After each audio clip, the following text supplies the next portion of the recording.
Okie dokie, gamers. Today, the mission is to make the rest of the outdoor bits and bobs for my game. The beloved game Kitty Found a Camera hit video game Kitty Found a Camera. Because I made all the windows yesterday, and it took a lot longer than I expected, mostly because of this window. I had to break out the pencil and paper for this one. But okay, today I want to do doors. So let's just get a list of all the doors that I'll need. Okay, so visuals, layout. Let's say, where's exteriors? Do I not have exteriors still?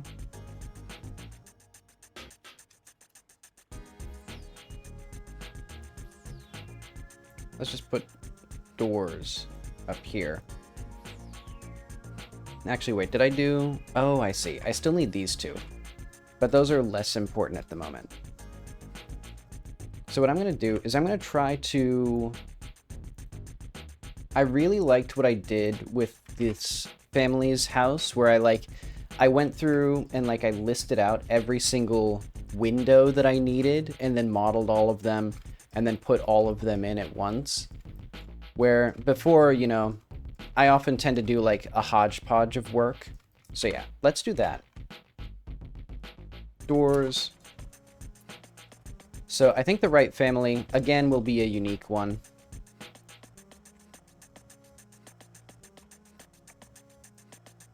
So 3-meter tall door.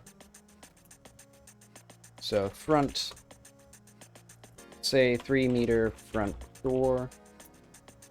Actually, let's say 3-meter double front door. And then there's also 3.25 meter arched door.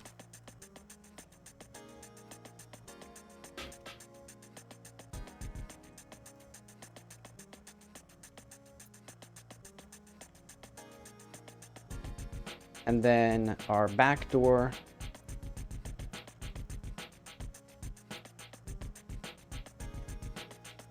And then I think for the interior, I want to do what's the height of this one, for example? That doesn't seem... Oh, I see, because I clicked the wrong one. 2.5 meter. Okay, so let's do... Maybe we just need one kind of door here.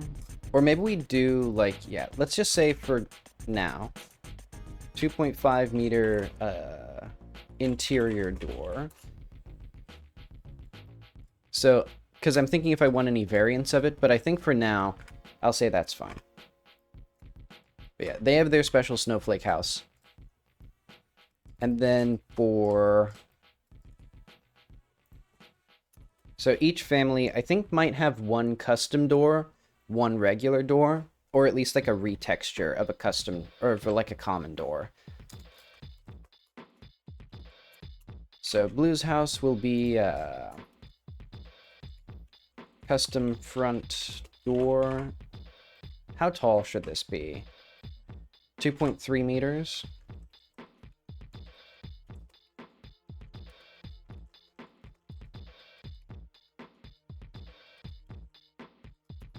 And then let's say a 2.3 meter back door. Let's say plain. Actually, let's have generic door. 2.3 meter door. exterior door, no window.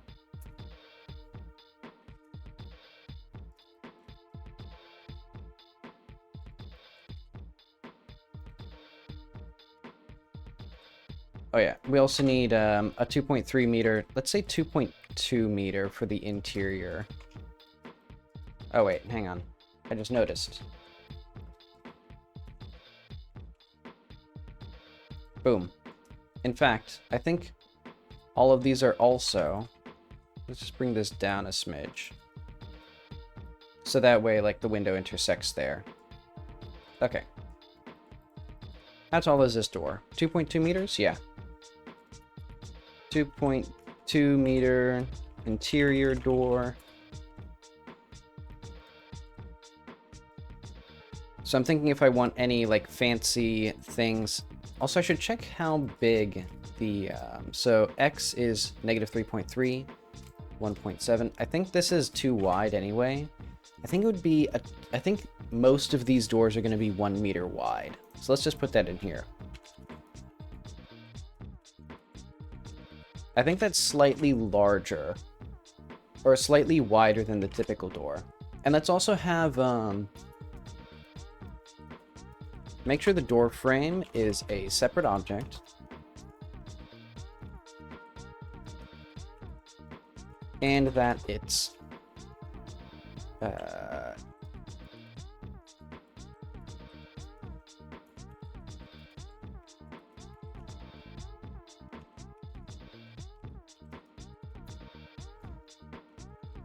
basically, I don't want to make the same mistake I did with the windows. 80 to 97. Okay. Yeah, and I think that makes sense. So I think I'll go 1 meter so that it's easy to remember. And also then it makes it a bit easier for the player to get in. Since doors in games tend to be bigger, I think.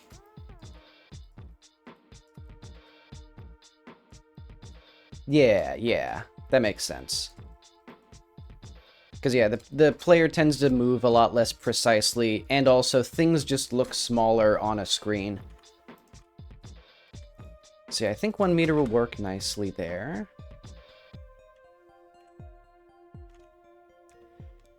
And yeah, the mistake I made with the windows was that most of the time they exactly match the size of the window frame that I made, or the hole.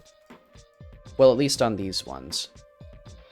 And so I want to make it so that the windows are actually slightly, or the doors are slightly bigger than the hole that I've cut for them. So the frame, like, intersects it a bit.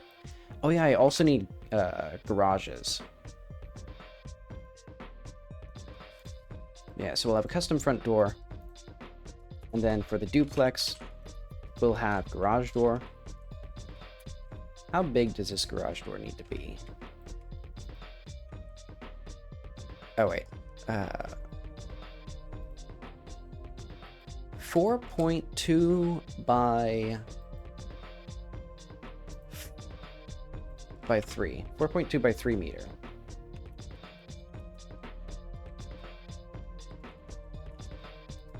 Open and partly closed. Actually, let's do closed and partly closed. Basically, on one of these houses, the garage is just going to be all the way closed, the other one is going to be partly open, so the player can, like, wiggle through. I think that's what I want to do. Actually, that'd be fun, to have the front door of some of these buildings locked. Custom front door, locked. And I don't think we need anything fancy for that, so I will do a custom back door made of glass, I think. Will it be... would I prefer... I guess I don't have room for a sliding door, because right here, it's like that. But I would like glass here. So let's do that.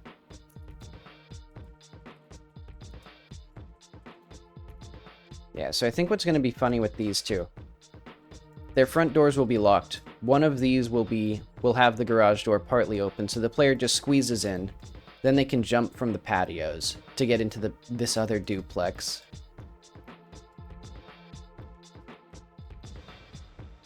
Okay, now for the gas station.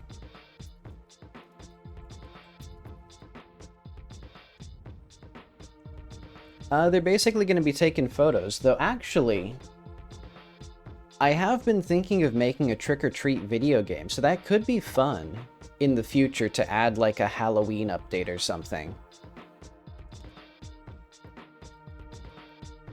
Because yeah, I mean, nowadays, we are in the future. I can just add things after release.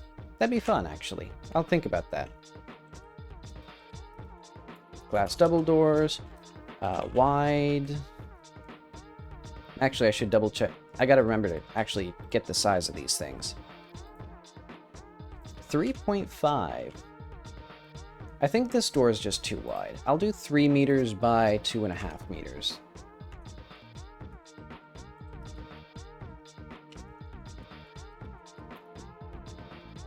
I accidentally made a different thing. So what is this? This is gonna be, you know, I'll just do, what would we do for the back of a gas station? Where the player, or where a person would like offload things.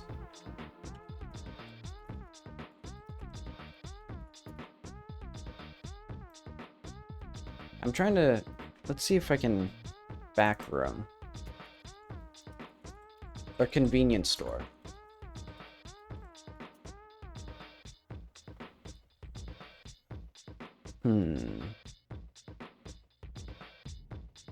Because yeah, I'm trying to think. What would I call it?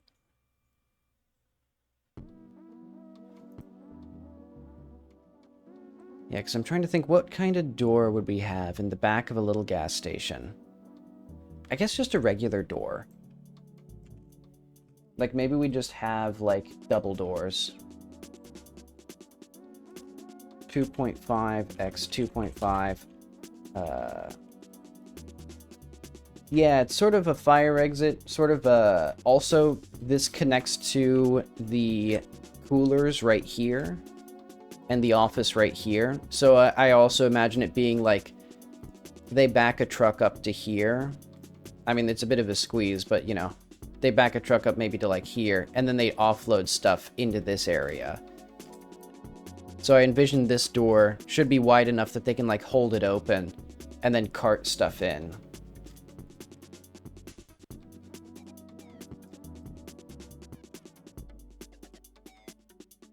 Let's say double door slash fire exit. So it is smart to also put like a...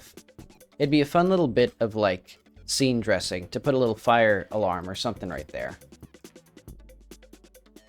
But okay, that's what we need there. Oh yeah, we also need bathroom doors.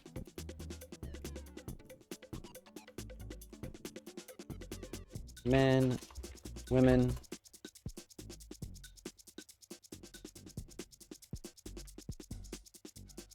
Oh yeah, I haven't done anything with this substation yet. Do I want to do anything with this substation? Because yeah, I need to add all the little details, because basically I want a big transmission tower, I guess they're called, that puts like sitting ominously in the distance, that then has wires leading to a substation. And I won't bother wiring up the rest of this. I'll just assume there's underground power. And here, what do we need that's custom? I think we could do a simple front door.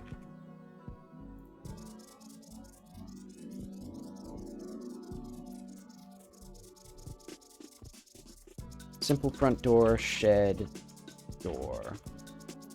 Actually, what is the height here? Oh, right. These ones are kind of messy because I didn't actually design the heights properly. Oh, wait. There we go. Now I can see how the height is here. Oh, I see. Let's put this at 2.5 then. So yeah, this house is slightly... This was the very first house I designed, so the layout is not nearly as precise as some of the other ones. 2.5 meter simple front door. And let's make sure that the interior door... So I think there's only 2 doors here. I think they have the same mistake, which is that all of this needs to be moved down a meter.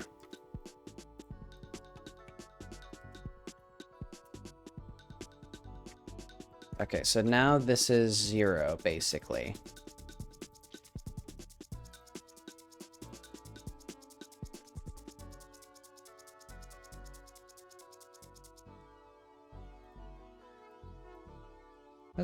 Let's just move all of these interior things down to like 2.2. Oh. Yeah, so that way it's all nice. And is there a back door to this house? I don't think there is, yeah. There's a big window here, but otherwise it's fine. Okay. So now it will fit our generic things, which I'll put up front. I meant at the top, not the bottom.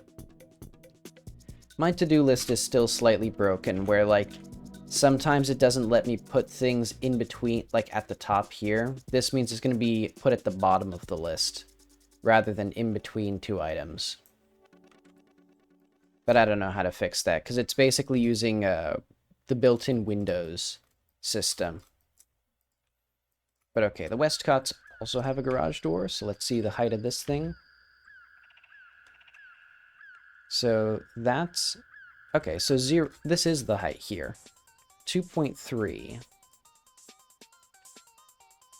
by 4.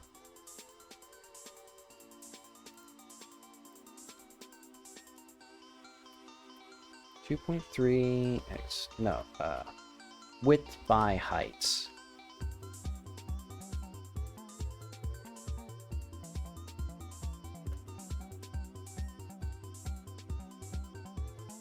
I guess I'll say this is closed. And then I'd like a little door with a window here. That feels appropriate. So if this is 0.1... interesting. So it's 0.2 there.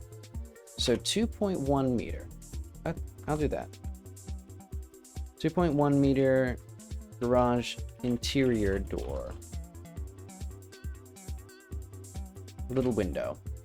That's what I envision as the door between your house and the other thing, or in the garage. Okay, and then let's put this at 2.3. And I'll use like a 2.3 meter front door. And then we also have the sliding glass door back here, but that's actually already hooked up. I just need, or that's already implemented. I just need to actually make the sliding for it. Oh, wait, hang on. Except for the fact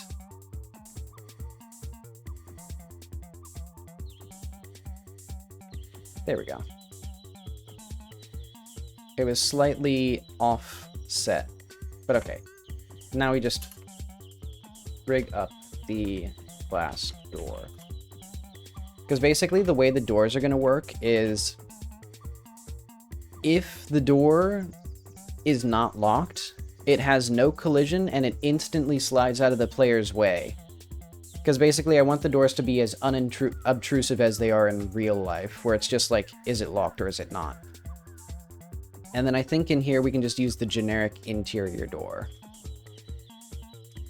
Oh yeah, I also need to fix up the stairs in here, but that's okay. Okay. Those are our custom doors there. For this house, the doctor's house,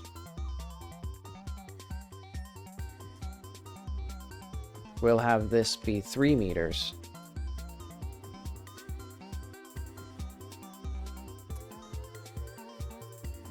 So 3 meter front door.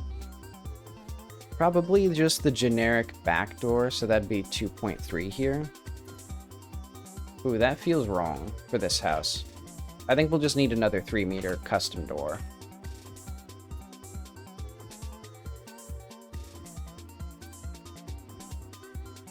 And then maybe even a custom, what's the height of this one? 2.4 meter. And his house doesn't have any doors otherwise. Though I also need to put in the window. And also I need to figure out if I want this to be, like, how I want the skylight to look. Because right now he just has a hole in his ceiling. Well, I'll figure that out soon. I'll probably do that before I actually start modeling the doors.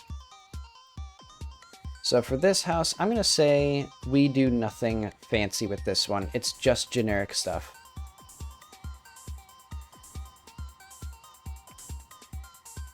Then this one, what is our X? Or our Y is, so we have a 4 meter.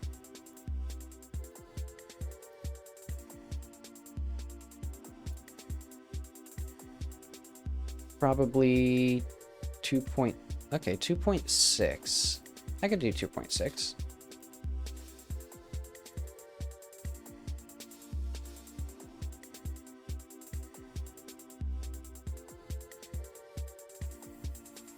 I mean, I could do 2.5. Actually, I have a better idea.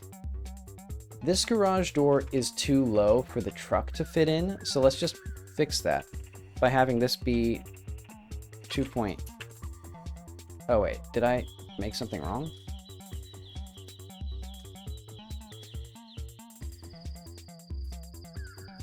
Wait, hang on, I'm confused.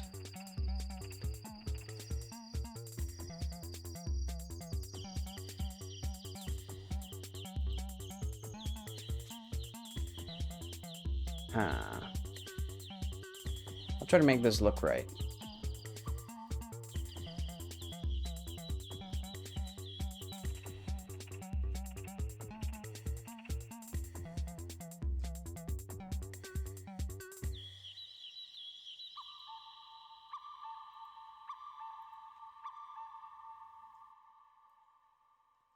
Do I want anything here? Because I don't care for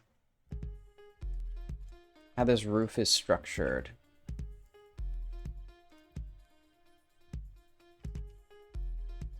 I'll leave that as it is for now. I'm just going to have a 4 by 2.6 meter garage door.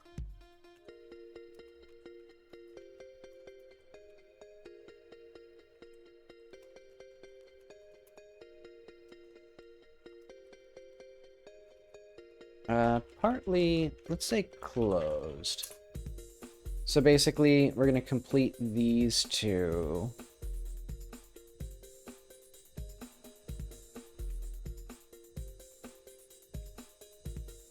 And it'll be wise of me to make all of these into prefabs because they have logic attached to them. Because otherwise they like break and fall apart. Okay, so what's the height of this bad boy? And we could also do like a one, so this is, oh, I see, interesting.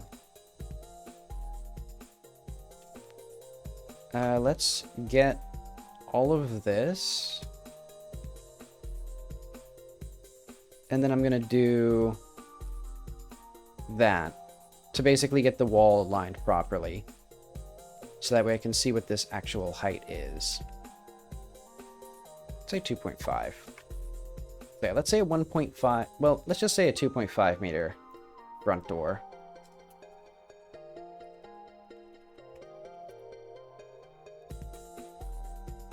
And I think here, otherwise, nothing special.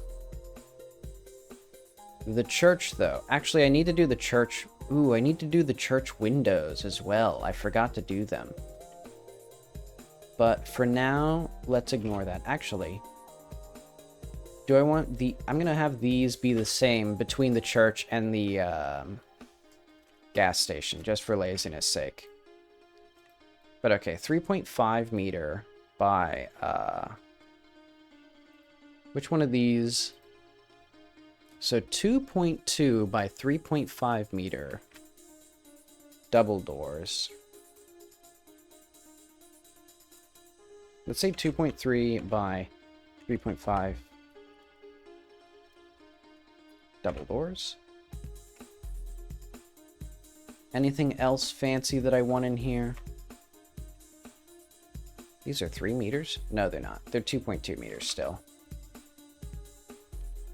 And I'll say these are just going to be our standard 2.3 meters. I think they're 2.21 actually, but I'll just fix up that once we get there.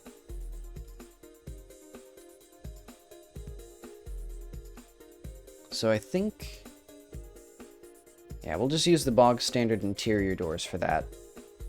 But yeah, I need to do the stained glass for these. And then our, like, frosted glass windows there. Okay, any other houses that I need? I think this thing needs a door. This is the drain, storm drain cleanup. Custom door. Let's say exterior. Custom interior.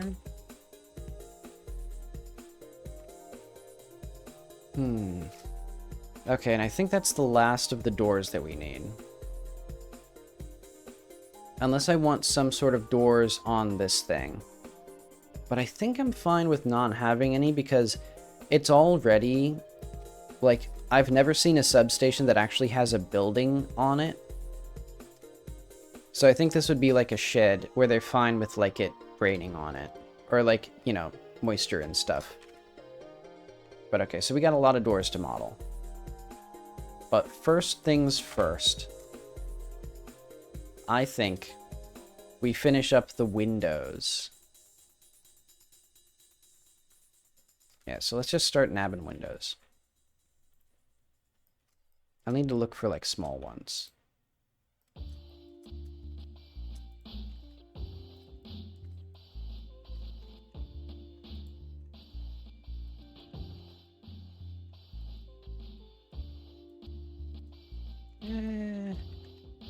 Basically good. Yeah, that's almost perfect.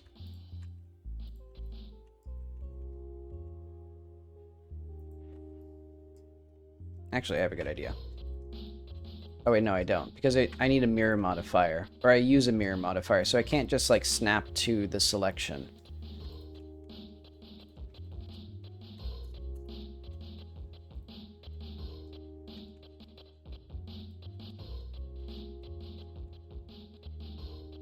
Okay, well, let's make this look good.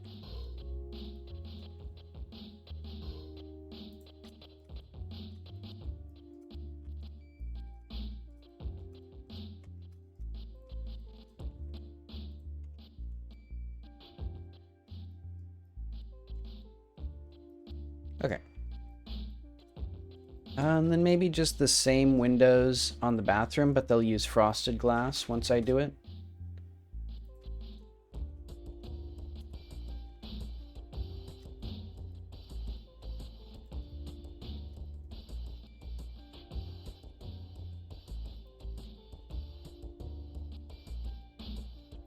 Yeah, this looks fine.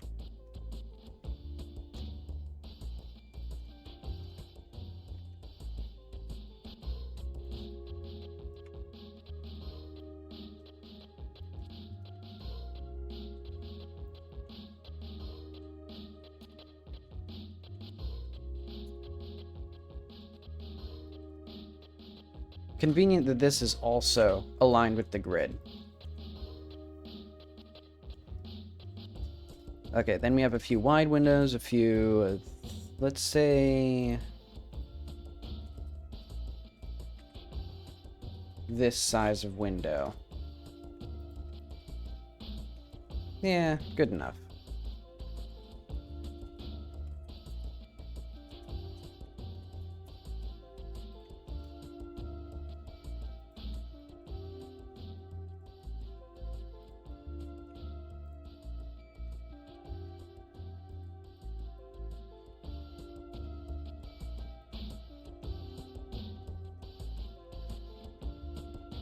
Yes.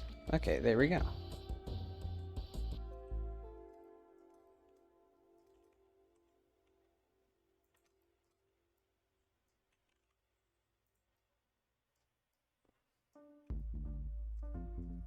Yeah, good enough.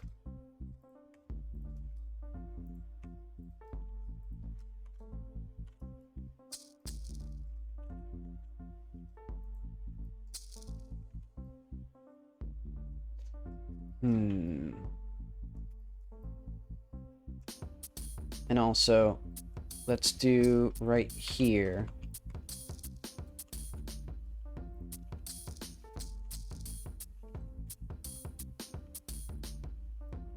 And let's see. This should be down a little bit. Actually, the same thing here.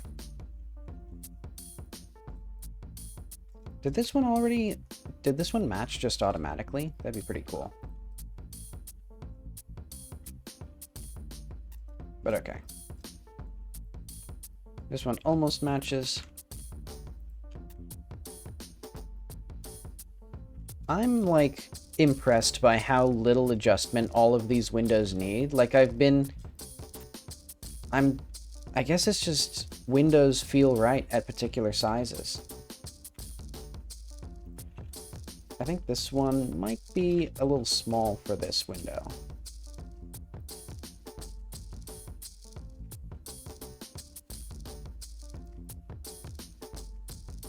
A little tall, a little narrow, but that's okay. Oh.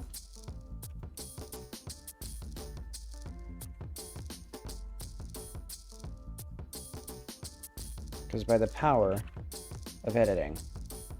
There we go.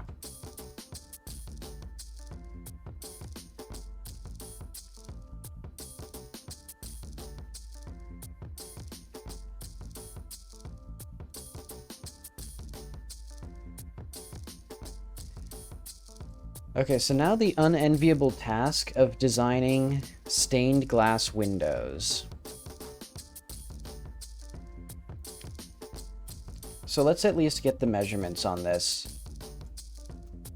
Sure, or let's say glass windows.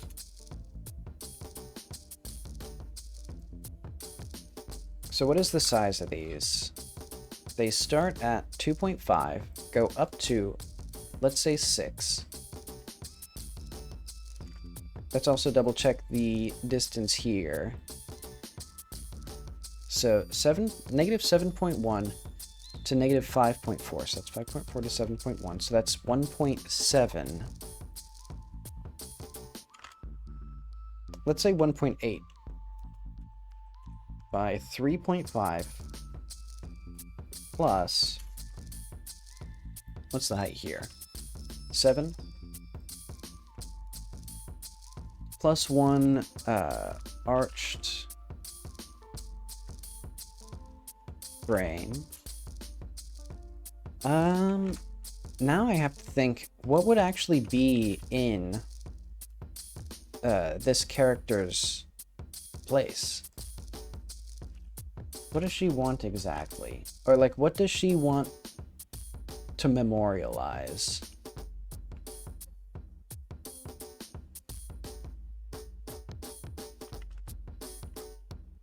Let's think of, like, a girl under a tree.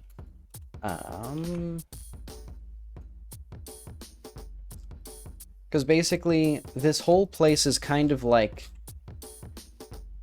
this woman's memories of a place. So I think we might have windows like a girl sitting under the tree, and then maybe I want at least 2 of them.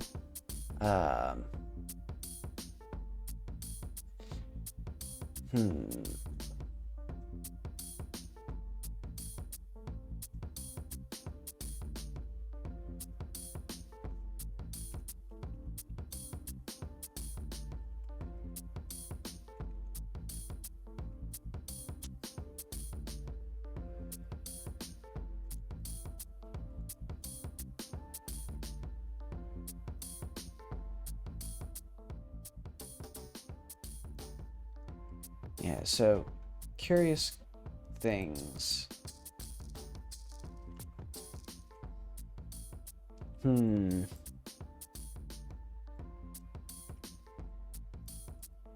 guess I could start with those 2 and then think through it. Yeah, okay. Wait. How do I... There we go. I'm, like, going insane. Okay. Mesh, plane.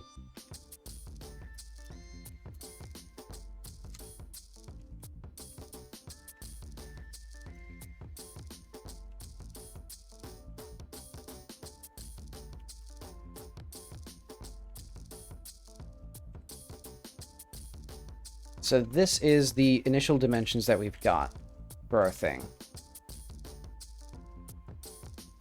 So I think what I'll do is I'll just start with the glass. Oh.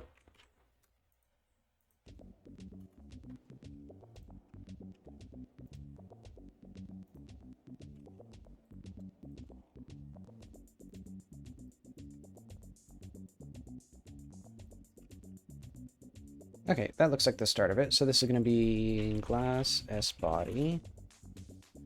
And I think what I can do is I can make the generic church window. Oh, wait, no. Environment, decor, church. Window, or like stained window.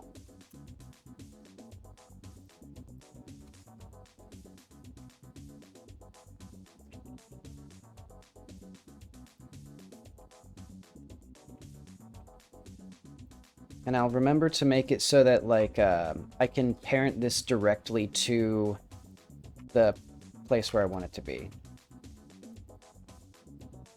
Actually, do I want this to... I'll keep it as it is right now, because I'll have to do UV mapping for it.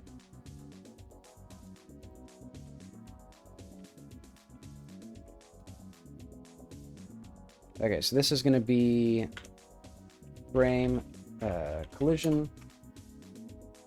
We're also going to mirror this. And we're going to solidify it.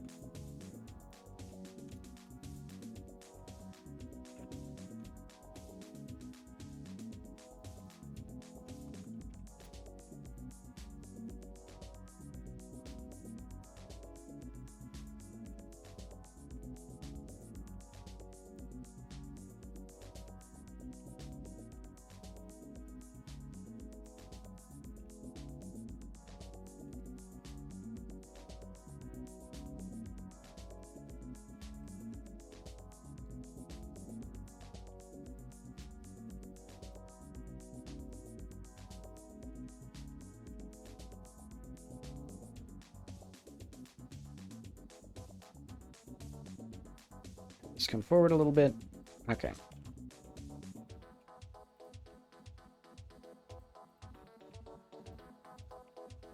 Ta-da!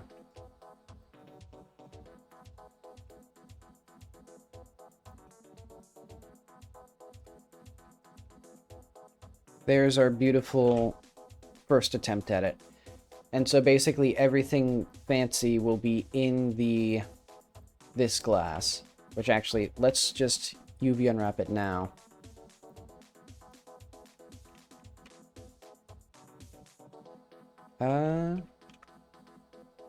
Let's make it so that basically the image itself will be like double wide. So we're just gonna do 2D cursor like that.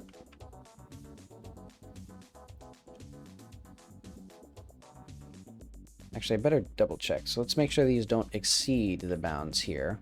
Yeah, okay. I got it almost exact. Okay. And so yeah, so for the church, I'll need to have like some way of setting the material per window.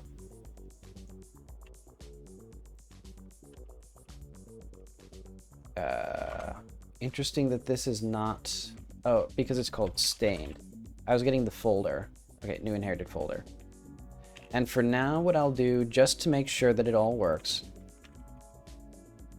we'll use our generic glass material.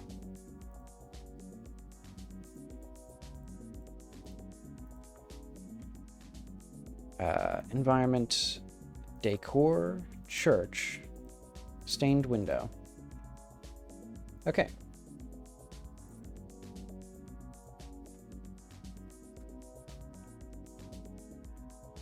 And now we can link to the past. What am I looking for? Environment, decor, church. This one.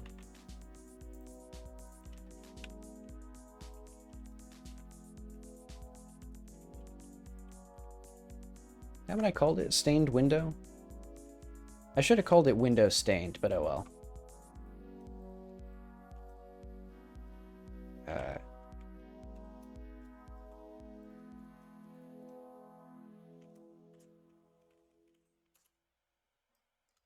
And we'll fix these up right away.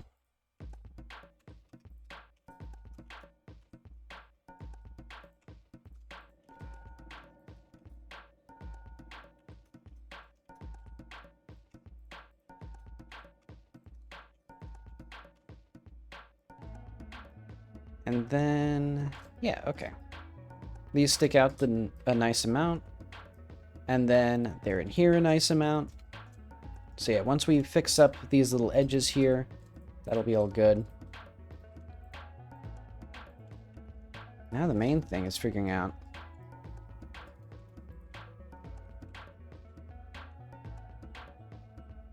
let's do individual origins.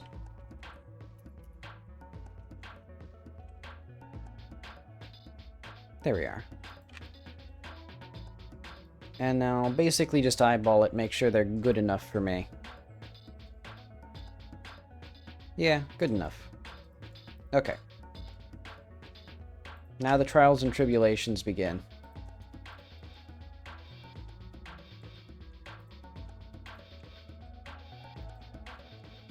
Yeah, we're gonna need to do...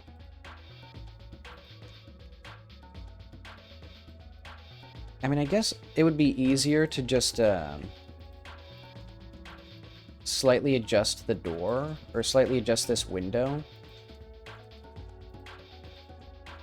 Well, yeah, you know what? Let's make the window slightly narrower, because I did specify a specific width.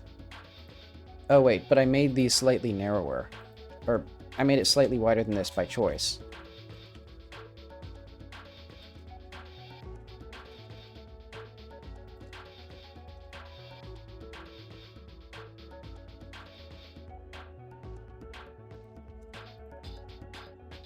Where's this? Okay, well, that's fine.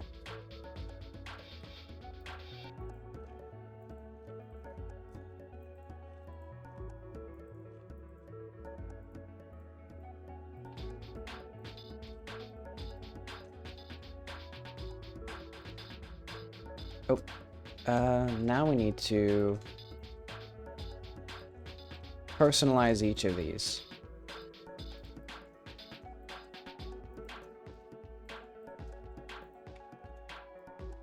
Okay, and let's double check from this side. Looking good. Double check from the other side. Looking great.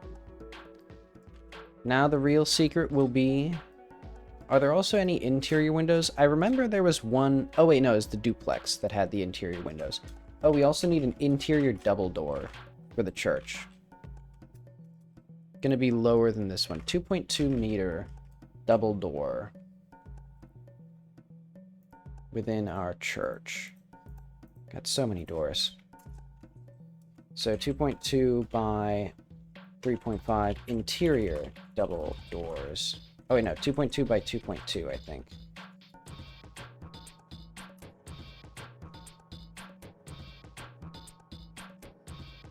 Ooh. And the other doors will have no custom things. They'll just be generic exterior or like interior doors, whatever they are.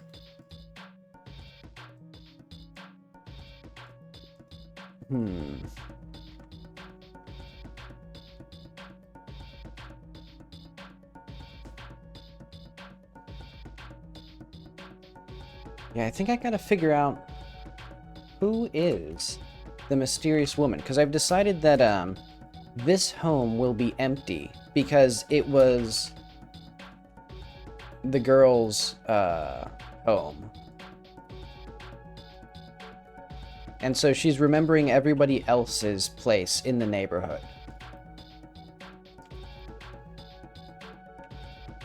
Admittedly, it's kind of putting a hat on a hat that this wacky, surreal place also is like a wacky, or is like a spooky dream place, but, you know, hats on hats isn't necessarily bad.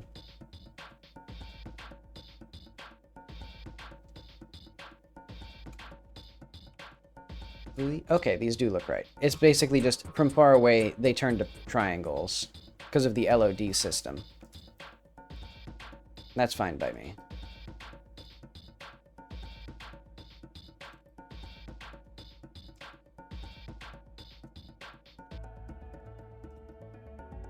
Because if I wanted to, I could just make the LODs, like, pop in farther away. Because it's meant to be imperceptible. I've just chosen to make the LODs less detailed. Or, like, switch to the low detail versions faster for, like, to make it better for lower-end computers. But I could change that. Oh, wait, I also need probably closet doors. Let's put those there as well.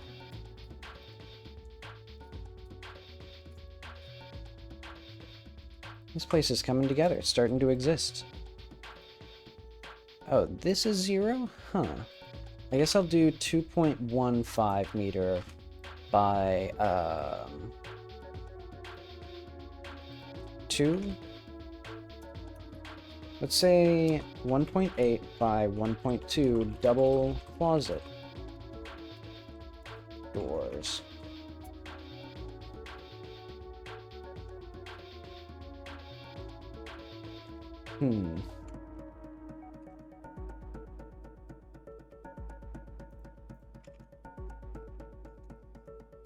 Okay, now the eternal question. Do I want to do the stained glass or do I want to do the, I want to do the stained glass.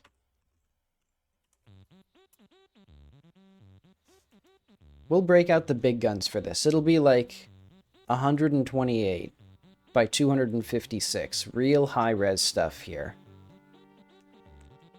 Maybe I should even start higher resolution.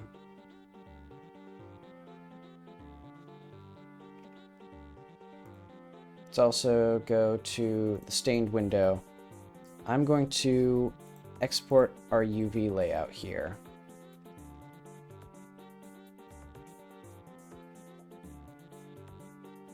So I want the height to be 2048.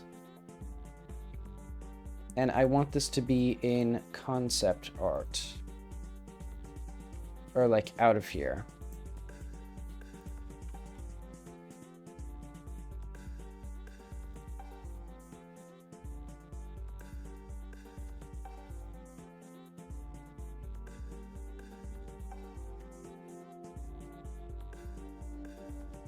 So let's look at some stained glass for reference.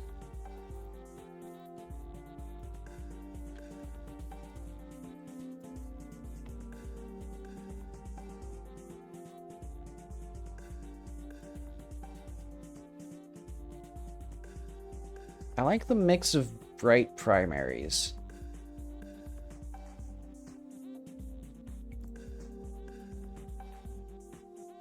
And we can see on these fancier windows, basically the pieces get larger and they get more detail painted onto them.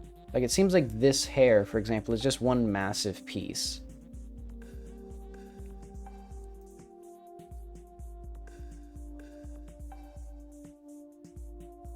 Snazzy.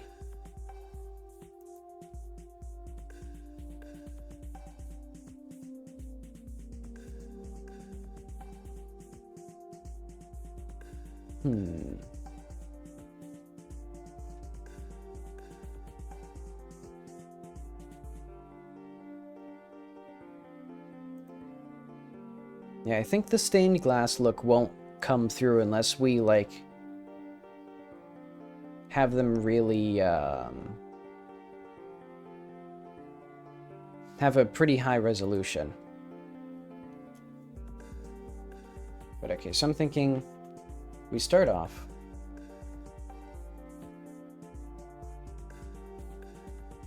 with a tree, perhaps. Let's also bring in some of the, like, contours of the window itself here.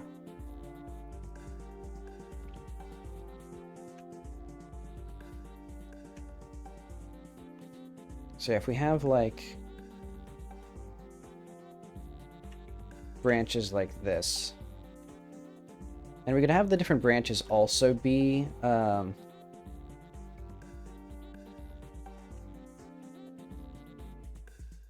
trying to think.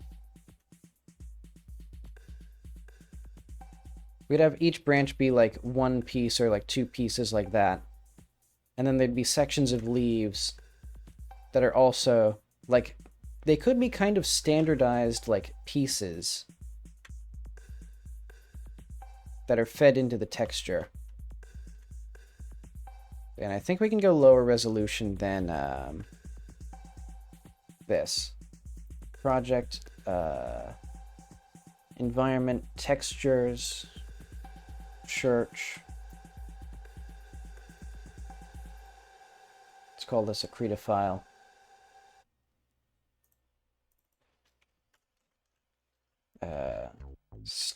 Let's say stained glass 1.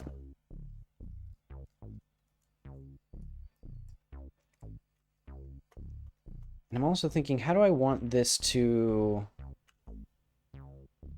blend in with the environment?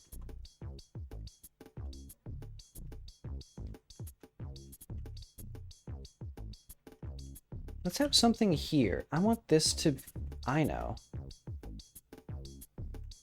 I've found the symbolism. What if there was a fruit right here?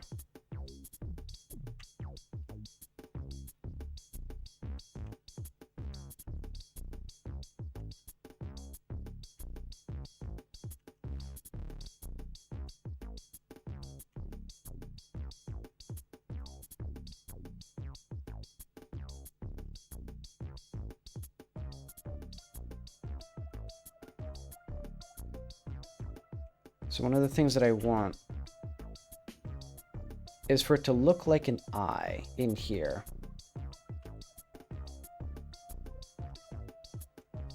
So what if we just had that as like a built-in requirement?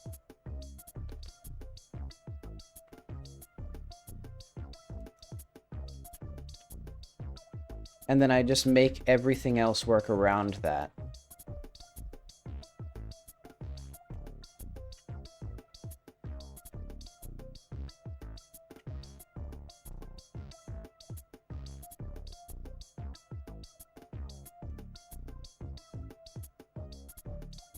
And then what if it looked like tears?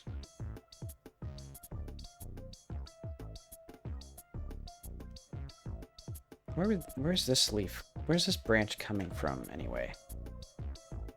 I guess it might just be, like, strange leaf outcroppings here.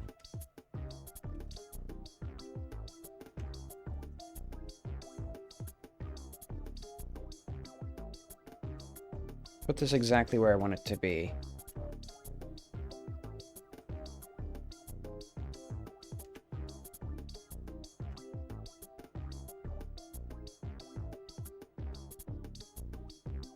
And then we'd have a young girl.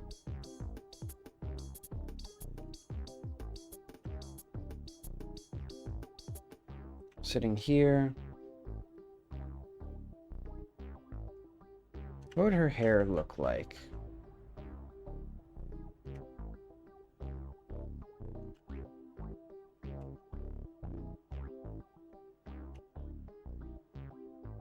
Trying to think. For now, I'll just leave that be.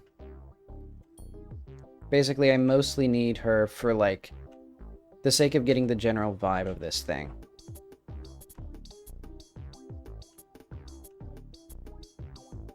And then she'd have the classic, like, ring around her head.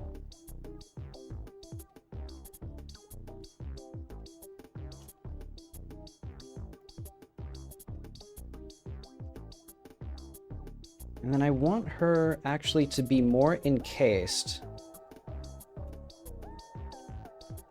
by the overall shape of the tree.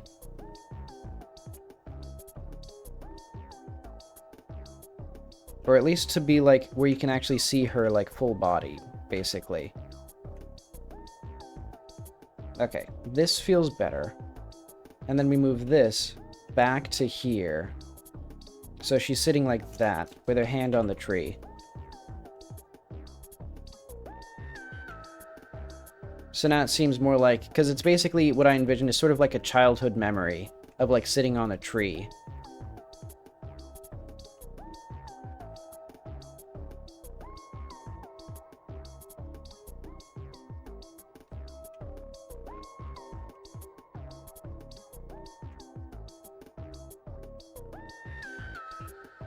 This will be hard for people to see on like smaller screens because I'm like painting real small.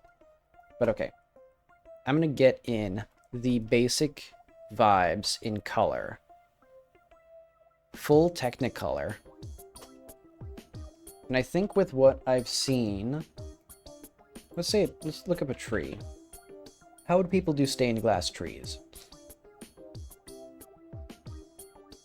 Interesting. I like the texture here. And I like how it changes color. So I might try to do something like that, or more like that. But I'm gonna start with just the general vibe of, like... Let's get, like... These are gonna be by far the most elaborate pieces in the game. Hopefully. Hopefully I don't have to do anything more complicated. Let's say color. So these will be like, this will be like tree, or like flat tree. And so as I work, I'll try to incorporate more stained glass, more like panels of differing color. You know, because it can also emulate like bark texture and stuff like that. But for now, I just want to make sure the shape makes sense.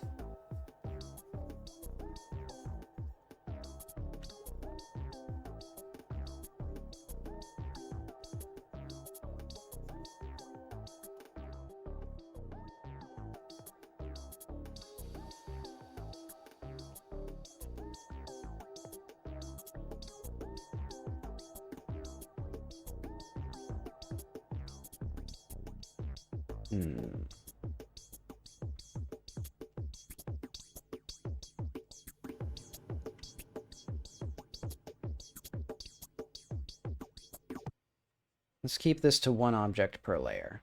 I'll do the leaves on a separate layer.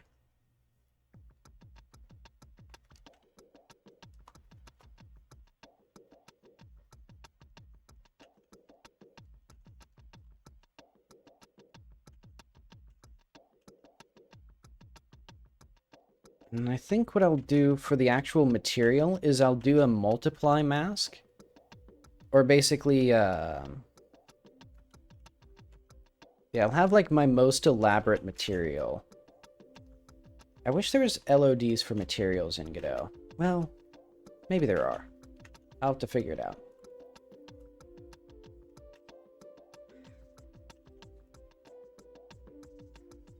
Because I basically want it to be when you get further from this thing, it no longer has like the full transparency, and instead what it'll have is an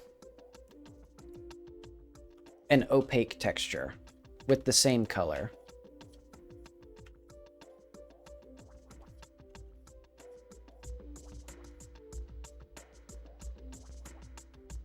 I think this whole top section might be green.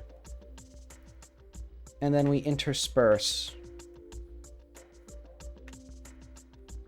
more colors.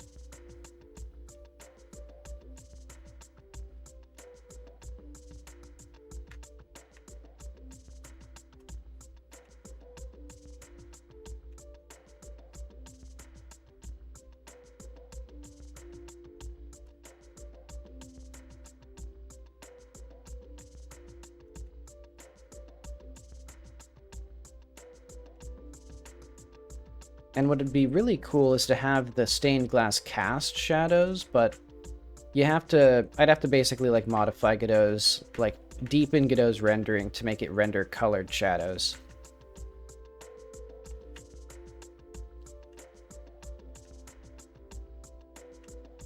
I suppose an option might be baked lighting. I might be able to figure something out with that. But I'll ignore it for the time being. That looks about right.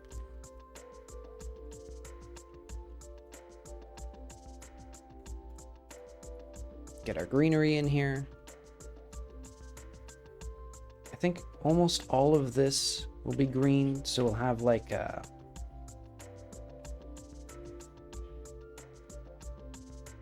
starting up like this, perhaps.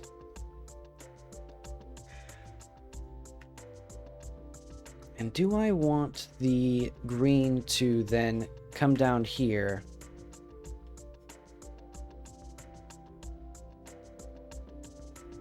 Like tears. Well, no, tears go down to the center of the eye, don't they? How would that look? If we had like green here, that then fell to here.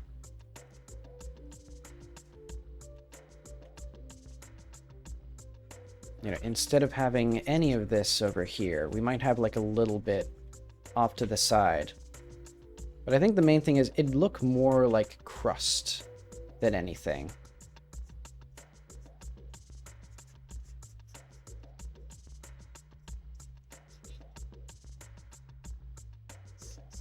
I'll see how I feel about it.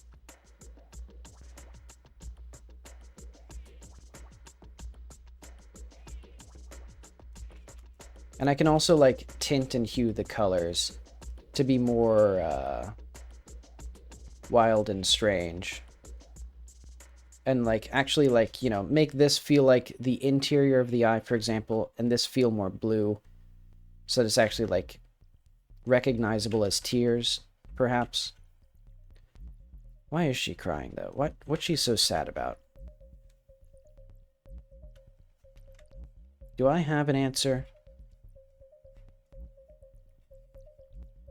I often feel like people get the most intrigued by games and media where the lore is literally just the guy is making it up as he goes along. You know what I mean? Like, Five Nights at Freddy's, for example. I'm pretty sure, like, things like the Bite of 87 were literally just, like, one-off jokes. And then he was like, oh, you know what? I'll make up, like, an explanation for that in, like, a sequel.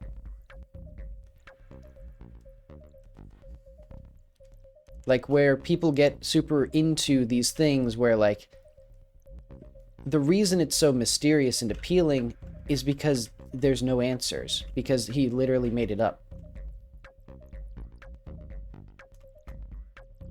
Oh, wait, hang on. We need a little branch right in here.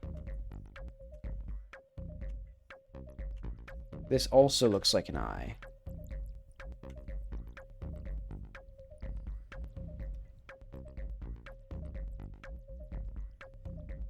Like, because in my mind, for example, the reason this game has so many eyes is because a camera is an eye. Therefore, it's thematic relevance.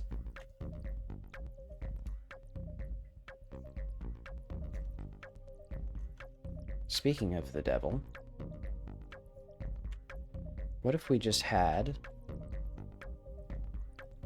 green right there, and then we could also have green perhaps over here, making this conform a bit better and adding a bit more, like breaking it up a bit more.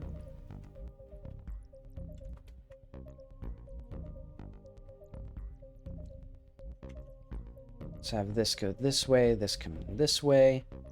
We have lots of green.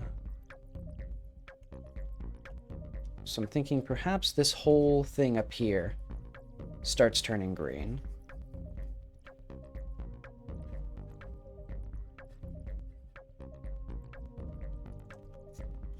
And what would we like? I think I'm gonna do a beautiful blue, a beautiful shade of blue for the background.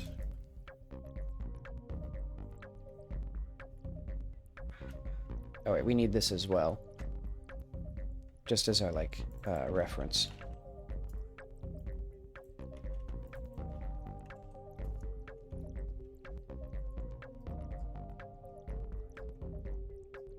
Okay.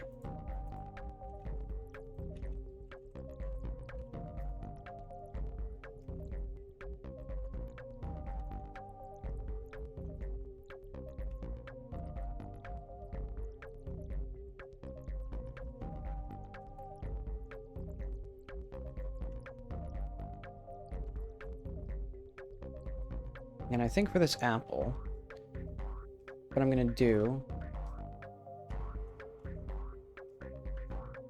is try shading it such that it implies an eye shape.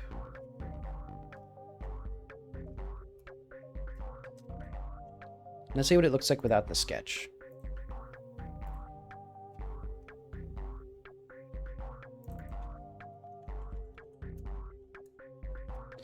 So yeah, definitely the colors I want to change those. And let's do a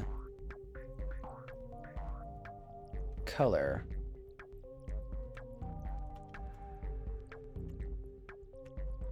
Yeah, that'll be good for now. This will be, let's call this layer Girl.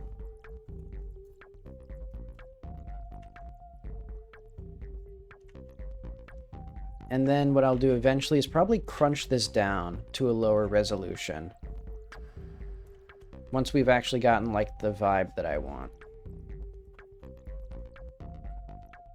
What's the color of the hair? That would be good. Let's start with just simple, like, let's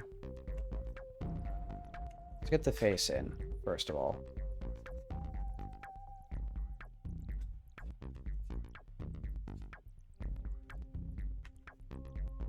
So her hair in this, like, supernatural goddess form reminds me of dreadlocks, because it's like these serpentine snakes. Thank you, Godot, for taking 15 years. I didn't even do anything.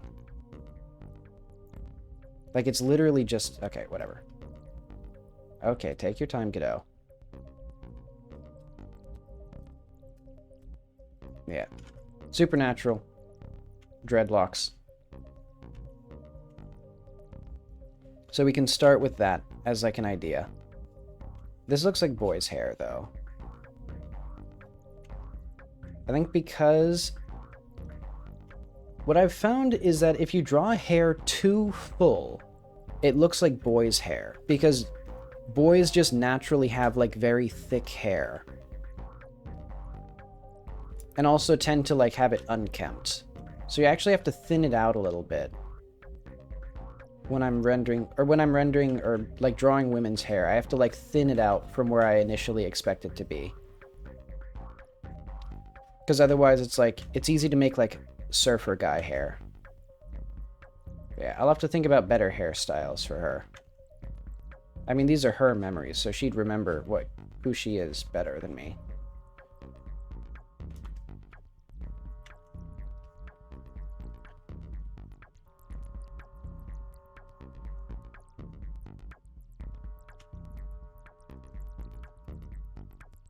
And then also we need the Halo Wars.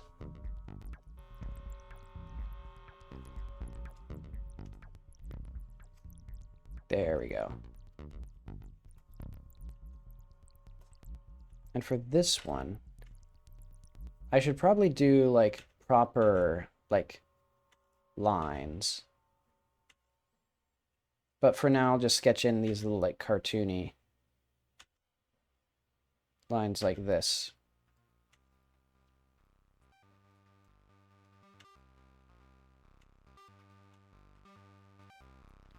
Okay. Without the sketch, how does this look? I gotta keep remembering that, like, the texture and complexity is gonna come from, you know, the hypothetical future where I make this into a stained glass window. Or make it look good, at least. But okay, let's go to our stained window. And I'm going to need a new shader material, new shader, stained glass. I think we need My old shaders. We need to get some shaders from At the Ends of Eras.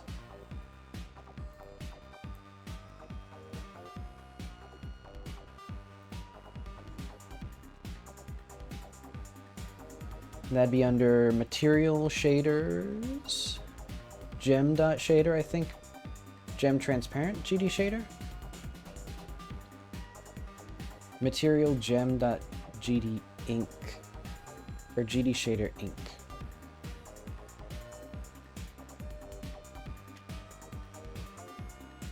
Okay. What does this look like? Screen texture softness albedo is going to be a texture. 2D albedo.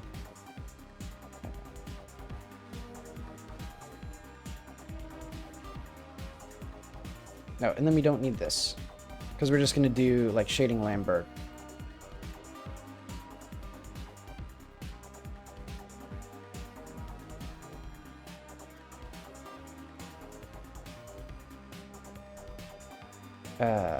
Diffuse Lambert. Specular disabled?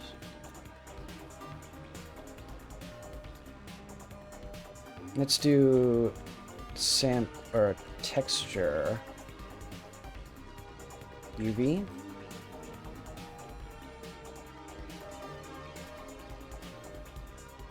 .RGB.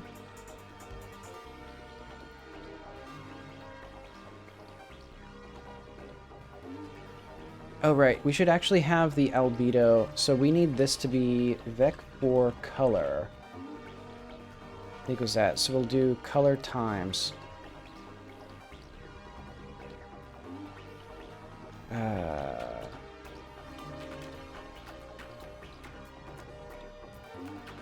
Color times that. Then maybe albedo equals color times brightness.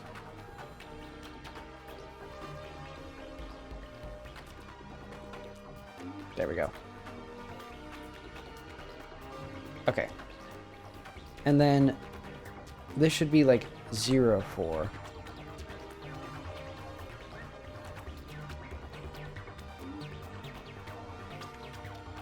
Right. Okay. So we have slight diffusion. Now what I'm going to do is let's put in our stained glass. So now we can see how it'll start to look. Also, we need double-sided. Cull disabled.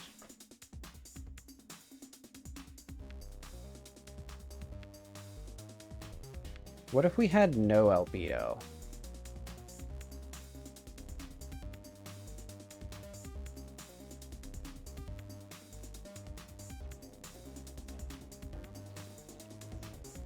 Nah, I think I'll just do equal. So albedo is color times brightness.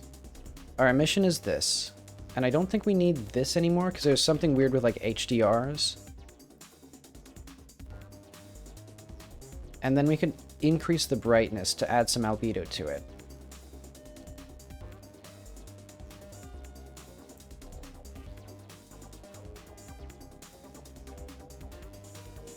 And now what I want to do is also flip. Well, the image will eventually be flipped.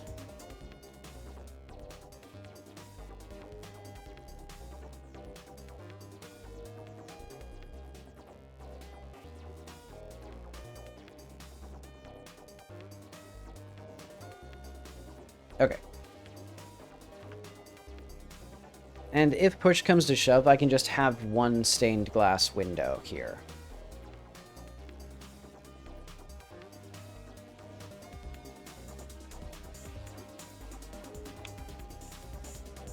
But okay, I want to... Well, do I need to roam around? I don't really need to. But I'll roam around just for the fun of it.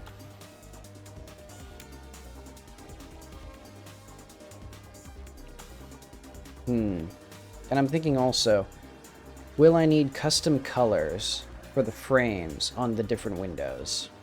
Maybe not.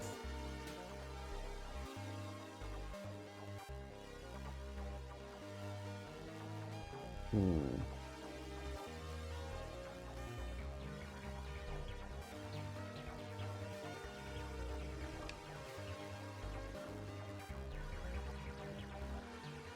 Let's go down into here. Let's go to the church. I'm also still thinking if there's anything I can do to make this trek more interesting. Because as I've said, it's only like, you know, 50 feet, but it is a boring 50 feet. Until you get to the Rat Man. And then up here you get into here, which doesn't really have anything. Eventually there'll be a door. And by eventually I mean like later this week, probably. Oh yeah, and I need these doors to be closed and locked until you actually get inside or something.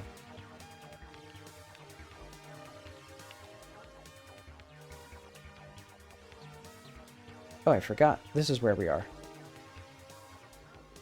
Interesting that it feels so distorted. Yeah, because I was like, what is happening? But it's like, it's because it's distorting things in the front. So let's save and exit. I mean, I'm just going to turn refraction down to 0.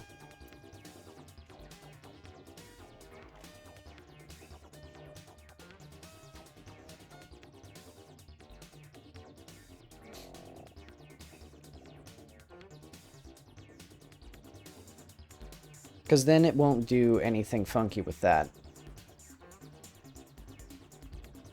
But yeah, now you can see there's a combination of, like, stuff through the window, plus the actual reflections on the window. Because that's why I didn't want to do, like, a pure, what have you. Multiply flag. Yeah, we could definitely do with at least one more window, because we probably have those 2 on the end, and then like 2 in the middle on each section. And it would show something else. I'm not quite sure what.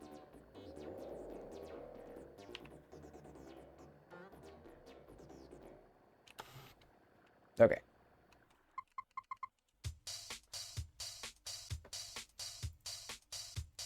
So do I want to keep going with this? I think what I'll do, let's make a border, and then I'm going to start making oh yeah, we also need sample disabled. Or like sample nearest map, I think.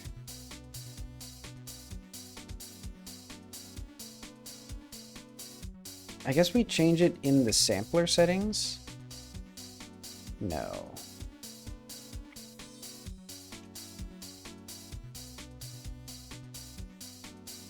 Filter nearest map. Okay, that's what we need. There we go. Now it's all pixelated nicely.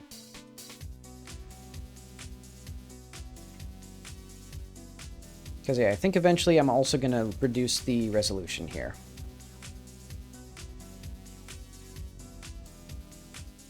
Let's have this reference at the top. And let's also do... Oh.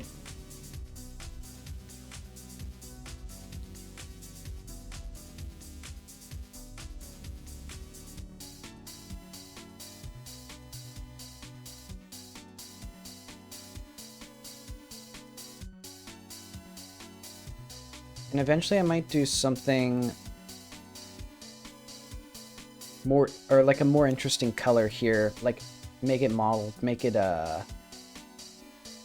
more irregular.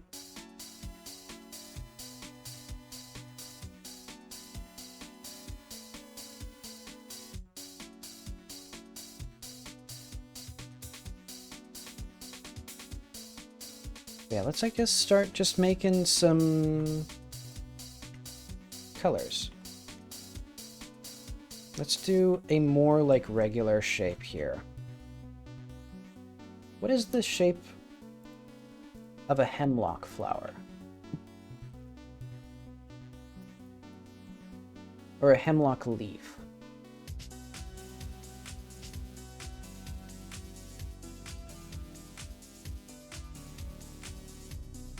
And let's also look at an apple tree.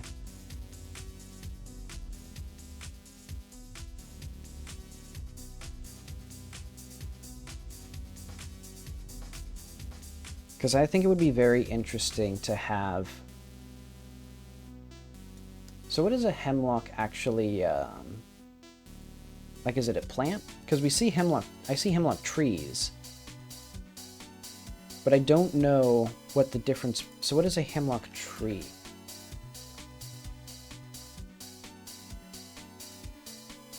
Tsuga. Arose from perceived similarity in the smell of its crushed foliage to that of the unrelated plant hemlock. Okay. Or poison hemlock.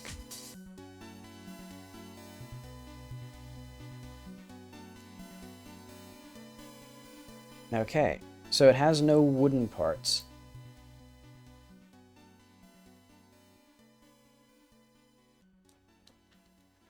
What is a poison tree?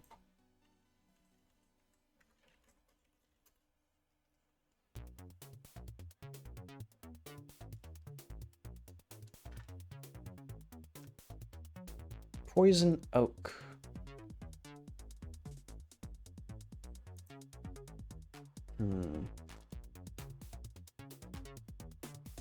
Manchineel.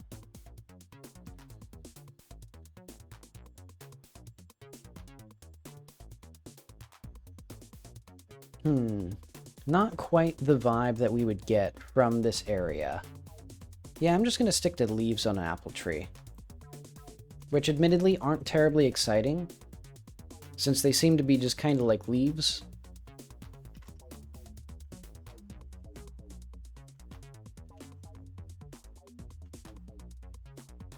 Okay, let's just start by, like, making some generic leaf shapes.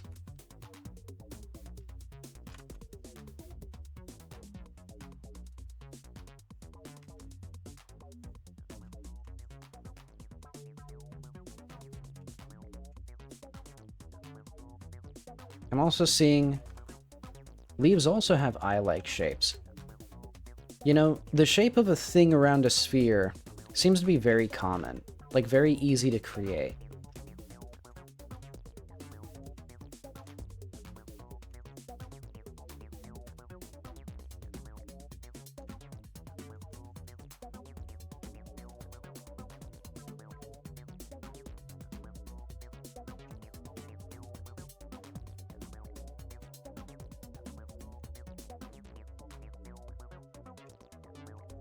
So yeah, what I'm going to do is I'm going to, like, sort of get a bunch of these.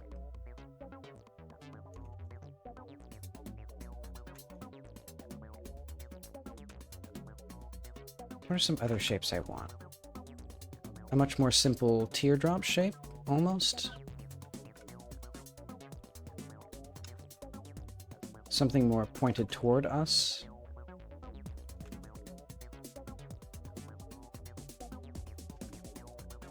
Maybe a few more variations of this.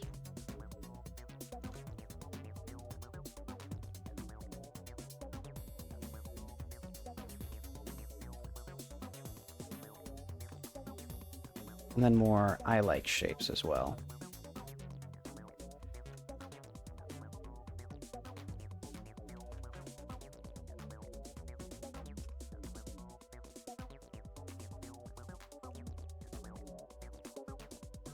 I think the main thing is I'll have to redo or redraw these. So let's copy all of these, because once I, like, rotate them and probably scale them too.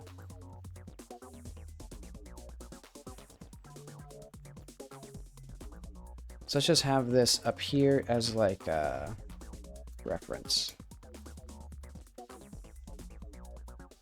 And do I want more graceful, like, what are apple flowers like?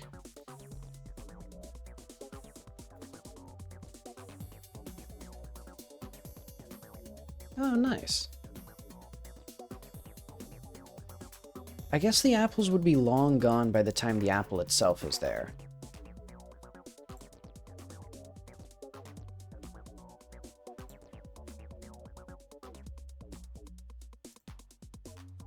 Yeah, that makes sense.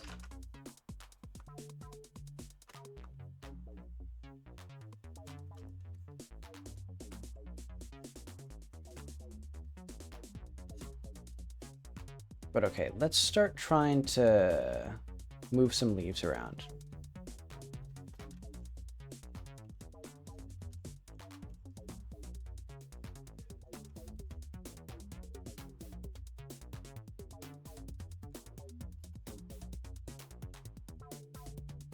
How do I, like, select this quickly? Shift S, do this. Control T. Thank you, game. Oh, wait, hang on. We need to Control C, Control V that.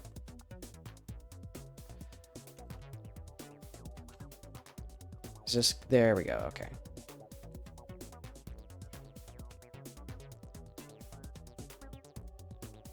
So we can see there's a little bundle that's, like, reaching out for us now. Actually, I don't like any of this. I think what I'm going to do instead...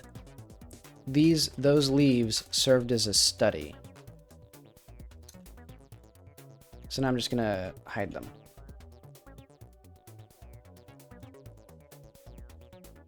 And instead what I'm gonna do is I'm gonna first off focus on making some nice looking, let's say bark. All bark and no bite. So I think, first of all, everything that borders the tree between us and the tree is going to be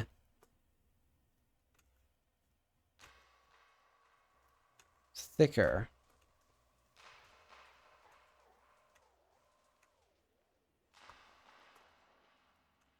And I do like the swooping shape, so I shouldn't, like, make it too lumpy.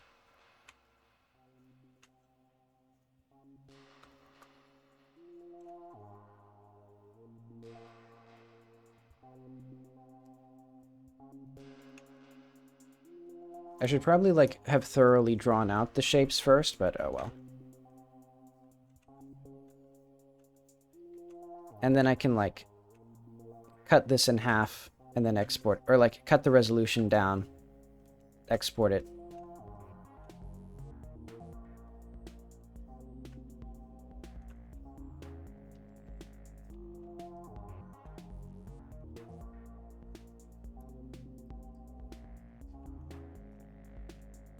All right.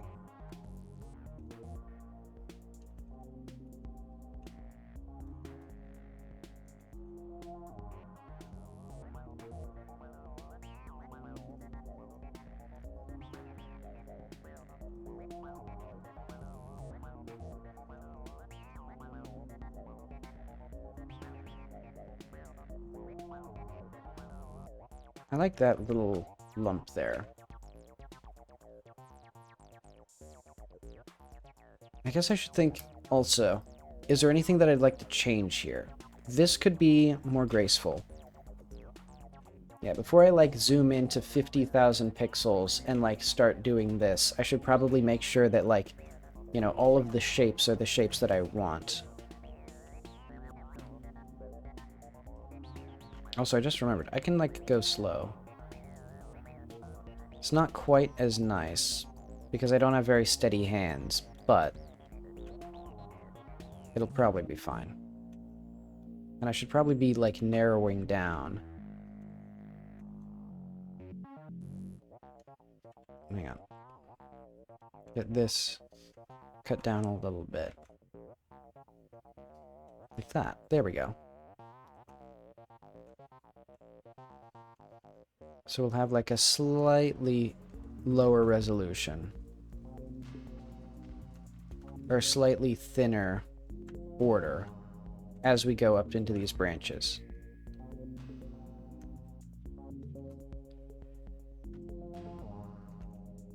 Actually, I think right here.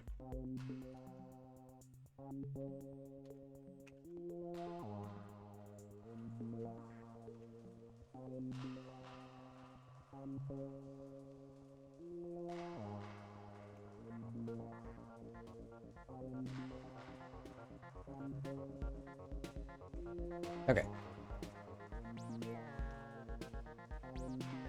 starting our work. So I'm going to say the border's going to start thinning out as we go up.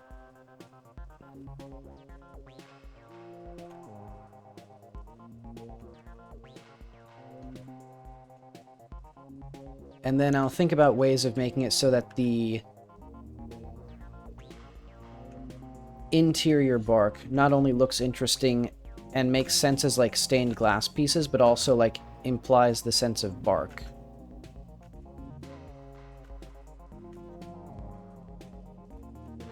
The real challenge is going to be the leaves, because I think I'm just going to have to draw a bunch of like bundles of leaves individually.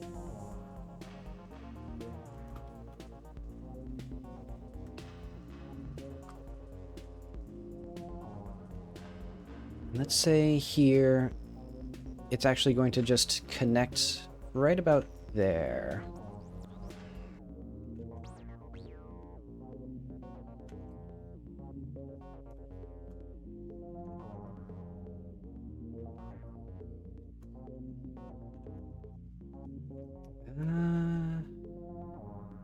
I think we'd need it to be a bit thicker here, because otherwise it's going to be kind of clunky. How it like... Well, it's not going to be that bad.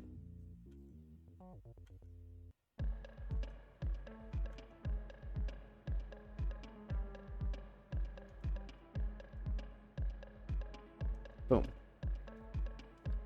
And I kind of like the rougher lines. Yeah, I think that does add something. So yeah, this flat tree will eventually, well, quite soon, be irrelevant. It'll be old news. And then I think right here, we'll have this come out a little bit like this. Boom. Then right in here.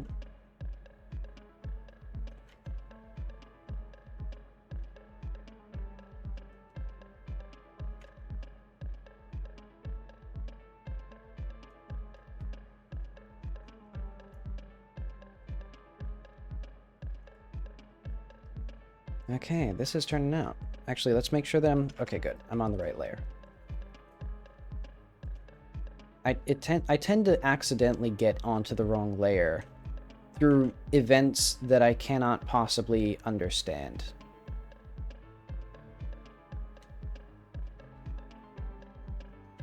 But okay, here we'll have to have like a little lion's mane of green right here. I like this, that little like divot there.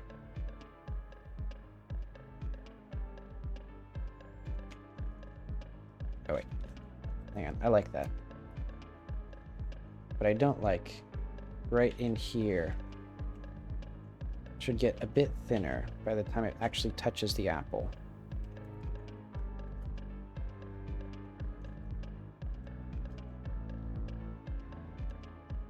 So I think I said doors were going to be today. I think it's going to be this. This will be just everything I do today, probably.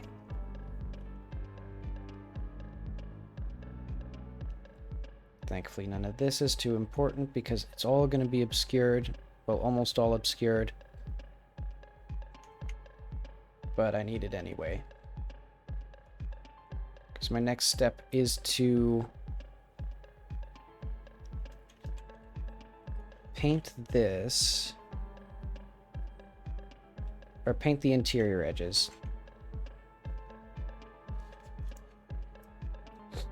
Yeah, so let's say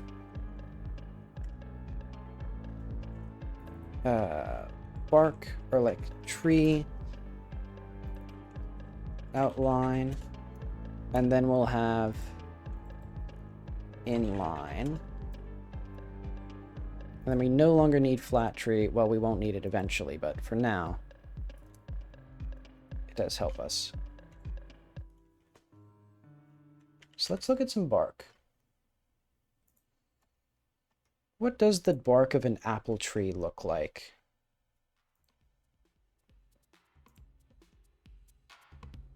Why is it? Okay, apple tree bark.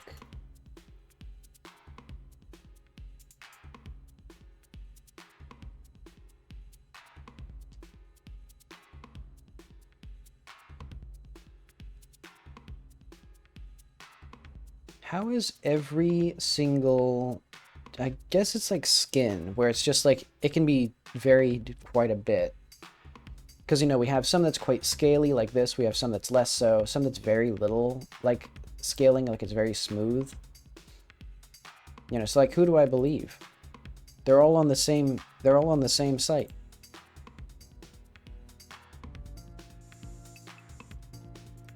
I think I trust Minnesota orchards.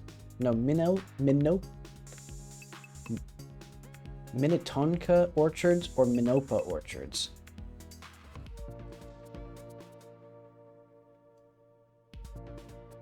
Bark of an apple tree is generally gray and scaly, rough to the touch. The bark may show insect damage if it has been unattended for an extended period of time. Okay, and the trees, like the leaves, follow this pattern typically.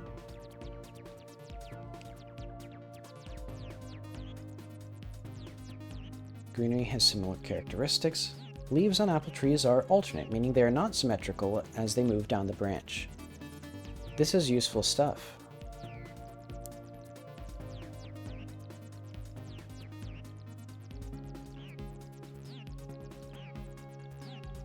Imagine all the wacky shapes I can make out of leaves like that. But okay, that still doesn't really... Hang on, why is my mouse all fucked up? There we go. There's still something cursed about my, You know, let's just look up tree bark. Hopefully not like a zoomed in 1,000 times. Yeah, this is exactly what I didn't want.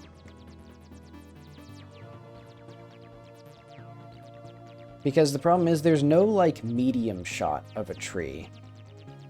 It's always, like, the whole tree, or it's, like, zoomed up to one atom. And I want to figure out, like, the way the bark follows the shape of the tree. You know, so something like... Thank you, Krita, for... Everything I use is broken. Every piece of software that I ever use is broken. But okay. I mean, that's a rather strange place for the... Yeah, that's the place where you put the seams. So this is going to be a sophisticated piece of stained glass, because they're going to be, like, moving around. There's some funky shapes here.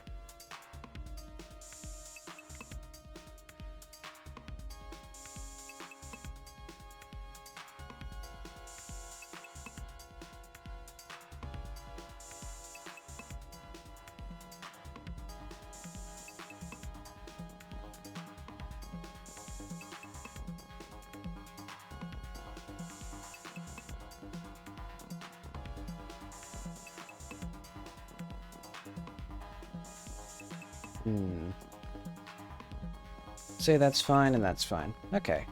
That'll be like the level of detail, like our highest fidelity amount of detail will be there. Let's actually make this like that.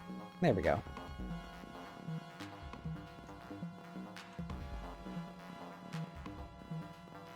And actually, we should probably make sure that,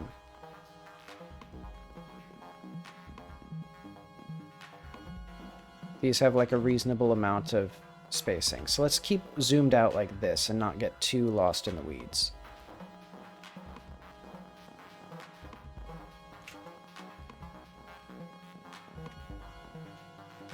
Let's have that one broken up like that.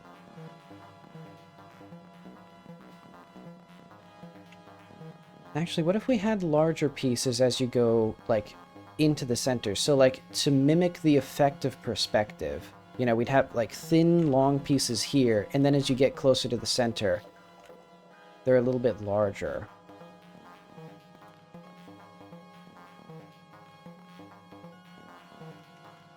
That'd be fun. I'll do that.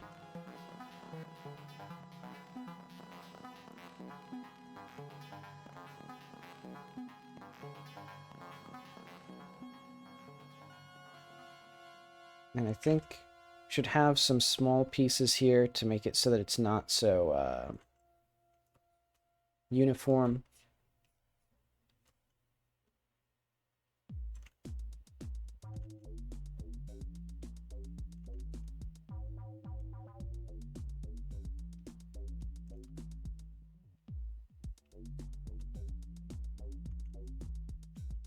Like this right there, like that. There we go.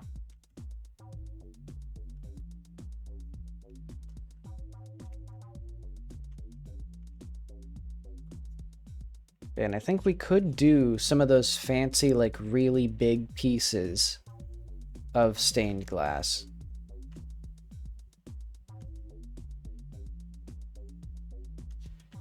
But then again, I think it's one of those things where, ironically, doing it better masks some of the style. Where, like, if you have larger pieces, it starts to look less and less like stained glass and more like a painting.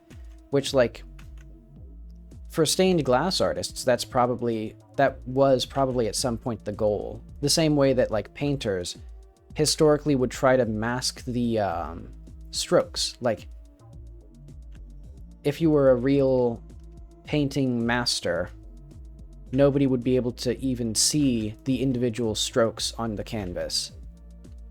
But now that we have, like, photographs, for example, we seek out the differences, like the texture of paint strokes. And that's part of why I think Impressionism became so big after the invention of photography. And so it'd be a similar thing with, like, stained glass. You want to see the panes of glass. You want to see the variation in the colors. You want to see shading done from the individual panels rather than, like, being painted into the glass itself in large pieces, because those are less exciting. And here I'll also need to think about how these pieces will then interact with these, because eventually, this is going to be more than one, or this is just one layer. So, like, everything that's underneath here, I don't even need to really consider until I have the leaves in. I also need to think about how I'm going to do the actual sky around her, but I think I'll do the girl first. Then I'll panel the sky and the orb.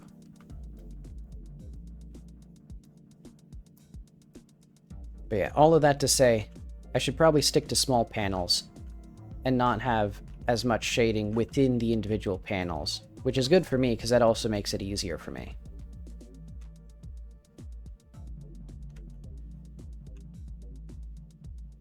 Let's say right here.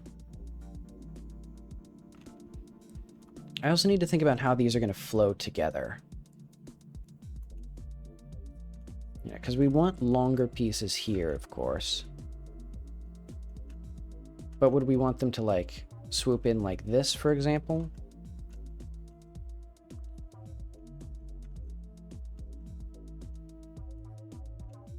I like that. That looks nice. And then just a little piece here, I think. Yeah.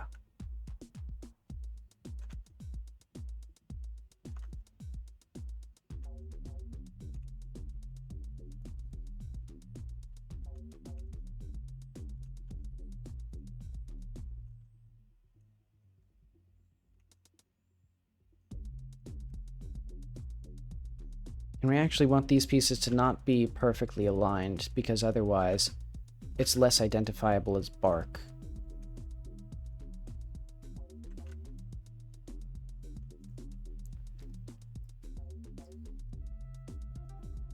Yeah, look at this. It's already turning into something. I made this piece way too weird.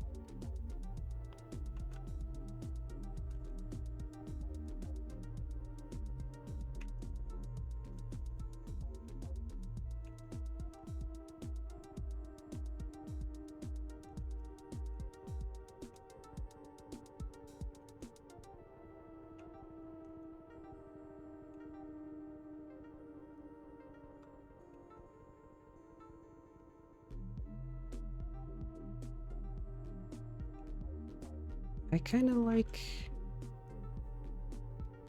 I think these individual panes can also be a little bit eye-like.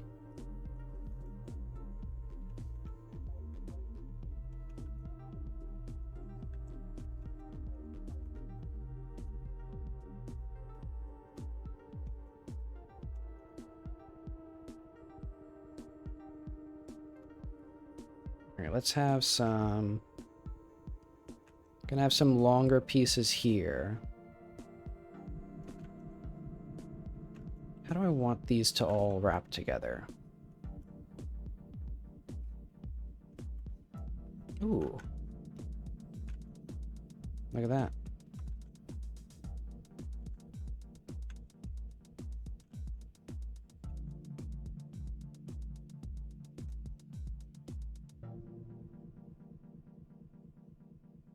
I think what I should do is anytime there's these weird edges, I should do a small piece in there. And then we do larger pieces with like smoother edges. Because that seems like it would be like the most sensible thing.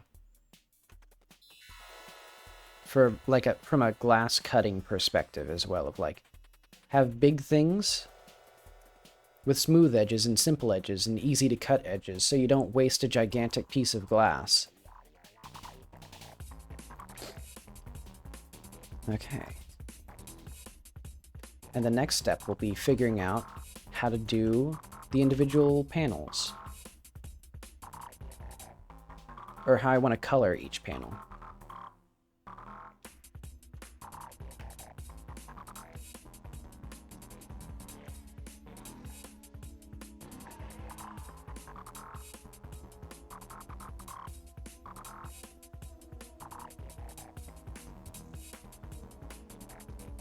I should look at more stained glass.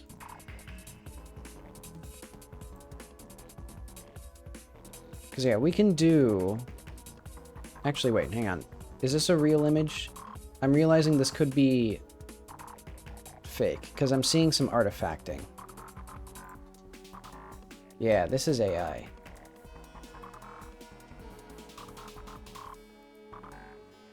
How many of these are real? Like, this is a painting of a glass tree. Is this a real one? This is a real one. Okay. So we can see we can do some of these. And I like the sort of fractured look that they have. And I like that the tree, or that the individual pieces don't make a perfect gradient either.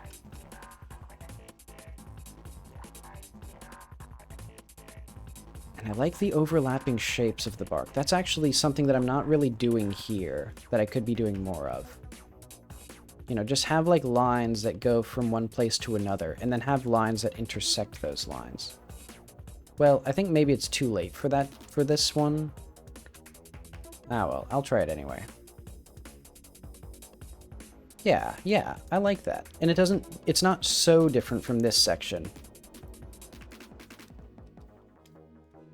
But yeah, so this way it'll feel more like fractured material, to have cracks, or to have like lines that go through the whole piece that are a bit more irregular.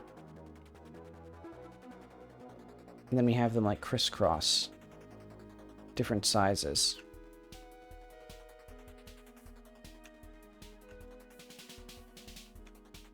I don't like how square that one is.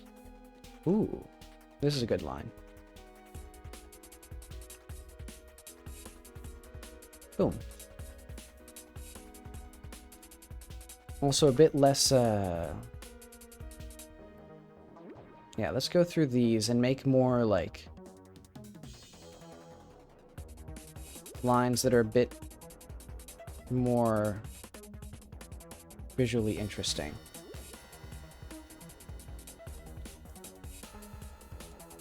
I think right here, this is where it would be.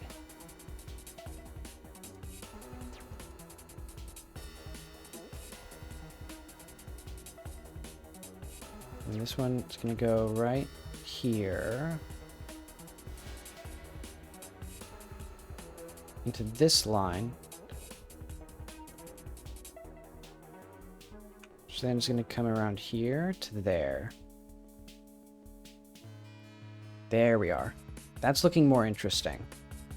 I like having the lines kind of follow from consequences of like almost like the glass has been shattered and then put back together. But I don't like 90-degree bends.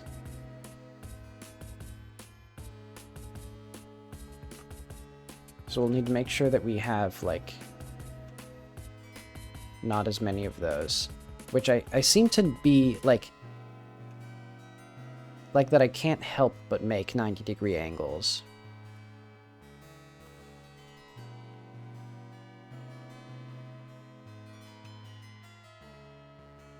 Let's try like, ooh, look at that. Then if we have a few like almost parallel lines.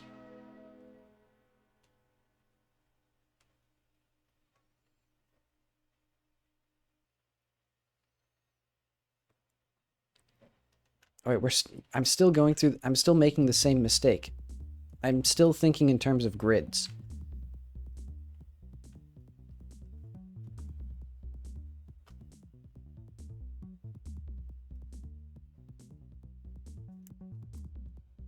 I think these pieces do look much more interesting, though.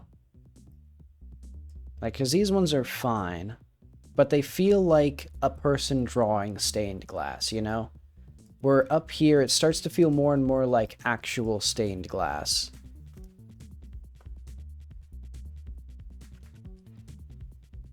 A bit more gnarled, almost.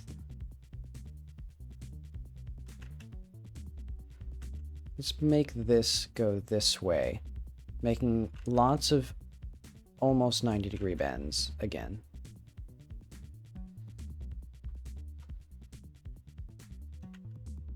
Let's have this here. Well,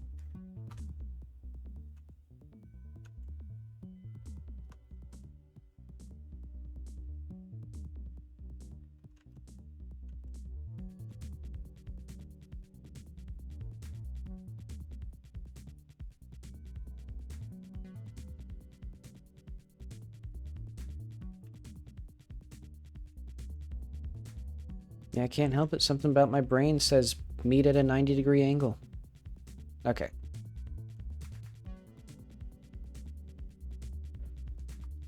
But let's join a bunch of lines together.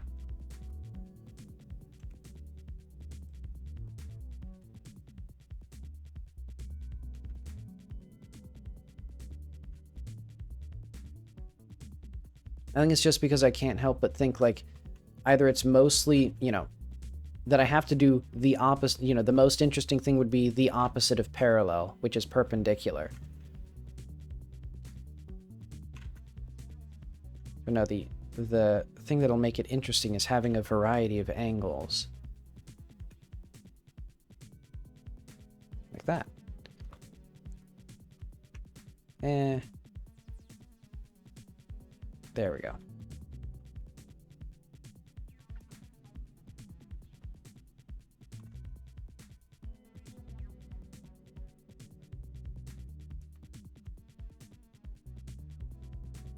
Ooh, I like this one. I'll put a little thing there. A little thing like right here, perhaps. How's this feeling?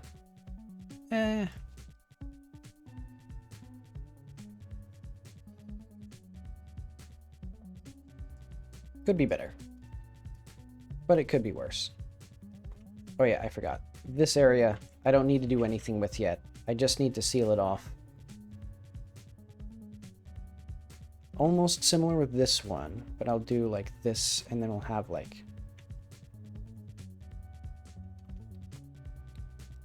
some of these be their own little isolated pieces. And then yeah, the leaves must be negotiated on their own.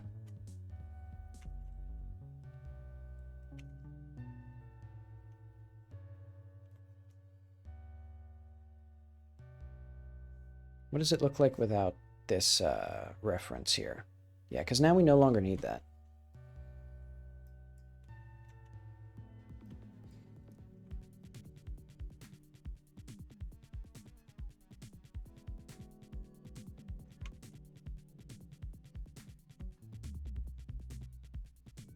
Actually, let's still remember to do more narrow strips on the edges here to really get a good look of perspective.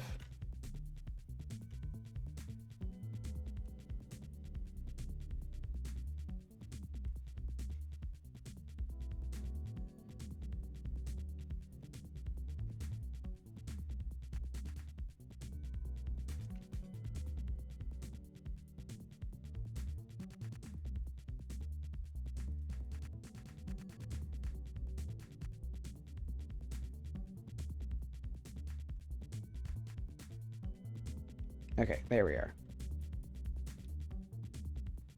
And I think having lots of different sizes of pieces will also help make this more interesting.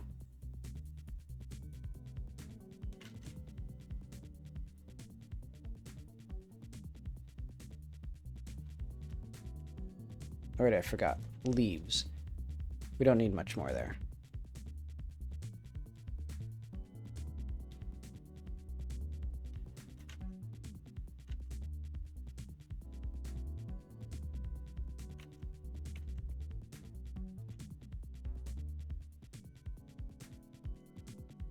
How's this coming along?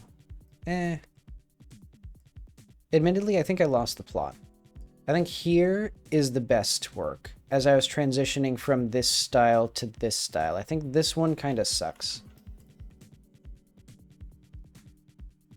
Right there did not look very good.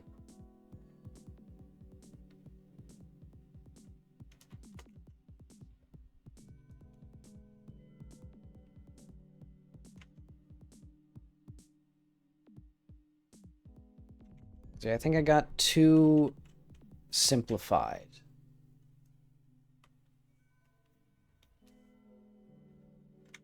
And then here, let's do some simple cuts. Because, yeah, the leaves again.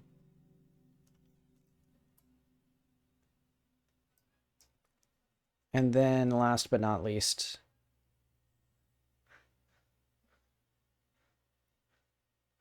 a few more final pieces.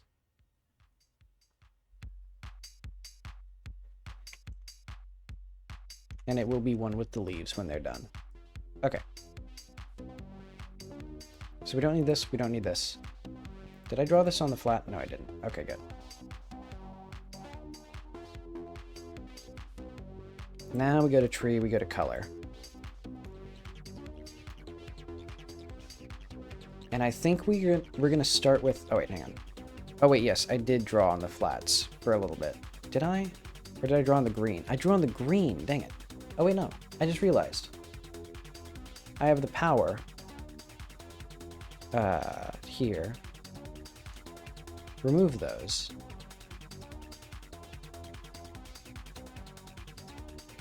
Now it's back to normal.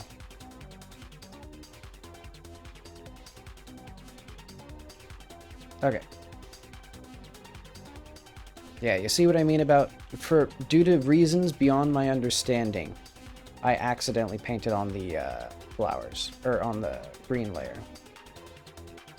Also, hang on. We need at least a couple cuts in here just to make sure that, like, I can, you know, color them differently. Okay.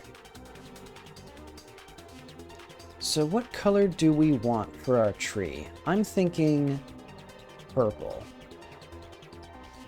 So we'll start with just a base purple color. And then I'll, like, fiddle with the individual hue of each one. Actually, what if we went up to,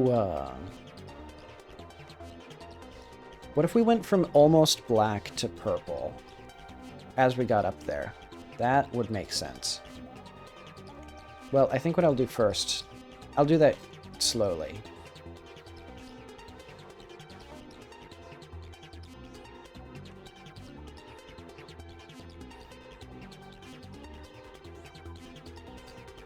You know, actually, I just realized.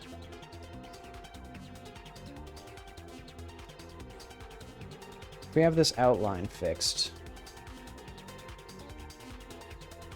I don't need to do what I'm doing here.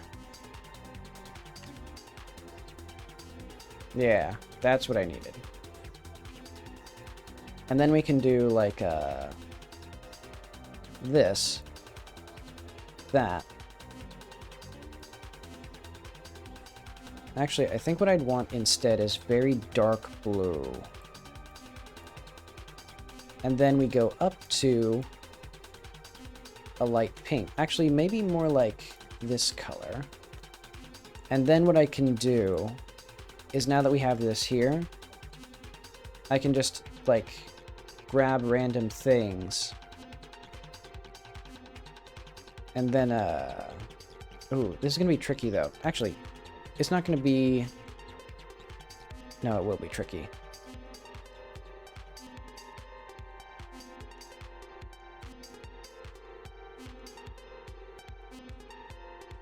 Okay, let's get these.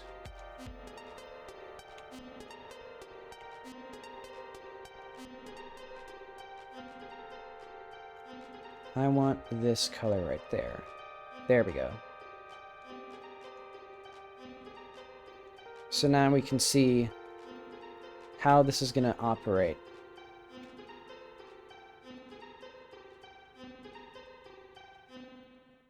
Each one of these little things will have its own curious color. And eventually I'll also do some hue variation amongst this, like just random hue changes.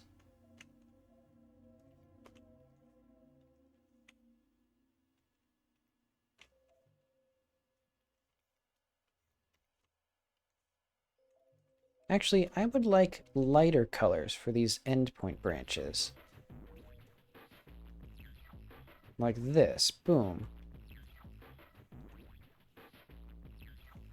Rather than doing darker colors. Or maybe we could have darker colors as more like an extreme like hue variation. Oh, it also emulates casted shadows. That's something good to think about. You know, do like down here we do some darker colors.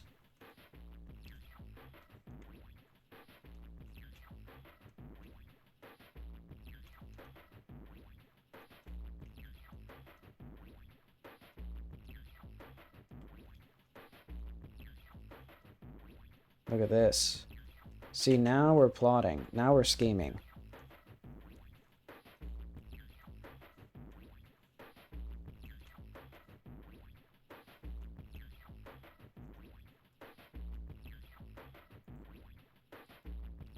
Look at that. It's already turning into stained glass right before our eyes. From a mess of zigzags into a beautiful, beautiful painting. Actually, I want... what do I want here? I want this to be slightly darker. Like that. Yeah, there we go. Really, the only tricky part is going to be making it not feel too uniform. So, like, getting a different color or a slightly different one for each panel. Look at that. My middle mouse button stopped working. Isn't that lovely? Oh, too dark. Yeah, as we go up, we'll then gradually transform into lighter and lighter hues to match our shading. And unlike those pesky masters, we'll keep the shading within the individual panels to a minimum.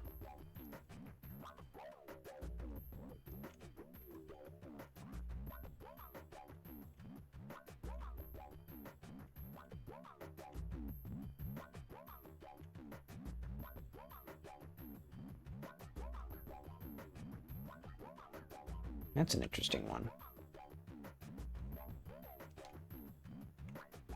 So I want this up here like that. Maybe a little bit different. Where do the leaves go again?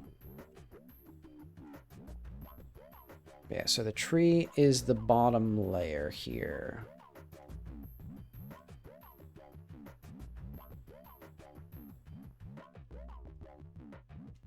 So here, for example, we'd actually want some darker colors, like right here, to match the greenery. And I'm thinking in here as well. Let's do right there. And then like one of these. That's almost the same color.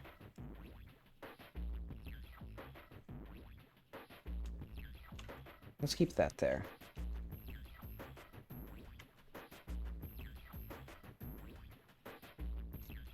There we go. Okay. Why is the... Hang on. Why is this inline? Oh, because the green... I forgot I cut away the green by accident. Okay. Look at that. That looks like it's starting to make sense. And we'll do some little bits of variation and flourish here.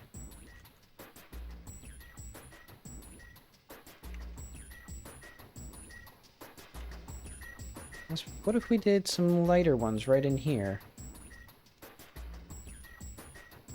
I was thinking at first of like, you know, having it light up around her to symbolize she's sitting there, but then I thought, what if it was like shading again? Like she's casting, like there's light here from the sun.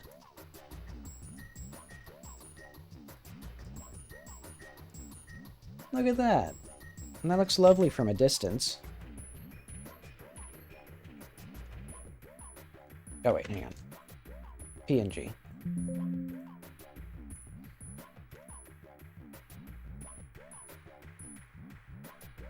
Admittedly, I think my main issue now is the fact that it's squished horizontally.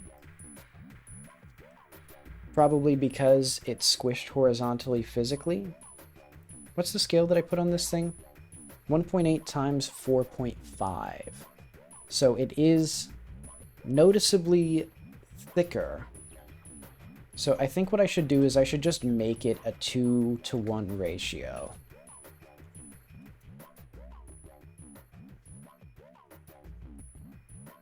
Because it's a lot easier to adjust the ratios of this thing than it is to adjust the ratios of everything else. Wait, hang on. Oh, I see. Let's do like 2.375.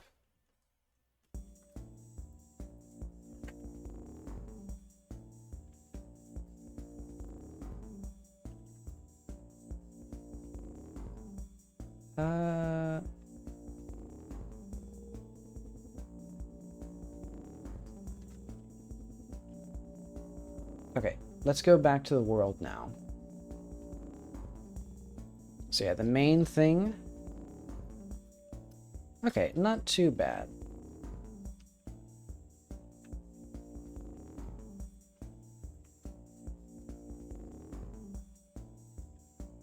Yeah, in a lot of places we don't even really need...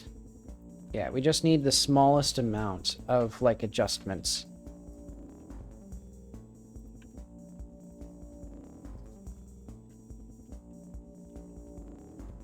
Boom. Ta-da! Oh, wait, hang on. There's something weird here. What is that?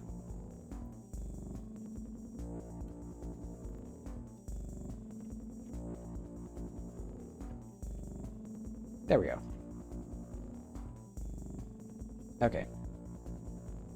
Oh, wait, now we see if it's not squished.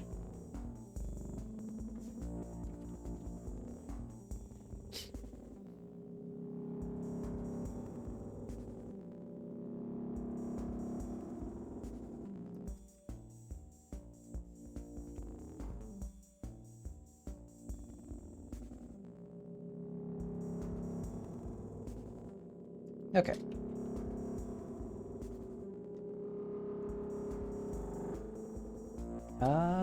Why are these windows not correct?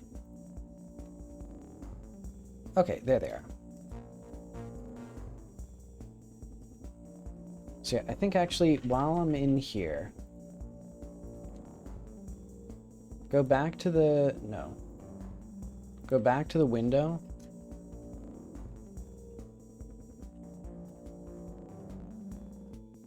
flip this around. So that way they're facing inward toward us. Also, that makes these guys... oh, wait, no. They face different directions anyway, so it doesn't actually matter. But okay. So yeah, I think once we get more stuff, and once I get this border cracked, so I need to figure out where the actual border is going to be. I just had a brilliant idea. What if I just put the material here and look at it? And then I can like check with my eyes while I model instead of, well, no, we need image texture, not magic texture. This will be very powerful.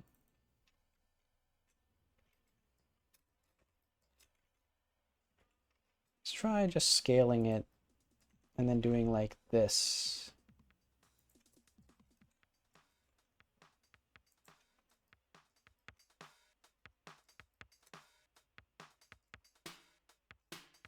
And then a little bit like that. And then also I'm thinking, yeah, we don't need this to be so inward.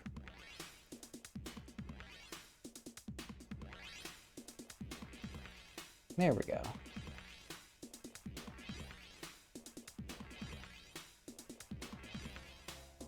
Now, why are these, like, not going... Oh, they are going the way that I thought they should be. It's just that I forgot how the UVs work.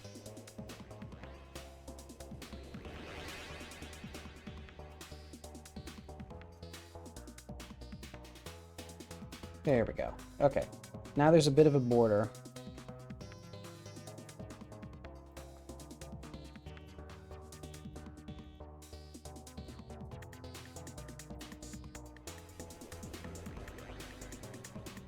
Okay.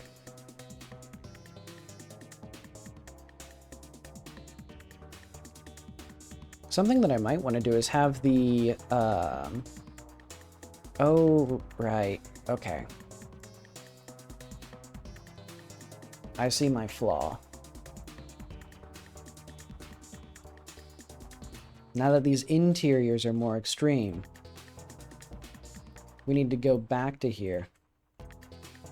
Fix up this stuff.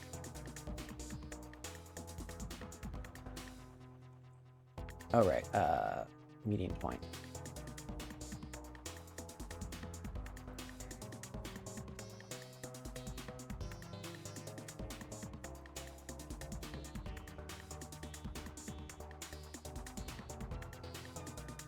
There we go. Okay.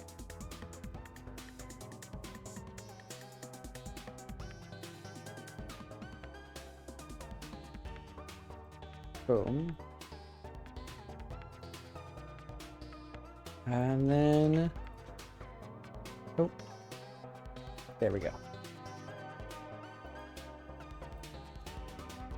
And hopefully that's the last time I have to touch that. Because now it's wrapped up in a pretty little bow. We can see the border with the window. Mostly, it's pretty consistent. I just have to touch it up a little bit once I do that. The tree looks pretty good. I like the shading here. I like the gradient of color. I like that there's some faux 3D. In fact, I'm going to emphasize that a little bit more with some more colors, like here, for example. I want a bit more, like, shading.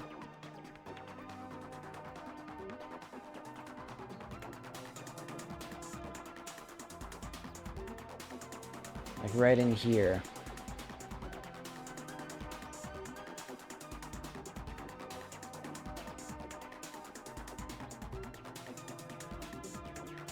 Boom. Okay.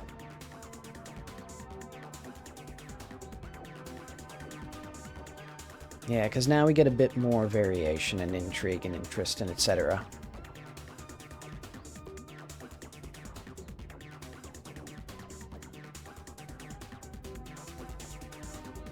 Now let's also, like, fix these up.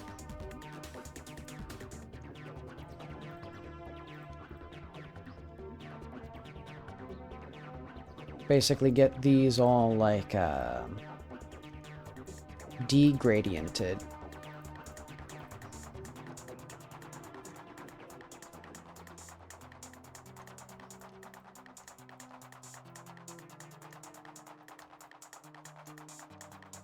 Especially these long, tall ones. You can tell that they, like, aren't quite, consistent. Or that they're not quite flat. And if we choose that, or if I choose that as, like, my simplification. Okay, that seems good. And then the next question will be, where do I want the leaves to be?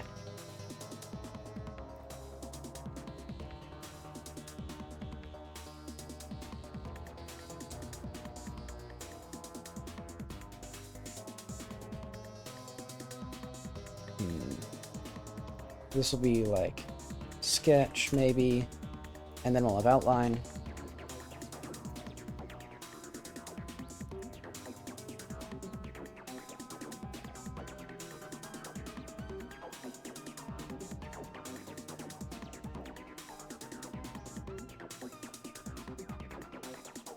I think something that I should do is probably reduce the amount of impact that the... Hang on. We're going to do... I guess we will do specularity. Hang on. I just realized how I can improve what's missing from here, which is the specularity. Oh, the specularity is already high.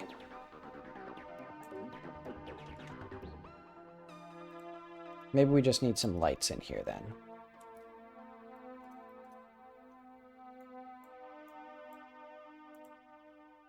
You know, we just have like a spatial, no 3D lighting, church.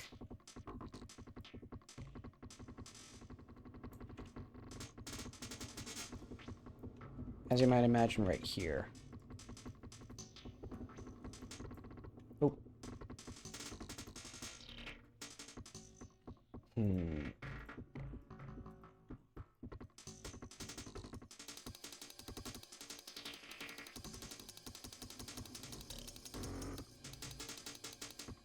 Let's have a light right up here, casting down on us.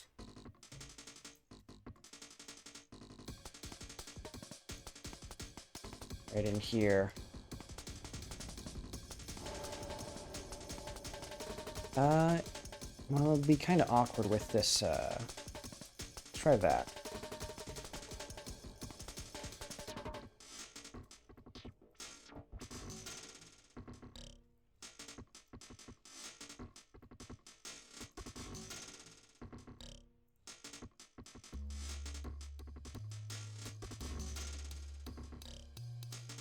Do these lights, like, work?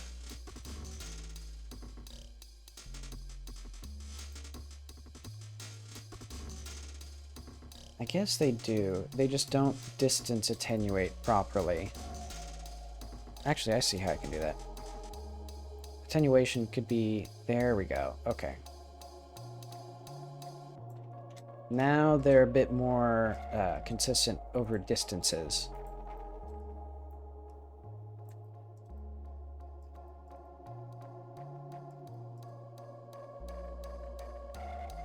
Okay.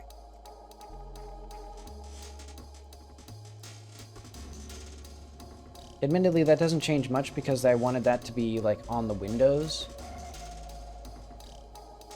But I then chose to not have the windows in the range of the lights. Because I'm a little genius man. Ah, well. Actually, what if I just put a reflection probe in here? Oh, wait, no. Reflection probes break anywhere there's interior lighting. Or anywhere where we're expecting the exterior lighting to affect it.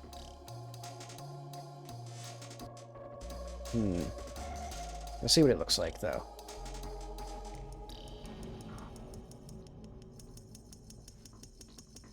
I also wonder, should I have warm lighting or cold lighting? Or this neutral lighting? Okay, this does make a bit of a difference, at least in terms of the atmosphere here.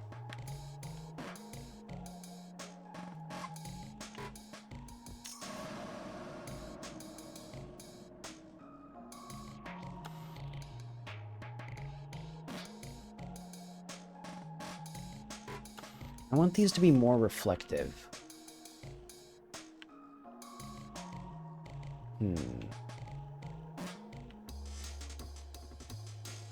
Why is there light on these ones, but these ones are like dark?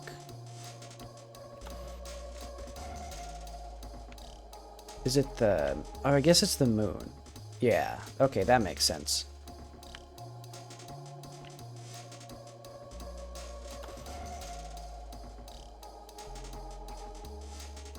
Okay.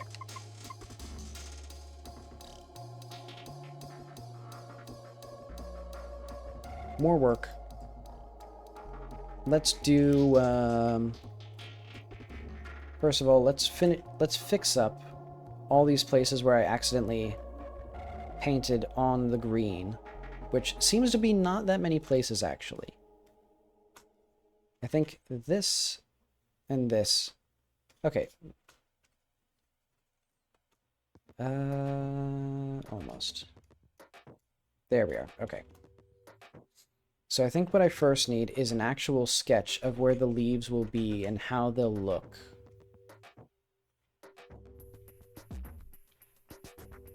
So I'm thinking like we have them like alternate slightly. Or we'd have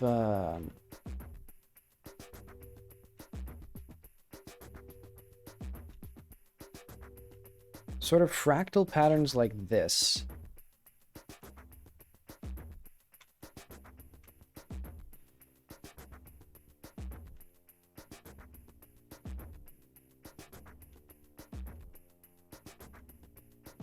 Then we'd have, like, I guess just another leaf like there.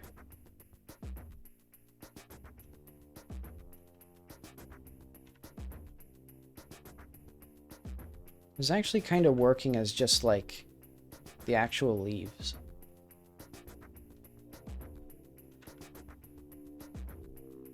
Also, I should ask myself, are these shapes actually, like, how married am I to these shapes? Because they're not anything, like, really remarkable.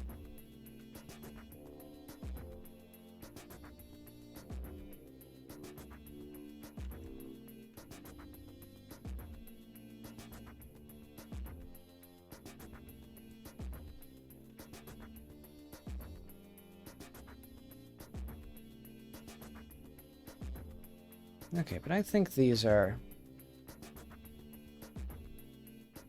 starting off okay. I think here we need this to change.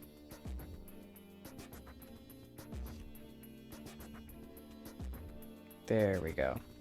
And what we can have is we can have these little, like, scale patterns almost. To, like, maintain almost a continuous shape.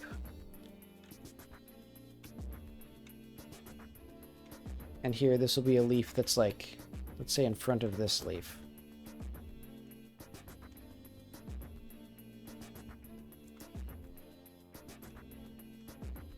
Perfect.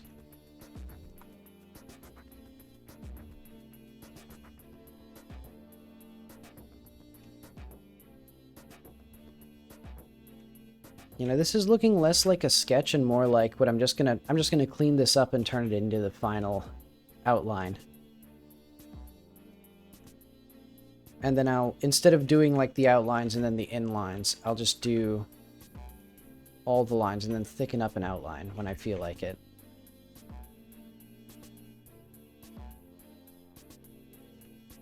Get some depth into here. Being stained glass is no excuse for a lack of variation. And then I think in here I can also just have like more leaves kind of sporadically to imply like, you know, more depth, more variation in the leaves. I'm gonna keep that there. Basically is like, yeah. These are about the right scale. And then I'm gonna...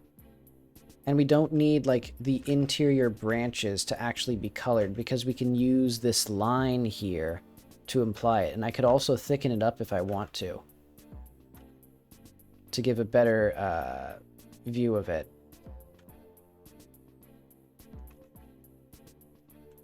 And we will embrace the tangent lines to create harmonious designs.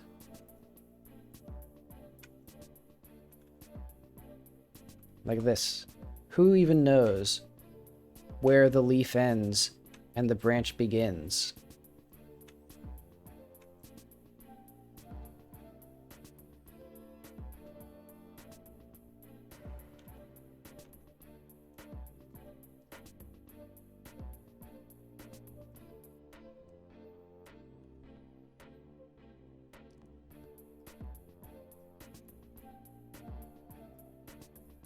Yeah, I think I'll be at this all day.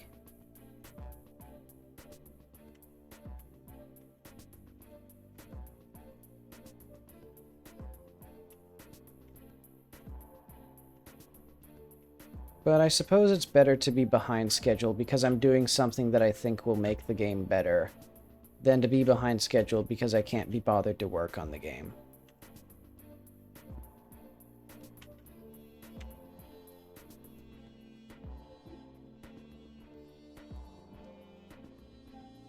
Because, yeah, I mean, I've never done stained glass before. Yeah, let's have this. Let's embrace the tangent. The tangent is my friend here. You know, because that means fewer pieces of glass that a man would have to cut and attach to each other.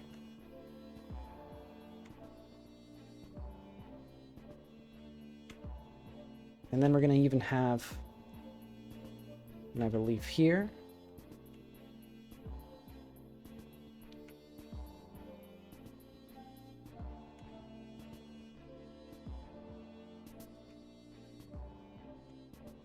And now, any horticulturists will know that this is also an apple tree because of the alternating leaves. We learned that today.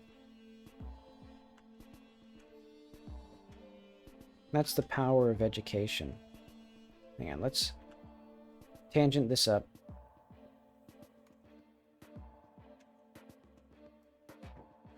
Ooh, and then we can tangent this into the other branch on a different plane.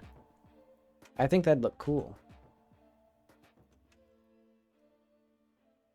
Yeah, because I've always thought to myself, without saying it out loud, that tangent lines are not a bad thing, as long as they're, like, deliberate. Because they're only bad in the sense that they are too cool. They're simply too cool and will distract the viewer if they weren't intentional. Similar with, like, lots of repetition. Or, like, I don't know, too much contrast, too much black in a photo. I thought the music had died, but okay, it hadn't. Yeah, so let's tangent it up. So let's do another one of these, another one of these. Yeah, here, tangent. And then the branch itself will tangent into the leaf, like that. Who knows where one begins and one ends? Let's do a little bit like this.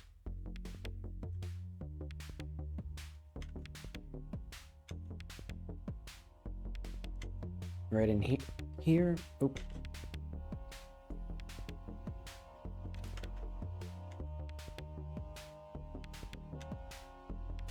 And we'll have this one start and end right up here. This one like that. There we go.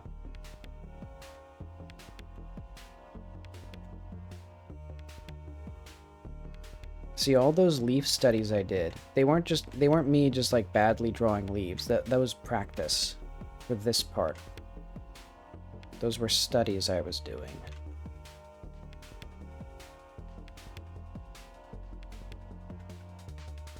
Let's tangent it up. All right.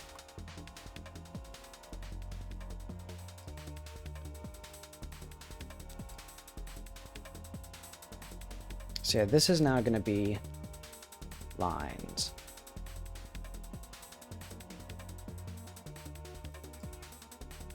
Only about an hour more of this.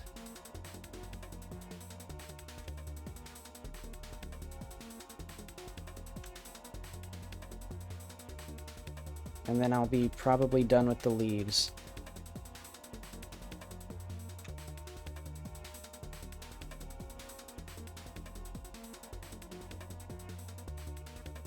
Oh, wait, hang on. Alternating. You fool. How could I have forgotten such a thing?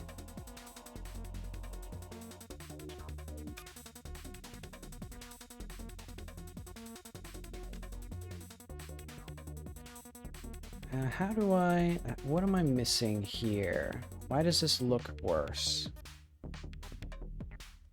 I'll say that's fine. And then I'm also going to put a leaf right here.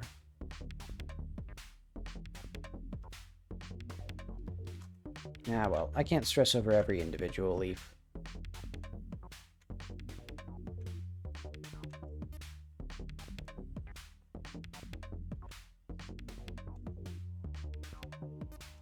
Here we'll do old familiar, recursive, alternations. Alternating bunches of alternating leaves. Which I probably should have been, like, shrinking and growing these borders, but I guess maybe consistent border widths. Well, I can just fiddle with them once I've actually, like, made the leaves.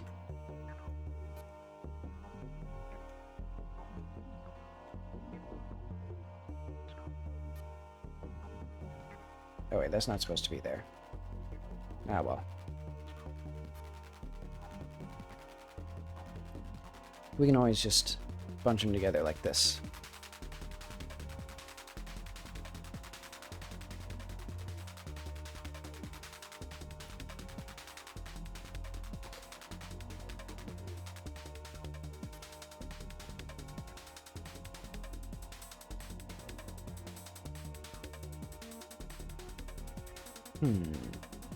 I'm just realizing you don't really see perspective in these paintings, or in stained glass very often. Which I suppose is because most of them are taking from traditions before perspective really took off, like like pre-Renaissance designs.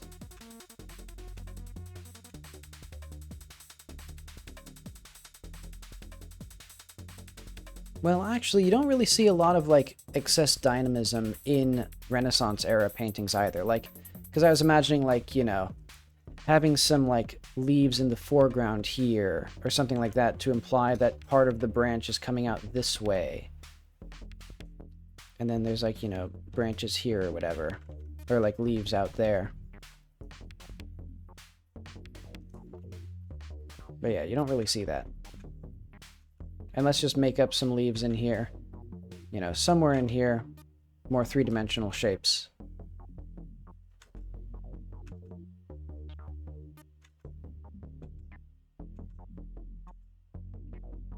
Or more leaves are like somewhere in the depths of this branch.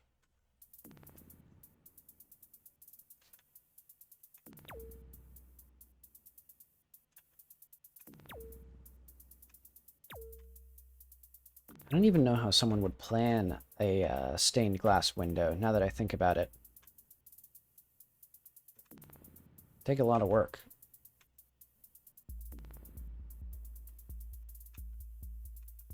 And we'll just make this a something or other. Leaf-like patterns in here.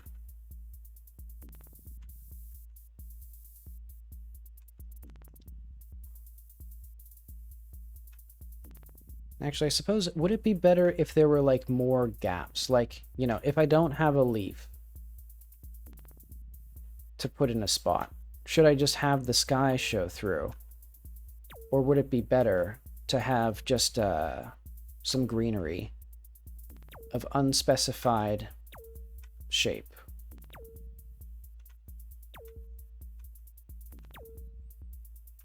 I guess I can figure that out soon.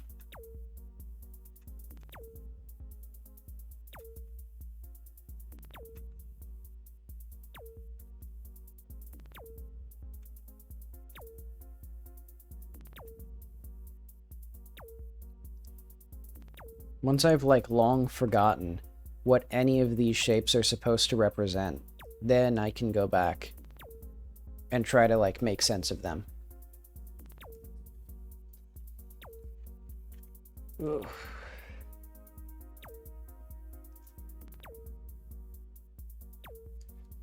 I'm trying to think, do I have any food? Because I'm starting to get hungry, but I think the only thing I have is, like, ingredients for, like, full meals. So I'd basically have to call it once the hunger overwhelms me, I'll be forced to call it, and you'll have to eagerly await my updates on this beautiful stained glass window.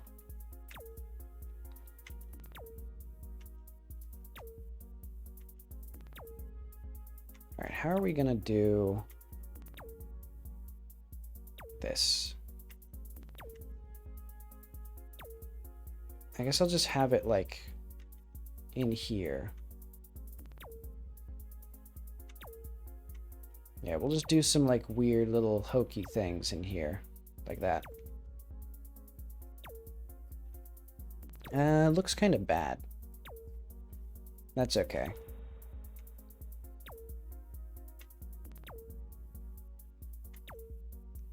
I've basically reached the intersection of apathy and ego. You know, I want it to look good because I want people to think that I'm good at art, but I also don't actually care that much.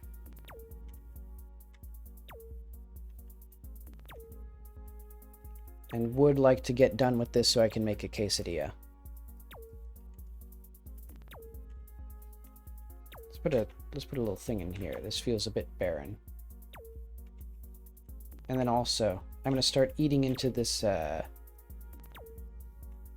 low quality work with hopefully better quality leaves, like that one. Look at that. Isn't that lovely?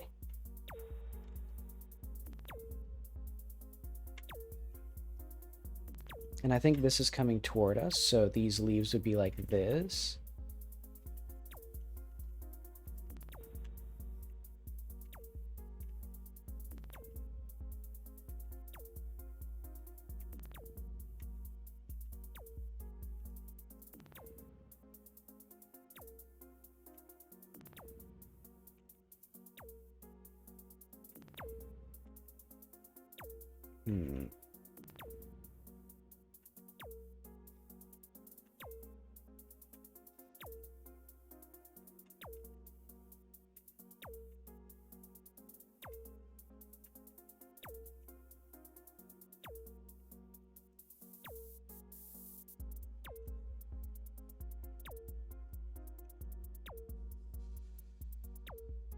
Okay. We're like a third of the way there.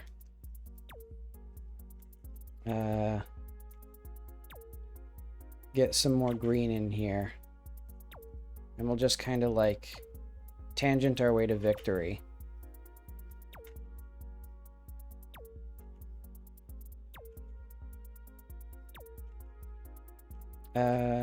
Yeah. Basically makes sense there. And I'll just put like a leaf there. And you know what?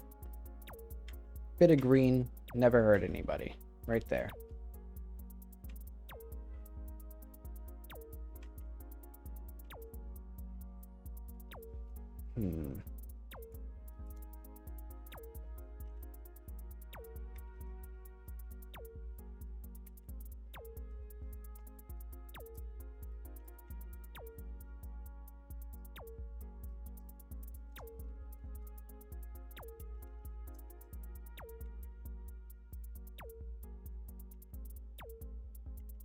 Where would this be? Like this?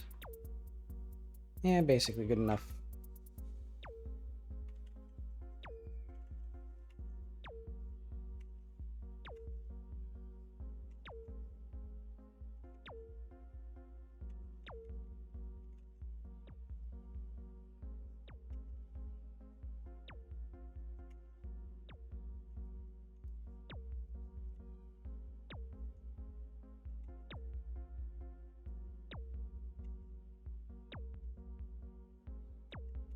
What would I do here? Maybe like this.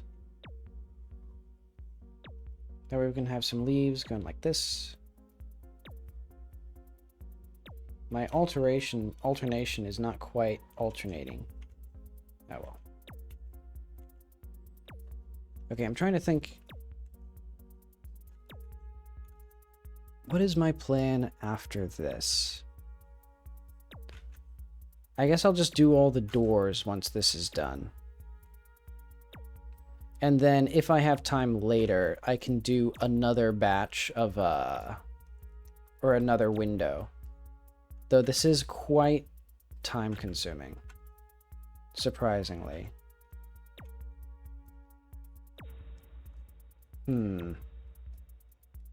If somebody told me making stained glass windows was hard, I don't know what I'd do.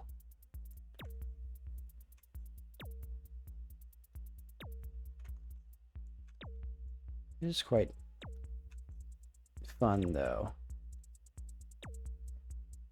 Yeah, and like I said yesterday, it'd be fun to do more fantasy-oriented things next, because this has been quite fun to do, and I'd really like to try my hand at making more, like giving the same treatment to a fantasy world.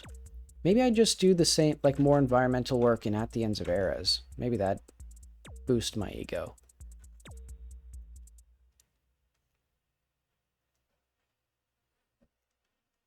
Because yeah, it's been a lot of fun, like thinking about people's houses and layouts and stuff like that. And I'd like to do that where there's fewer answers, I guess. Where I have to make up more stuff.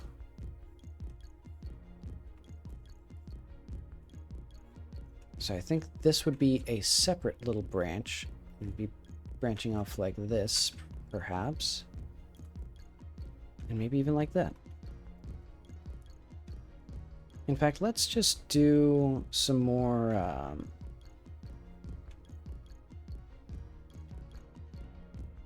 like separate little... Or let's just start with these branches, so I can figure out where all of this goes. That feels inexplicably like it would be better.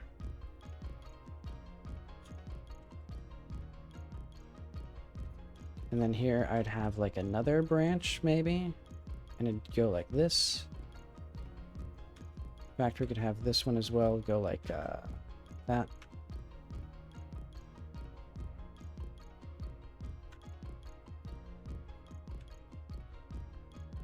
Okay.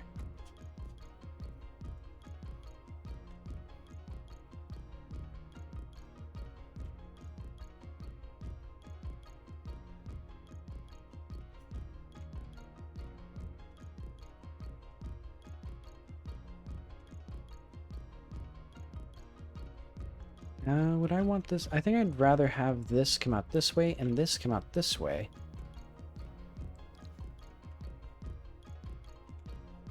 Basically, we'd have two alternating directions of leaves. Okay. Oof.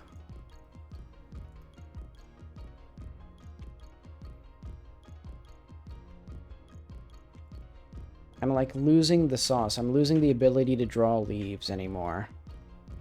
I mean, did I ever really have it?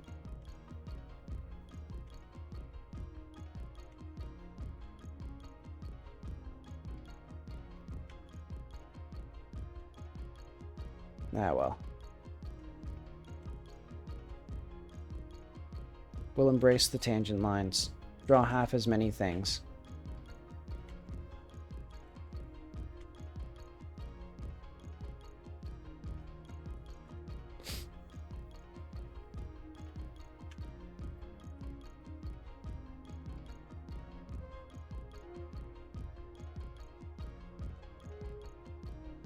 Okay. And then here we have a similar thing. How do we connect these two? I guess I don't particularly need to. I'd like to. Actually, I think the leaves are getting a bit smaller.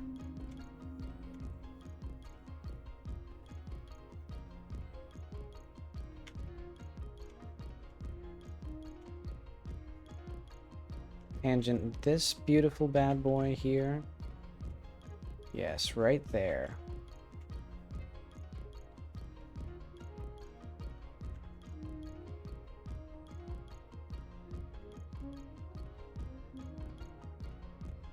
Yeah, because we need all of these to still mostly preserve this outline here. Because it's an eye. How do we, you know, you can't poke into an eye too much.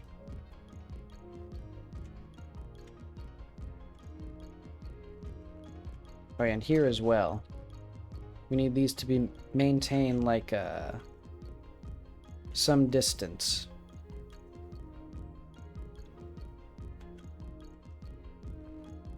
There we are.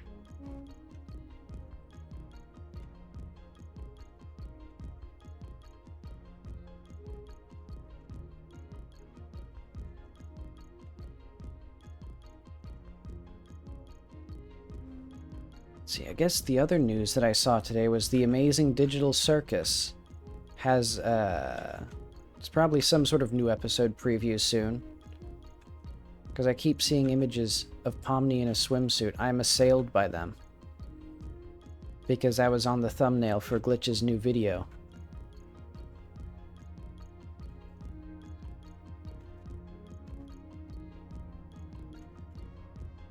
Let's put this, like, there. I know. Embrace tangents. Boom.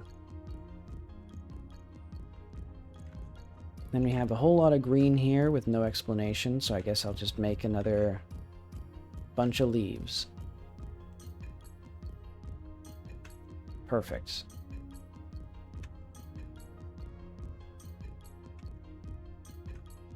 Wait, no, we need this to alternate. There we go.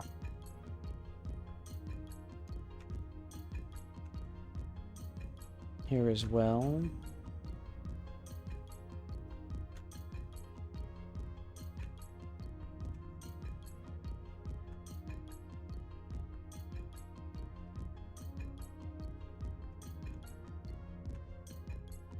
I think the rest of this green can go away. I don't need it.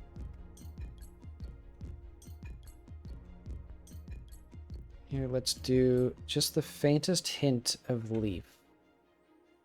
And then we'll have the rest of the leaf out this way.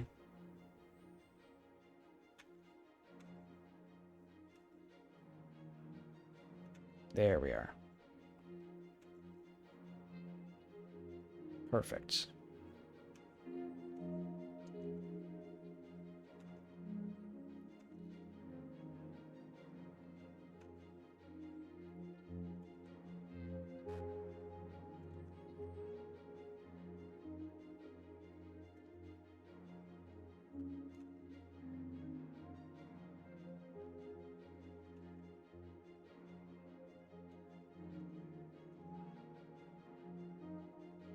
Look at that. Practically good.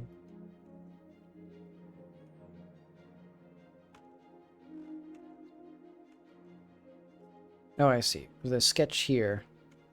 I forgot to also sketch that out. Oh well. Or I forgot to put some green back so the black line goes through it.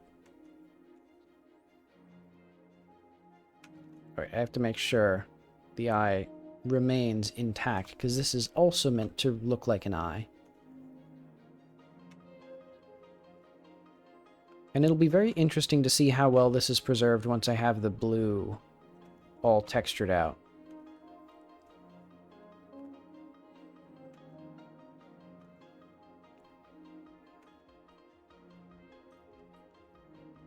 Let's have them...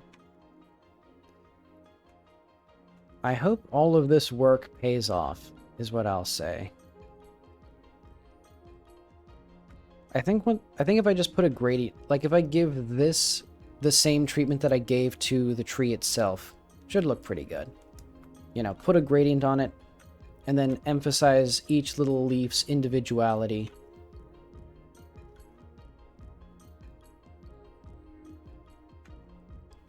I think this needs to be its own thing.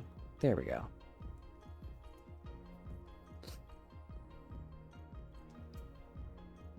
Admittedly, the green is kind of like a random smattering of green.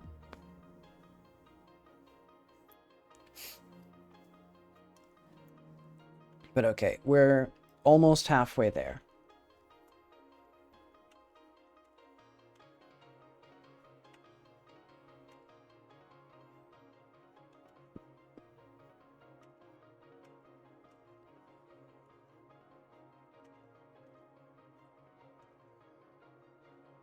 I'll probably just do something like this.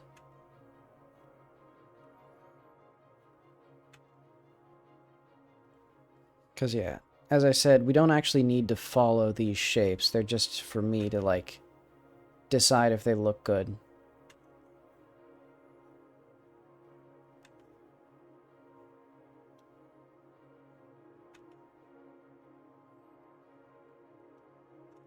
Yeah, good enough.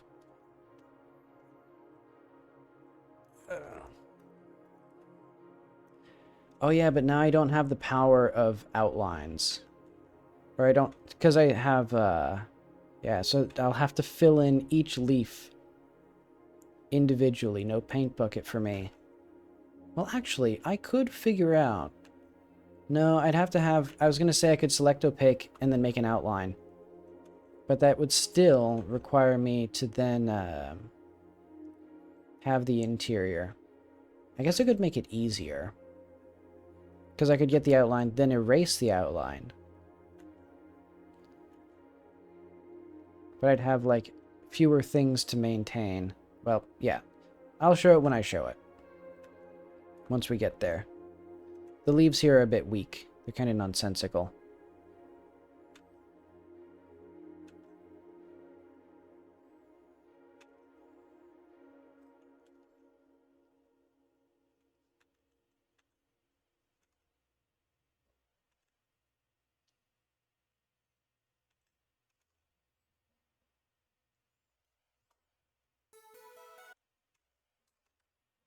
Hang on.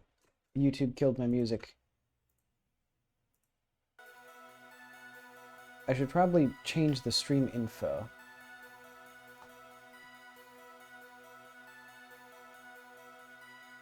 There we are. Leaves.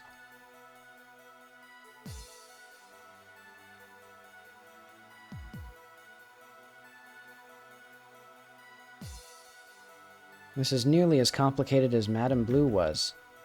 Well, actually, yes, I hope that this does... Did the music die again? The music literally... Huh? YouTube just stopped working.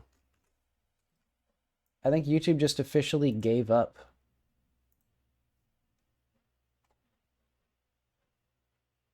Yeah, it's not playing, there's not anything. Huh. Okay, hang on. Shift Control R. Control X to close the tab. Bring a new tab open.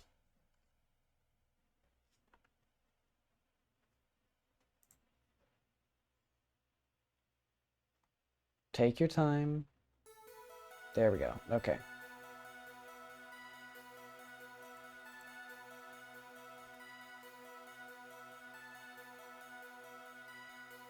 When resetting isn't enough, I have to close the tab and then reopen the tab.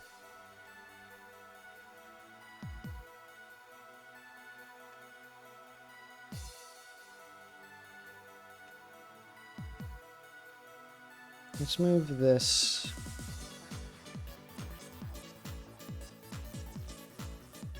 I forgot how much work art was, because it's like every single line is like, what is this leaf's story? What is this leaf's place in the world?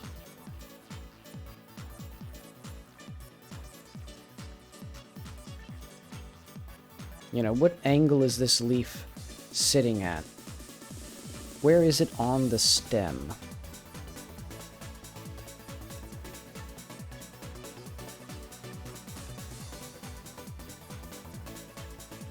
Looks like this one needs to be before this one, so that way they alternate properly. And if I don't do this, it'll look slightly worse.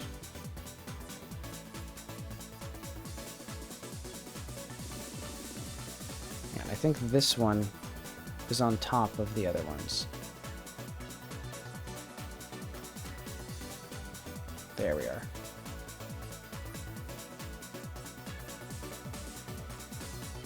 And now let's get a little bit abstract with it.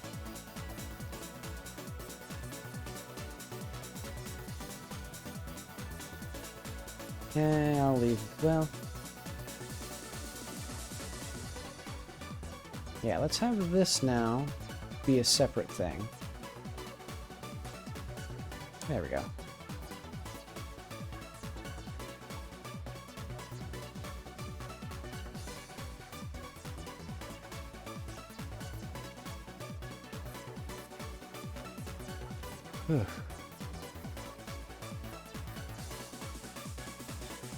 The end is in sight. It's literally in our field of view.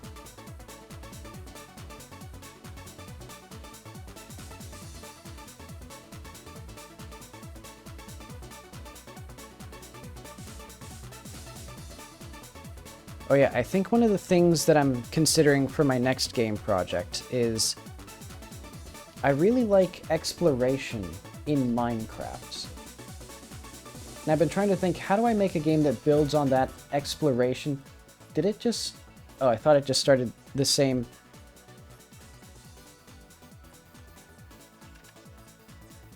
Hang on.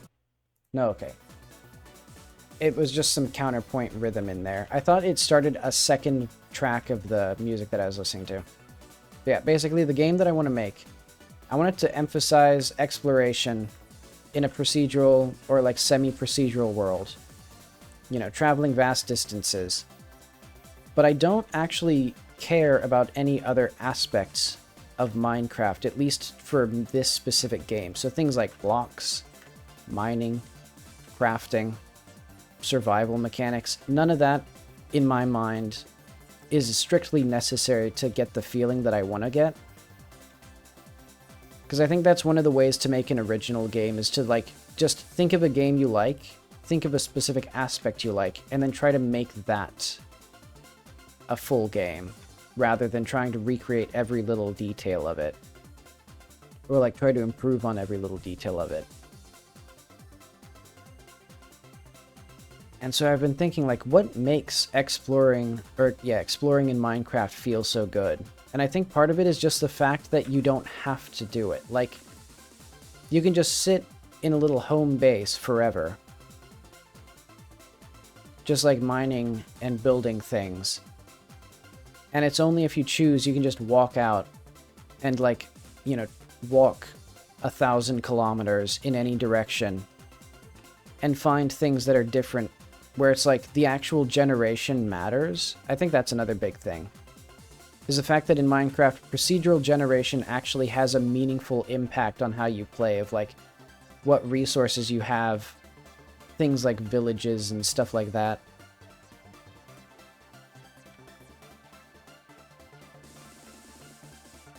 And so yeah, I'd want to figure out how to best capture all of that and how to enhance that without just making bad Minecraft, because Minecraft took like 1 billion years to make. So it's like, if you try to make it in less than 1 billion years, it's going to be harder. Especially if you're trying to make something that's better in some aspect, or any aspect.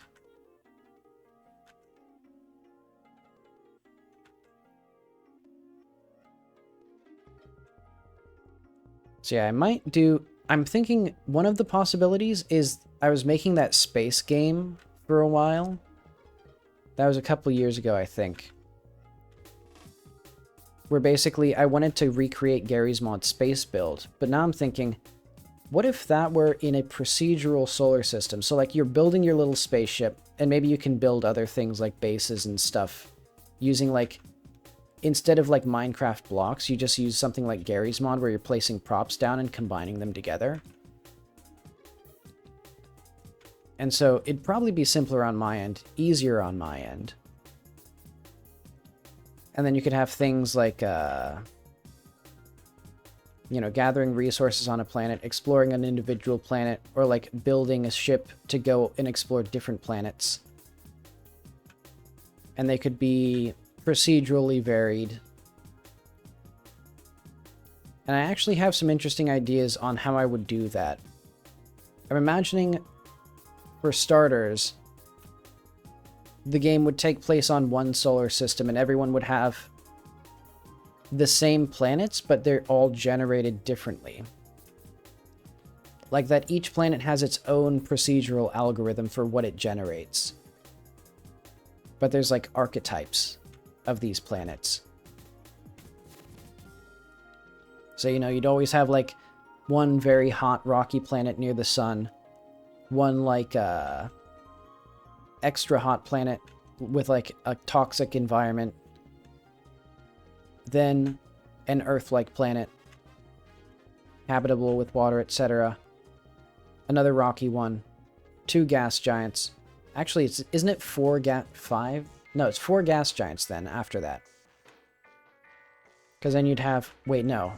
Neptune and Uranus are not gas giants. They just have very thick atmospheres. Silly me.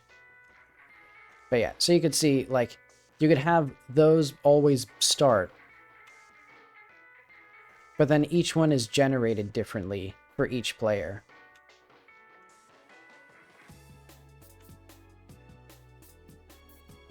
And I think the main thing that I'd want to think about is, like, how does the procedural generation matter? Because, you know, one of the big problems with something like No Man's Sky was the fact that, like, who cares that they're procedurally generated? Like, what does it actually matter? You just walk around and get resources from little nodes. Like, does it even impact anything other than, like, the temperature numbers and stuff? So I'd want some sort of mechanics where, like, even things like the contours of the terrain are significant and important. So, like, oh, this one, you know, this hill here has some gameplay impact. Because maybe there's, like, climbing or platforming or something like that. And so, if the environment is too rocky, you then need to figure out how to get from place to place. But yeah, I'm kind of rambling. But that's because, I mean, look at us. Look at what I'm doing. I don't have anything to do except ramble. So yeah, I'm thinking about that. But that would be like a long-term project. I'd probably have to, like, open it up in early access and then inevitably abandon it like everybody else abandons their Minecraft clones. Once people realize, hey, wait a second, I could just play Minecraft. I think that's where most block games fall apart, and why I wouldn't make a block game. Is just the simple fact of, like, I could play Minecraft.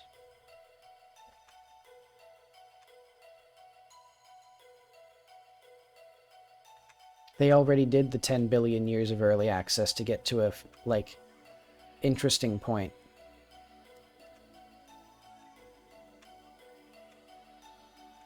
Actually, what if we embrace the tangent yet again? Have that go there.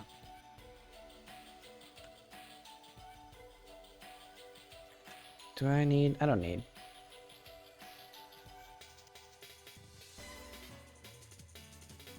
We're gonna have leaves come out like this. Because, yeah, I keep forgetting. I don't need any particular shape here. Because I've already got all the eyes done.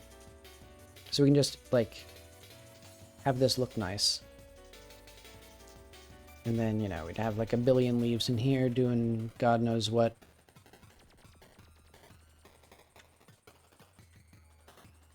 Why do I have a line like here, right next to the border? Just tangent that shit.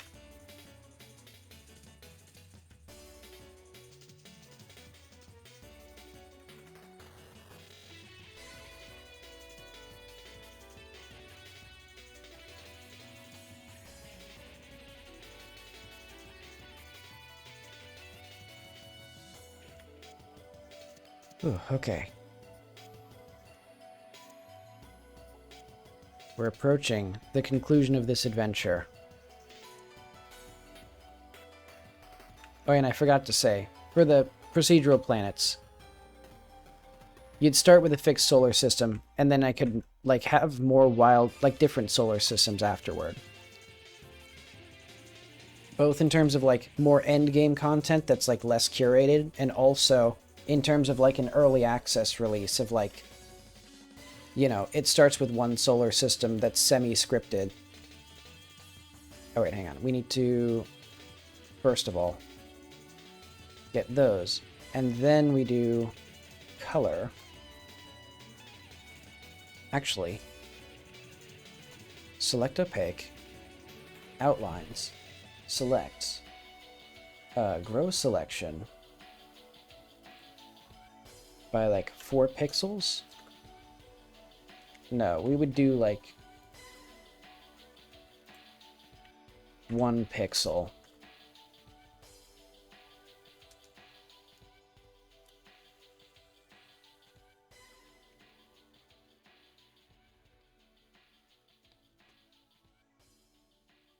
Because what we would actually have... See, now what I can do is I can erase all these inlines. And hopefully in the end, we have something that I can trivially fill in with just the paint bucket tool. And then we can start coloring and like gradienting and all that stuff.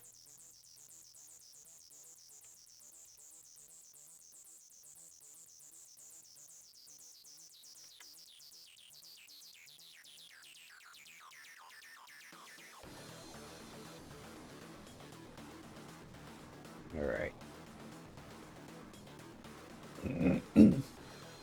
Excuse me, I'm also like losing my voice. Wait, I just realized. I think I could do a thing here that's kind of clever. Put this under the lines. Fill this to our this color. Go back to lines. Select this region. Go back to outlines. Fill that in. And then we go back to lines here. So this is now all of the outlines. So what I can do now is select this color, delete it.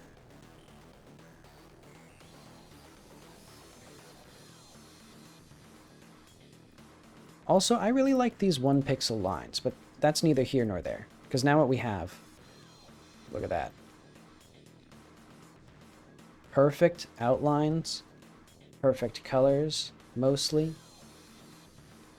I just need to fill in some, like, stragglers.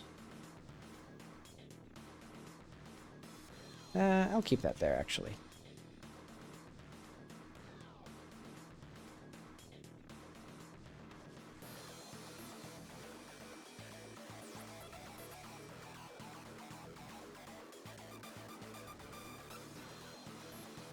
And yeah, here, then I'll do a gradient, then I'll, like, mix and match the colors. Because I think for this one, I would like more shading.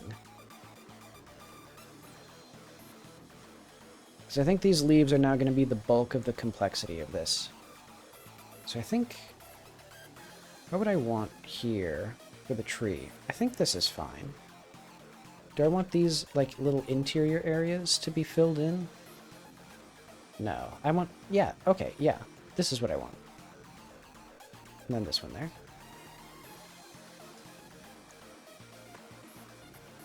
Okay. This is looking good. Alright, now let's do our colors.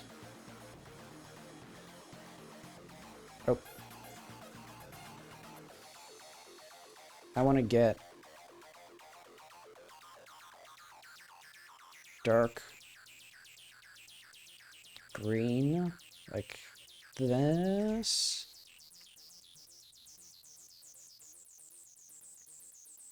Let's do almost, well, dark turquoise looks really ugly. Dark green starts to look better. I think here, that's about what I want. And then I want just a good old-fashioned honest green.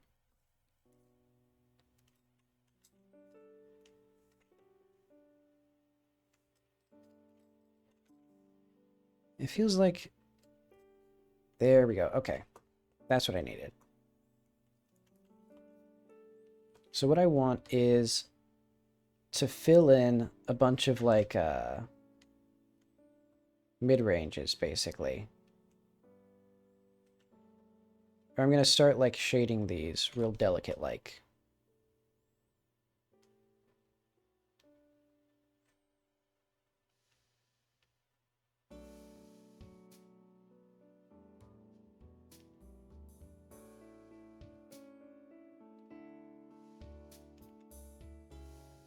See, I'm thinking, like, we're going to need... Try to alternate this.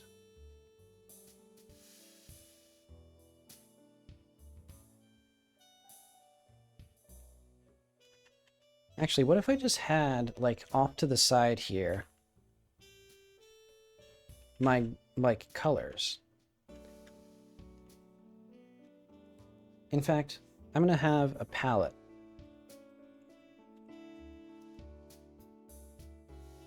So that way I can do, like, do our nice honest boy green.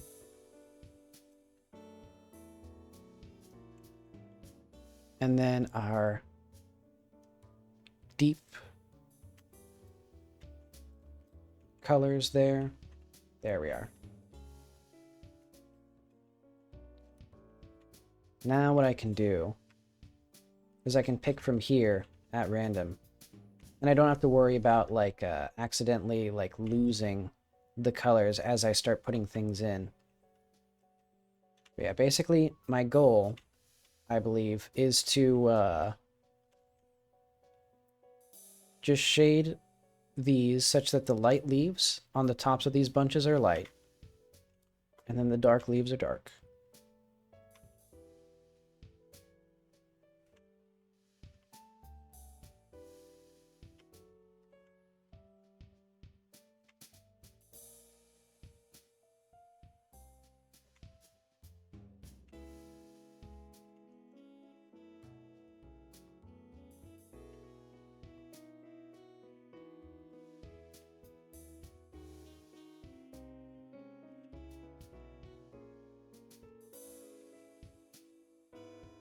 Hang on, does this have... This should have that, so that way I don't accidentally keep, like, changing colors of things. Okay. There we go. Now we're getting a bit better.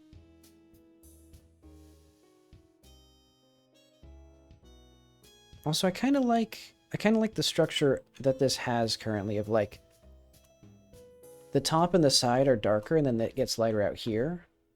I'll also try to keep that.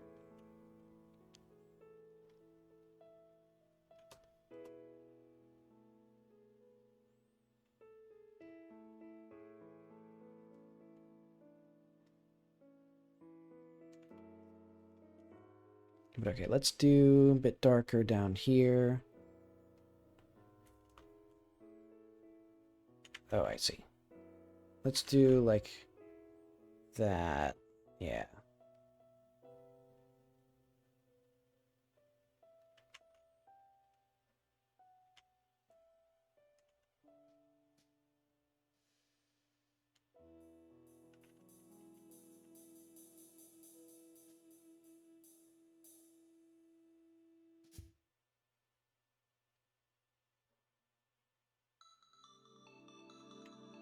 Why are these not behaving the way that I want them to?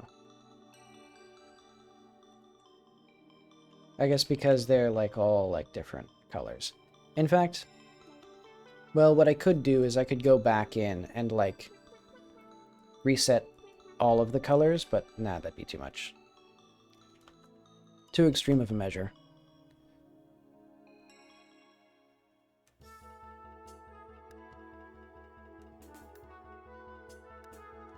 Because, yeah, they're mostly good.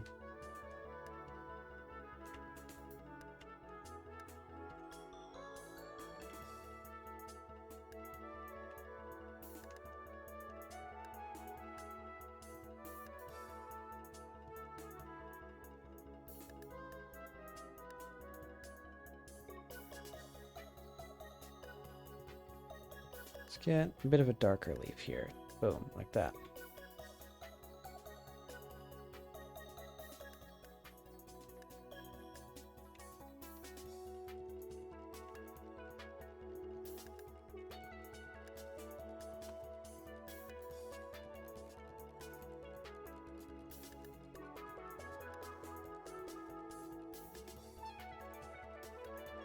Okay. How's this coming along?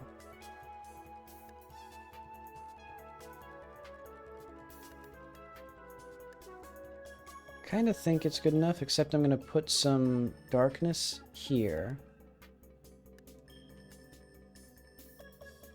Oh, I see, and I need much more variation in here. And here especially, for example.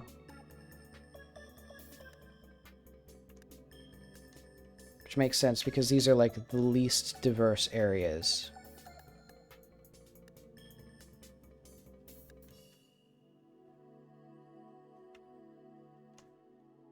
Or the areas where I, like, had the gradient the furthest away. But okay, let's just add some, like, subtle variations.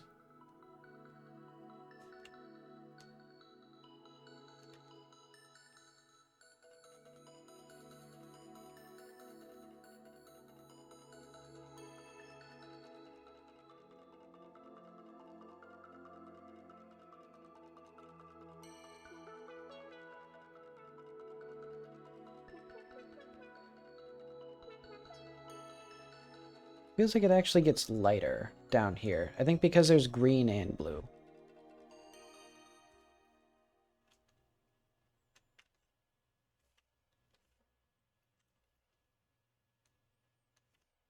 Okay, let's get these a little bit brighter.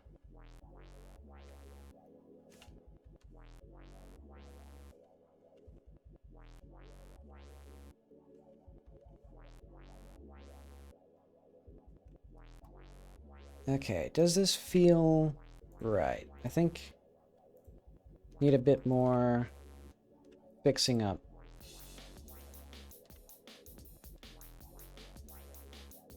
And then it'll be basically good enough.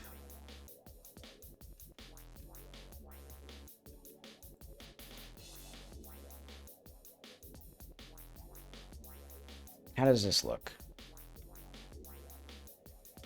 Ooh.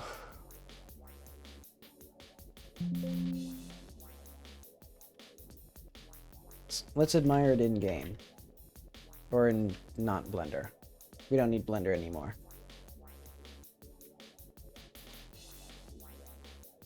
Okay.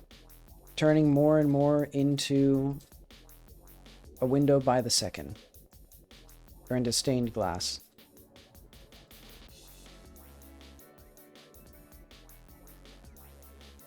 I think the next step is our apple.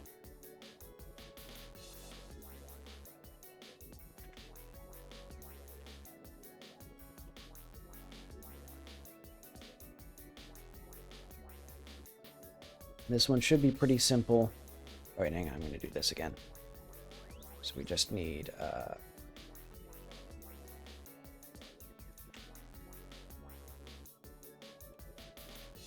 And I think we don't need this here. So I'm just going to do...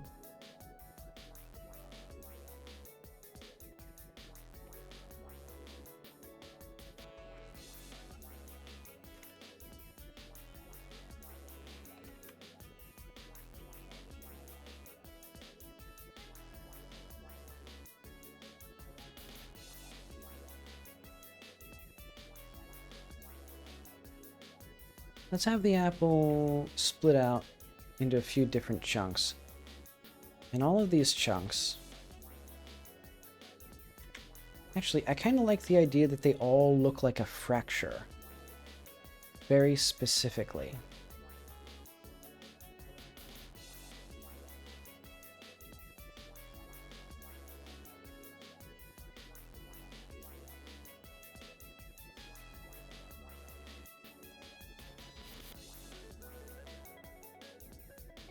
I also need to make sure that I can, like, properly, get this line into here. Okay. Goodbye to the sketch. Oh wait, I forgot to make a separate inline and outline colors. Ah well, this one should be easy.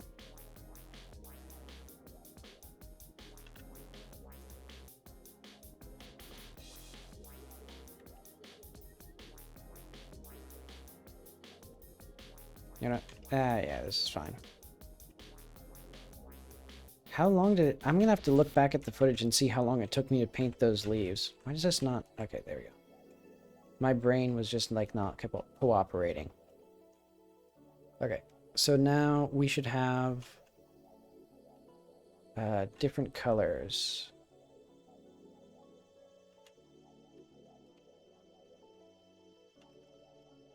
Exactly do I want? There we go. Let's just start there. And then I think let's do a bit burnt purple, actually. No, that's not quite enough variation.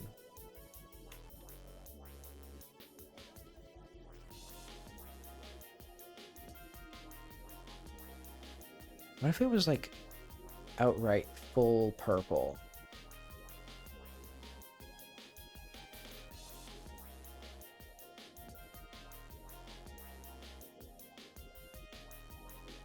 And then I want something a bit more desaturated, perhaps.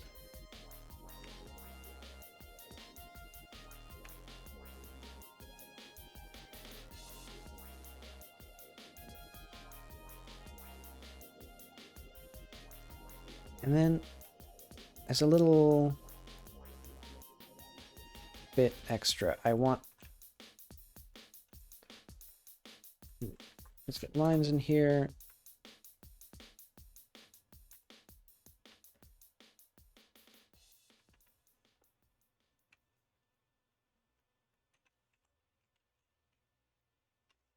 Let's do like a bright-ish orangish color.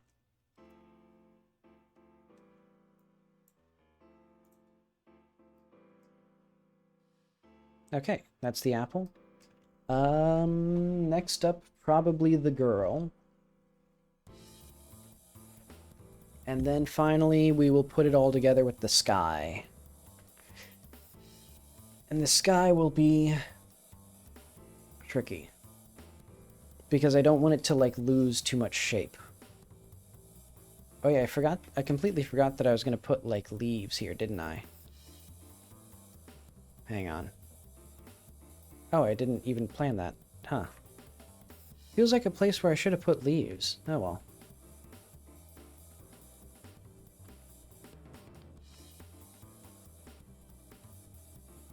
Yeah, good enough.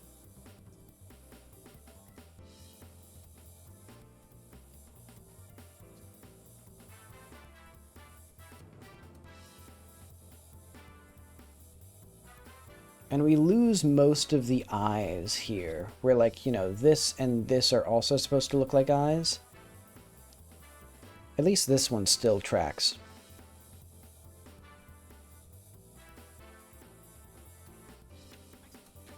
Did I put these? Oh yeah, I had leaves alternating directions, I think. So why did I make it these leaves go this way? That's dumb.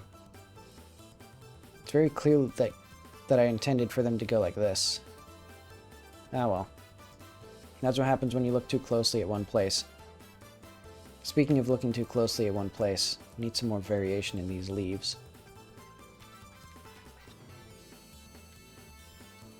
I think deeper. There are a couple, like, deep colors in here as well. There we go.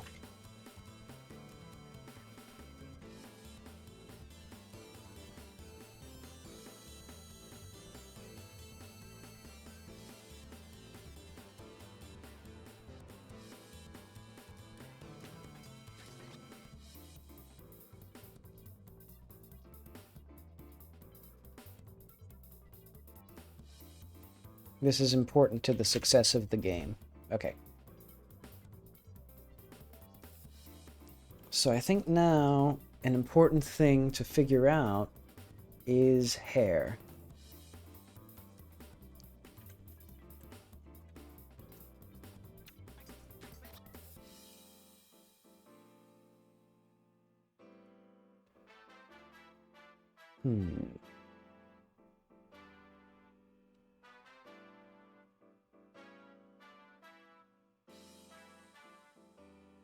I'm seeing dreadlocks. And putting it up into either pigtails or a ponytail, or having it go straight up and then back down. I'm wondering.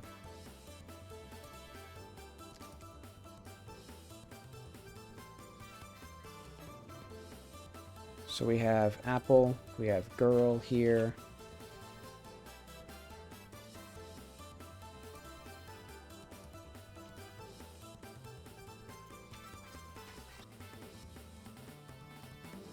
So this will have to be, what would I want to do?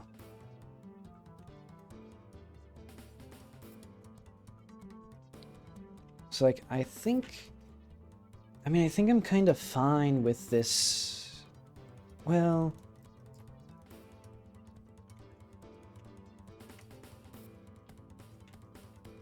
if we had her hair more, like... If we had these strands smaller, actually. And actually, I'm just realizing dreadlocks are perfect for stained glass because you can... you're sort of going to be expected to draw every individual dread.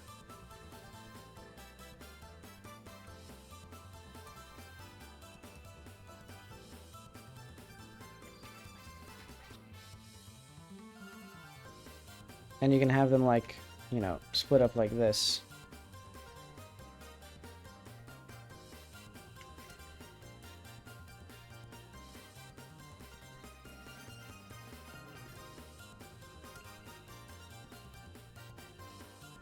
So let's try getting some of these.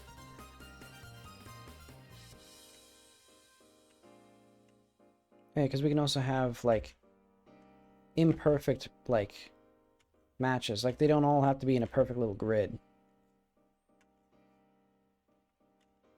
As long as they're not too, like, distracting.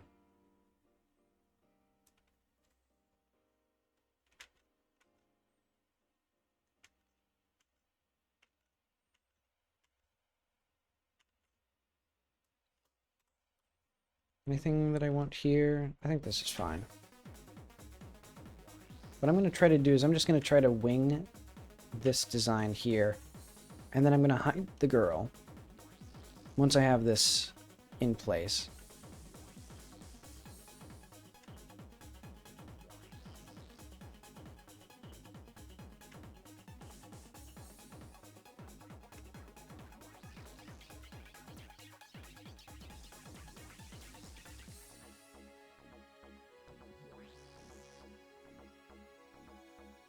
And then, yeah, the fun part will be getting all of these dreads lined properly.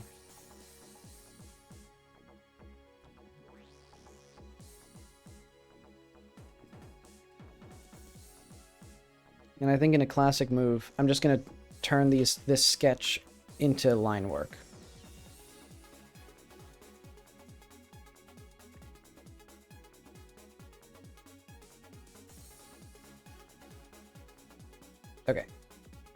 that seems like a start.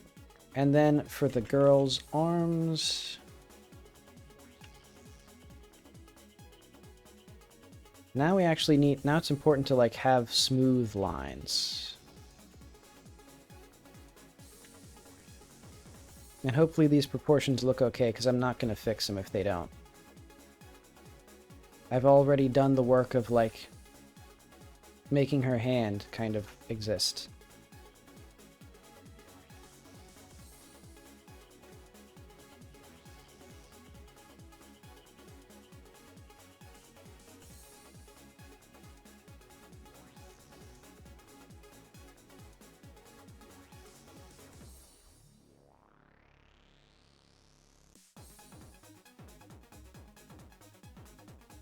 Is this... Yeah, I'm gonna make this look exactly how I want it to look.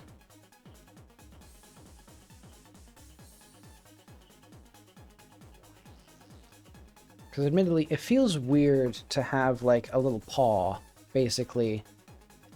A crude little sketch. For, like, a stained glass window. You know, you can't be too cartoony with a what have you, whatever this is, stained glass.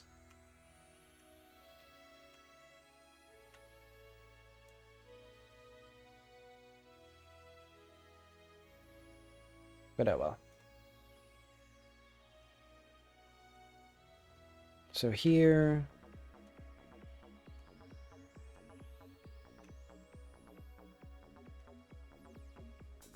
And then we'll have her dress.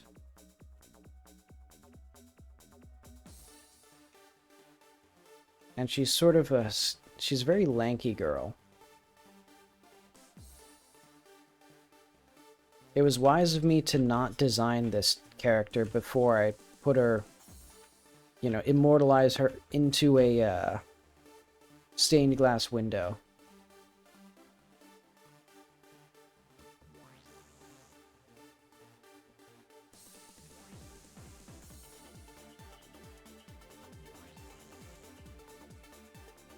Okay, so I think that is the sketch, at least.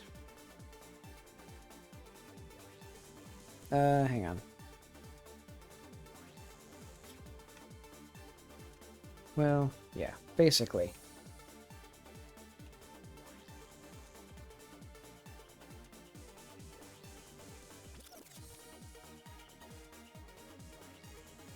Yeah, so now the real challenge begins of how the heck do I draw these in a way that they feel right?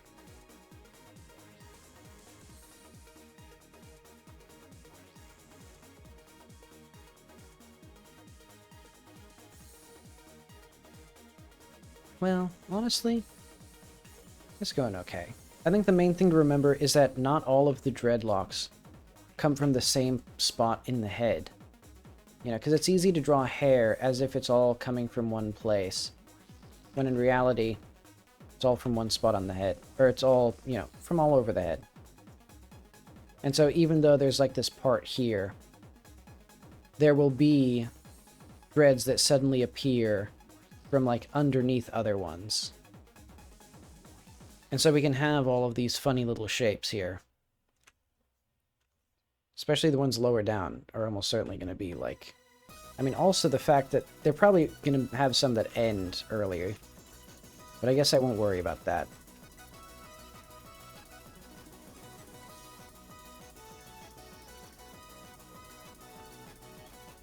Yeah, that's fine.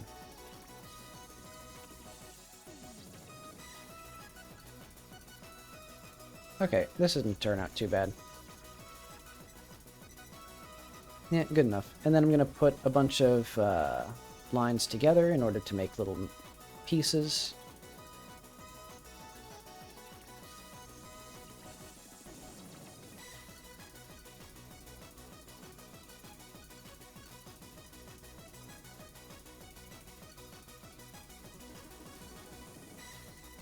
And now what I kind of want is... let's hide the halo.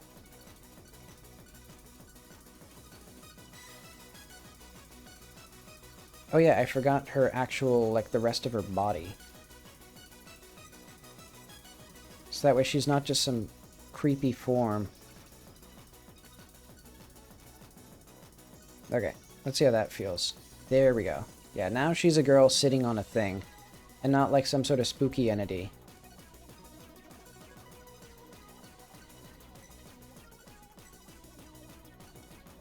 Okay. So the girl is, I guess, above the tree.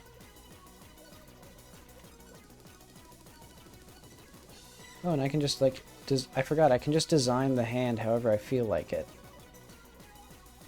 We'll just draw a little paw. Kind of.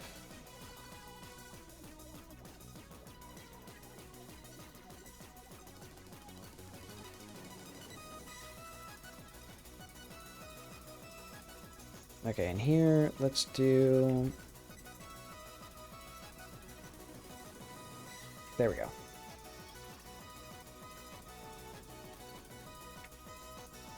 So how do I want to design the body?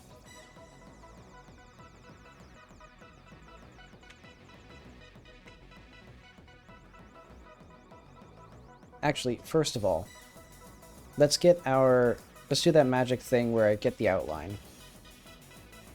Select opaque, select grow. There's going to be outline. Actually, as before,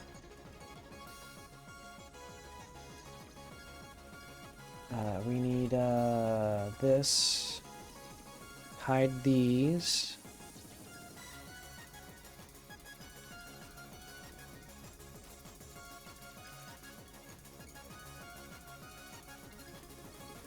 Ta-da!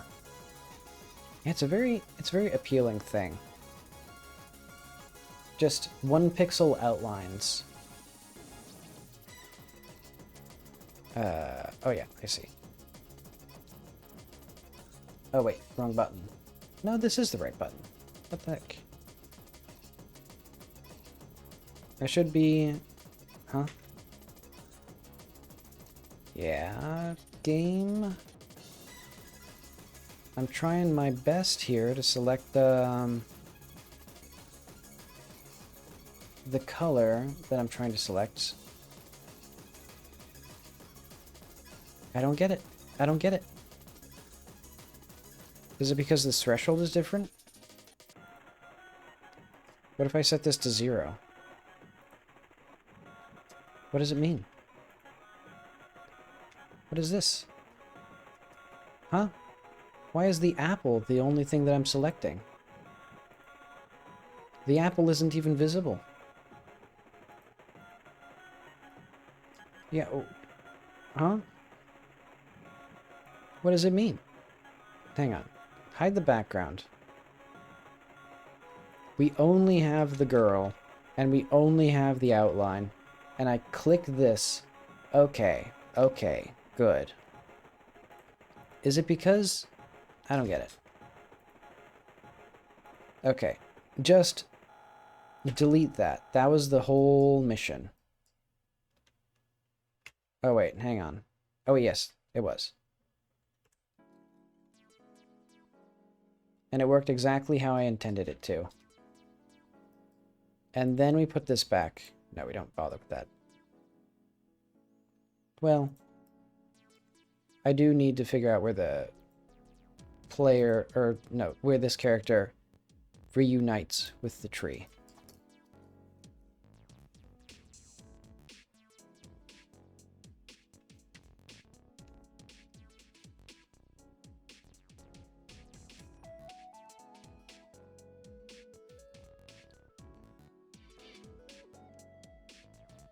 Oh wait, hang on. Color. Boom. Okay.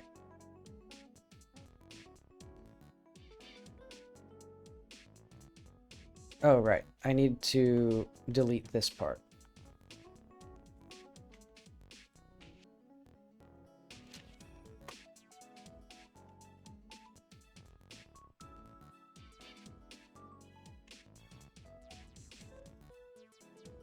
All right, wrong button.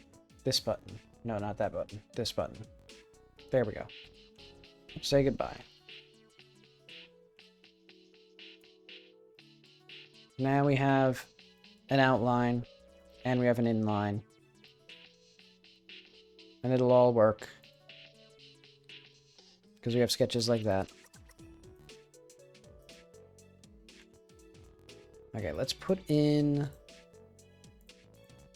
this skin color.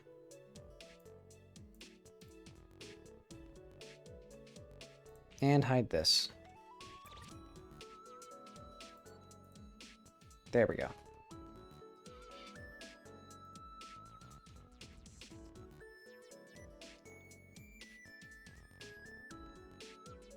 Oh, wait. Just call it... Just hang on.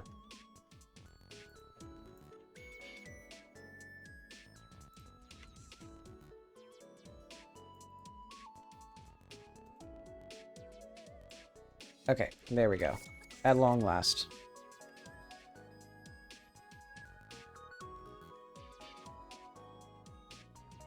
Easy peasy. Get this. Hide the lines again. Hang on, we're gonna need to get a specialist in here.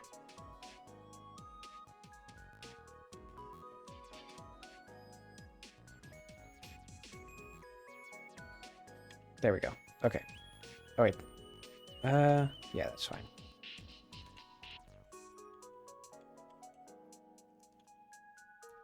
Why is this here? Oh, I see, because the sketch is still there. Okay, there we go. Now we have lines.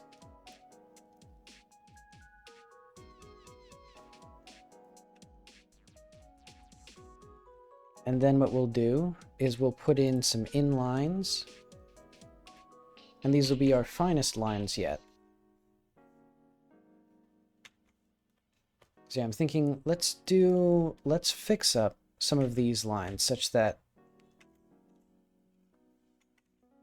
we'll have little tangents. In order to make, well,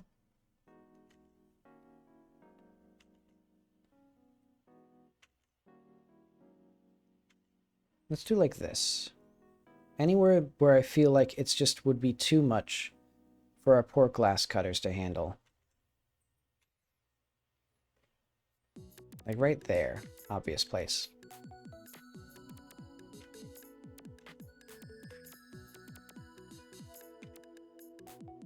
Yeah, how many times in human history have dreadlocks been in stained glass? Is now a good question.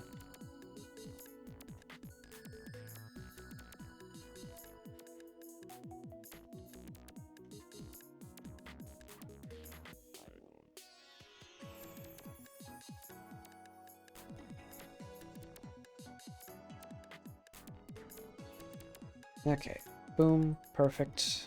Yeah, so we'll need some subtle variations of the color here.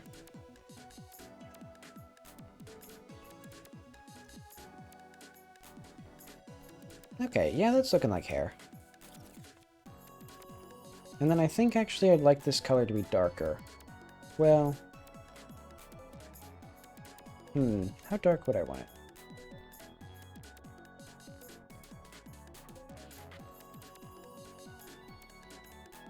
Okay, yeah. Oh wait, I just put that on the lines. Okay, let's make sure that I don't screw up the lines completely.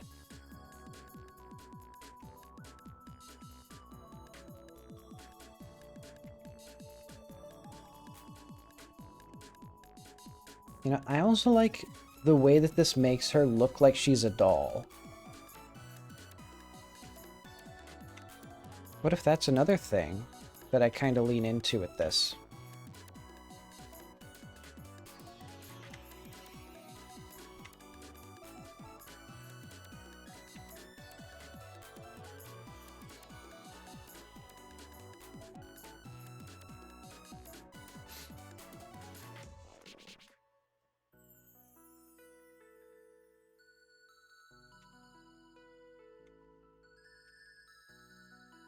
What if we had these go in like this? That looks cute. Yeah, that looks nice. Look at that.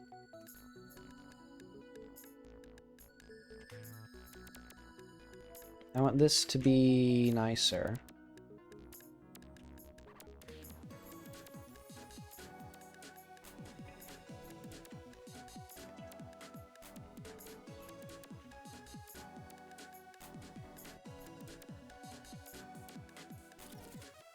Or like this, perhaps. There we go. And here we don't even really need that shape.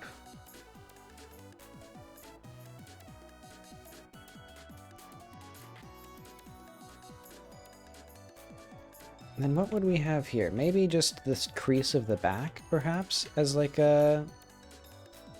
We'd have this as a separate piece, of course. Actually, what if we have...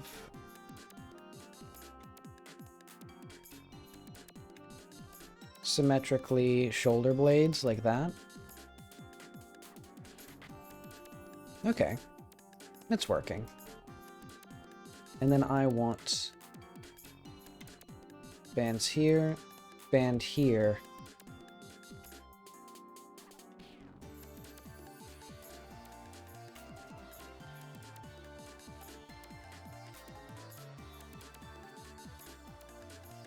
And I think this kind of goes across like that.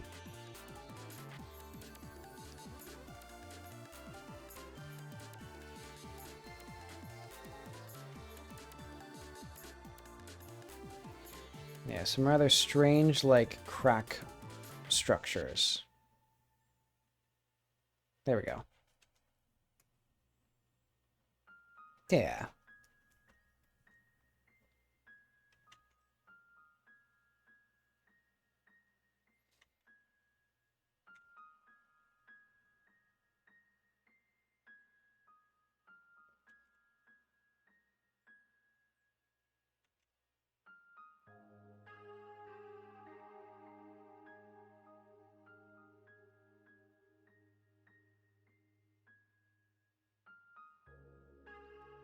Okay, look at that.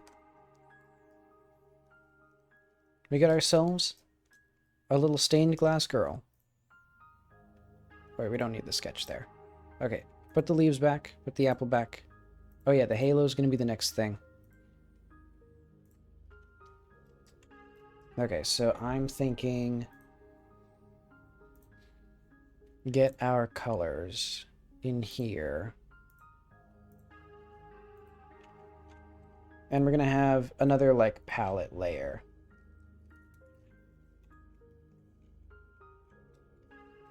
Wait, we don't actually need that yet. So I think this with darker complexion like that. And then also we could have a subtle highlight. Wait, actually we need this again. Because I need to have like a nice little midpoint right about here, probably. Hang on.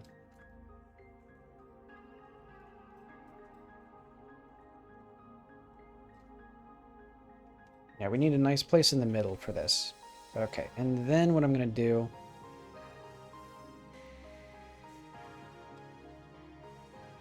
There we go. And actually that means that I want probably some more...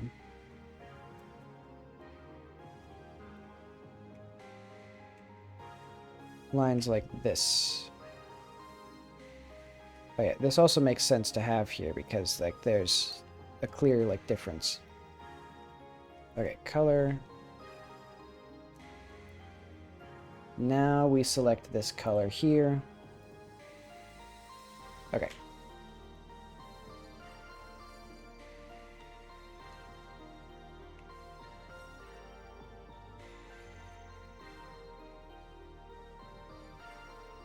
Hang on.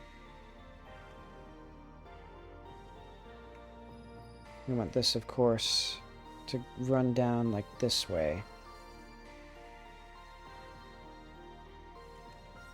Boom. Now we can have subtle shading all throughout this thing.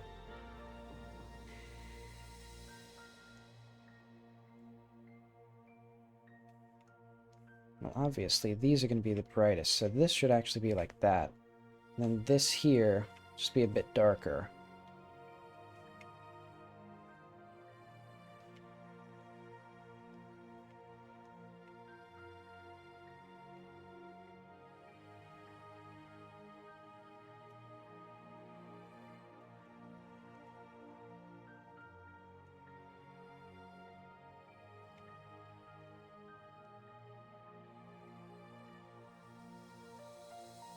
Do that there.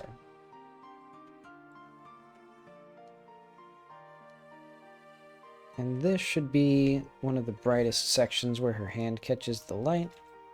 There we go. And then I'm thinking another one of these.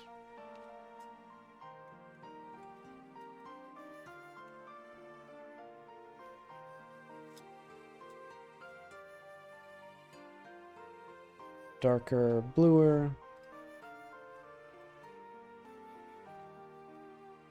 Okay, color.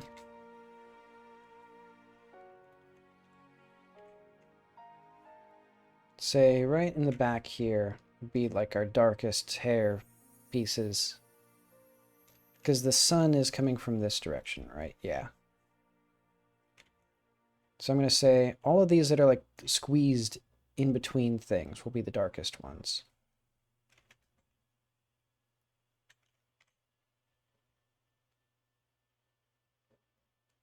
There we go. Next darkest.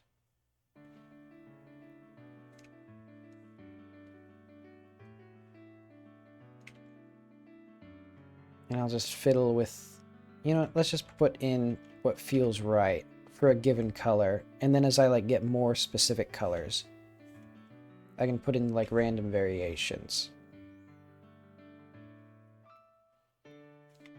Like in fact, these ones should start getting a bit lighter.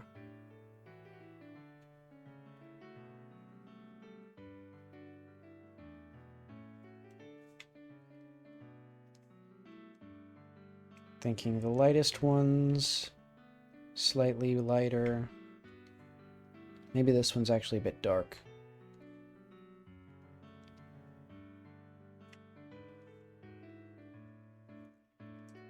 How does that look?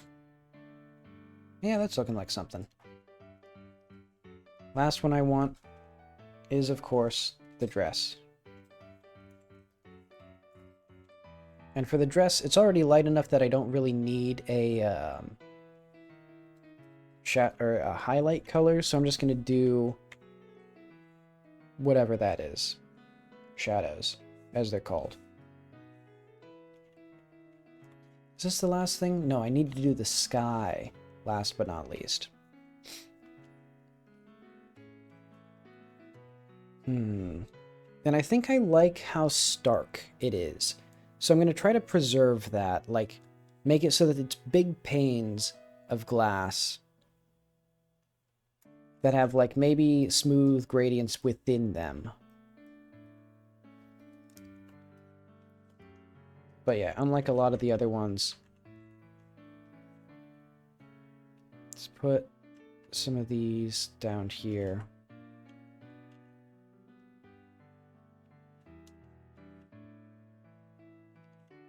And we'll just have like some mixing in here. Actually, these should be also dark.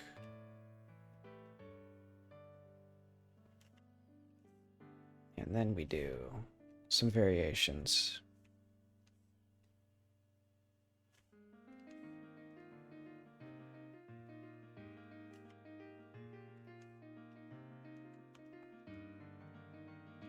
I guess that one's fine there. Okay, and then we do a little bit of random variation amongst these.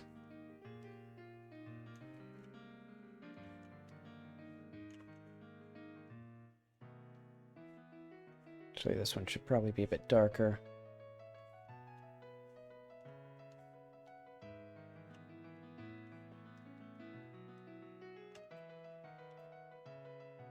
Okay, that looks nice. Boom, boom, boom. Okay, last but not least, the sky.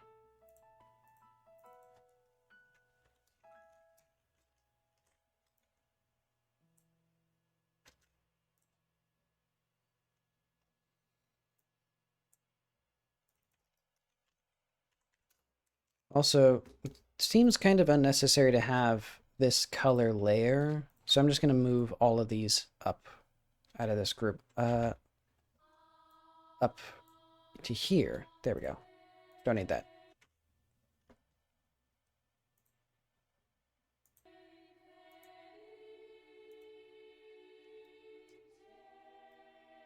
It looks so lovely from a distance.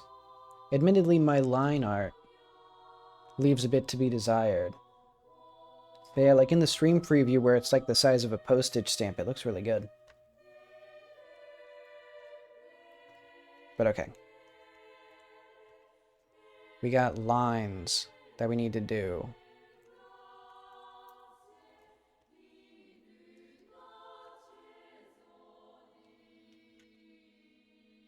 Ooh, what if we had them look like cracks emanating from her?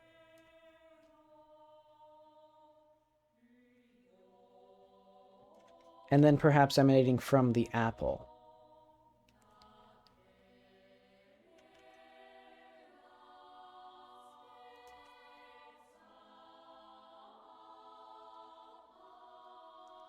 Spooky.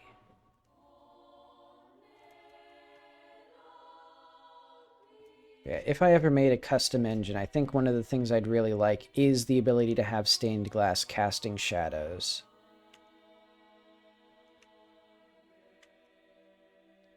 Not really a vital thing for this moment, but that is something that I've been thinking about.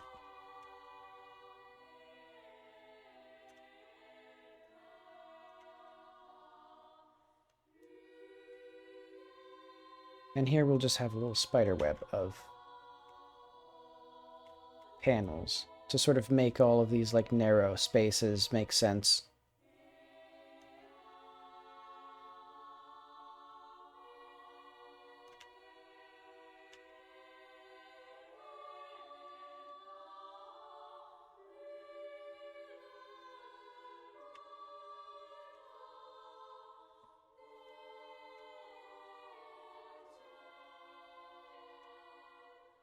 Would I want anything else in here? I think I'd want this to be more like that. There we go. They also kind of feel like, yeah, they kind of feel like spider webs. Maybe that's a deliberate thing I can lean into?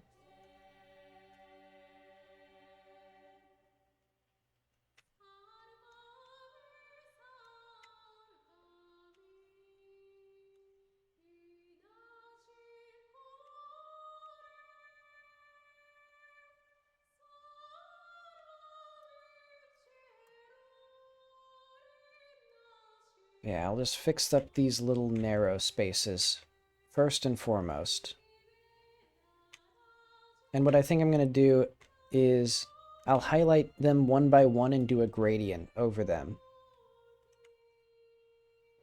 And each one may have like a different color or a different amount of color.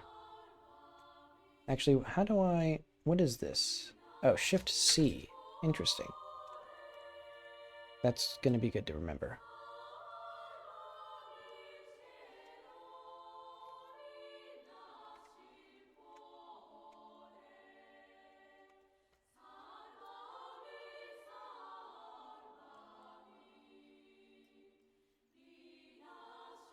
These should have been swirling more.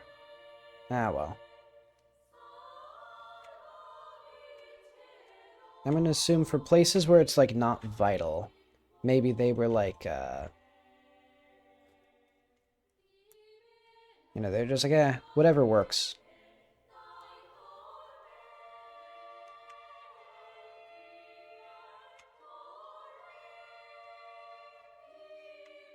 Because here it's going to get more important. Now we have some, like, appealing, bands.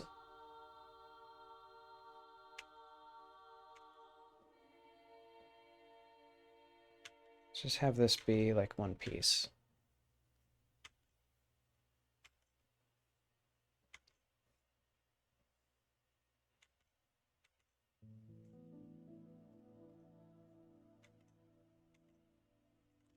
I hear a very quiet Minecraft sound.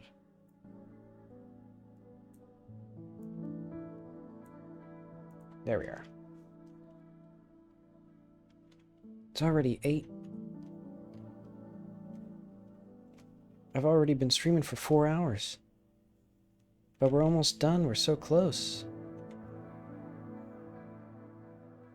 You know, I think they should emanate even more aggressively. They should be a swirling miasma of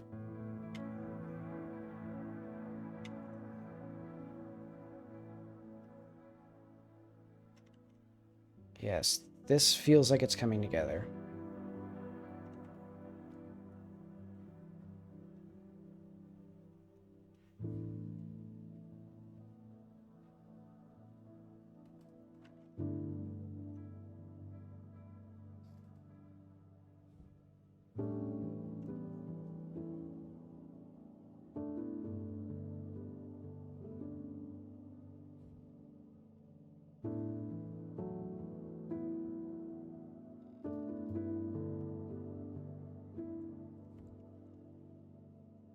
It's going to be really hard to make the colors how the colors how I want them to be.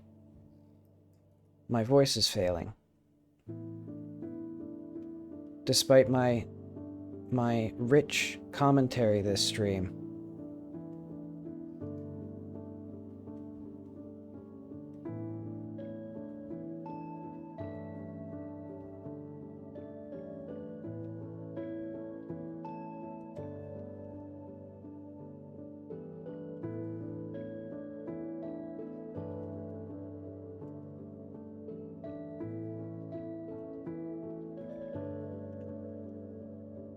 It's so much fun to do pieces like this that are like kind of, you know, something that I've never really done before.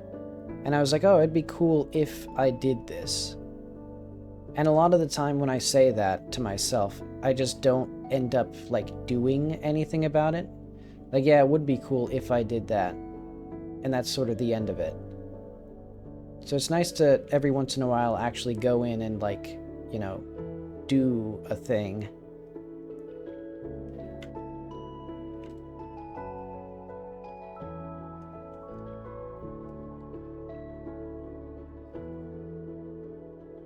I'm really liking how, like, ominous this feels.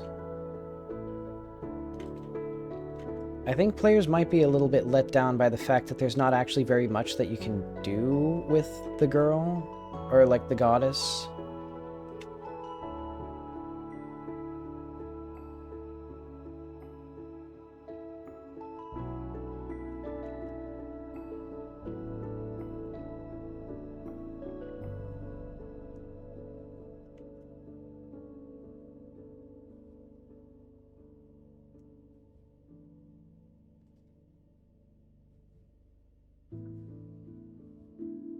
Yeah, hopefully they don't mind. Hopefully they like or enjoy the mystery of it, because I don't want to explain too much more of who she is.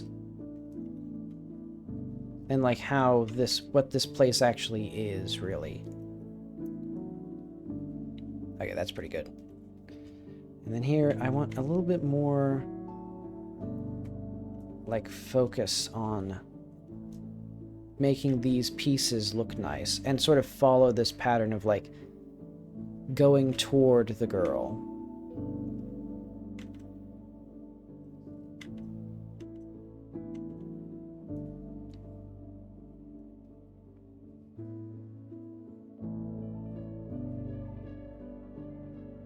So let's try to do that a little bit more.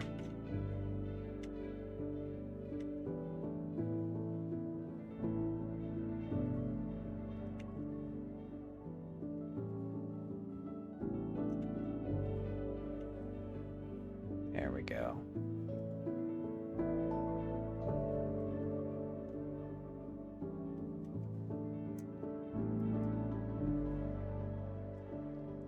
That's like scary.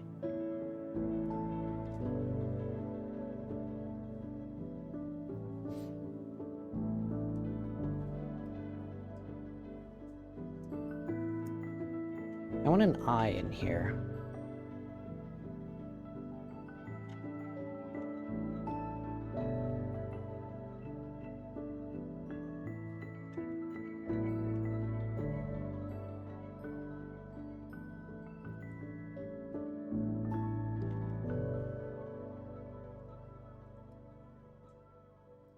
As usual. I suppose nothing else is really new. Or I was trying to say like a mix of what else is new and I suppose, but there's not actually a way of like saying that. I know. What else is new, I suppose?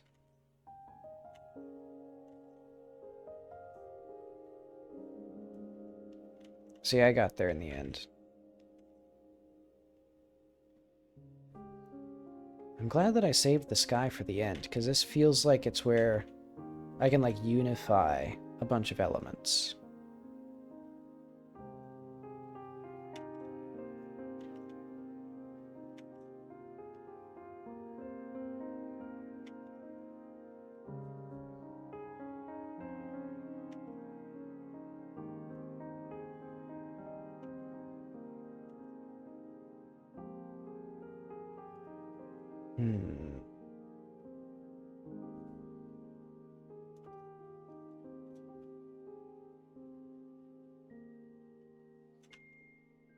Let's have this be its own little world. There we go.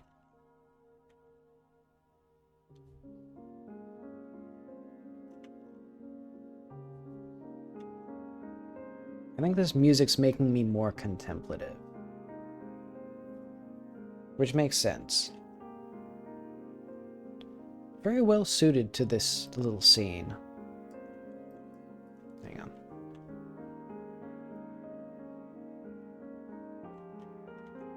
There we are. This is gonna be a fucking nightmare to color. I think I'm gonna go back to, just, single colors. Oh yeah, I forgot there's gonna be a halo. Do I want that still? No. I think it's better with the spider web. I accidentally made something cooler.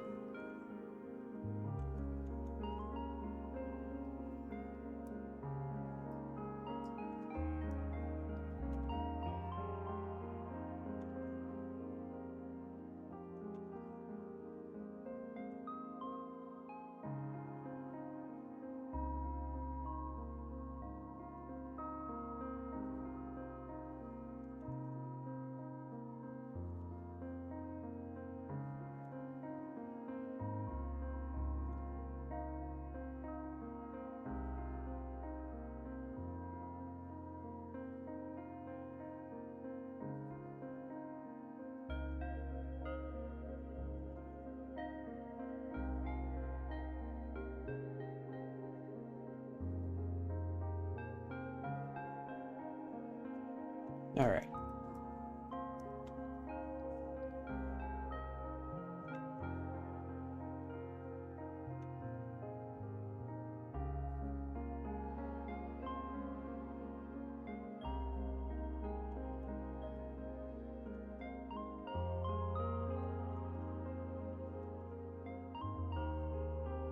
How long have I been working on this one drawing? Because I did a little bit of modeling early in the stream. I think I've been working on this piece for like, I think it's almost been the full 4 hours. Like at least 3.5. Let's go this way. Yeah, that looks okay.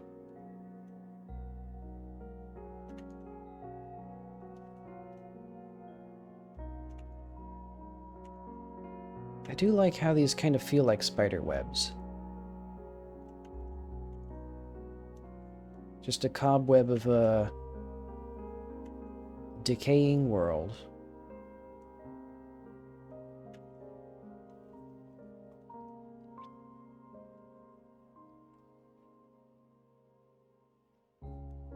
This one line is quite interesting. I might emphasize that, or might even add like a few more spirals in a similar sense of like that. I want them to be a bit more dramatic though.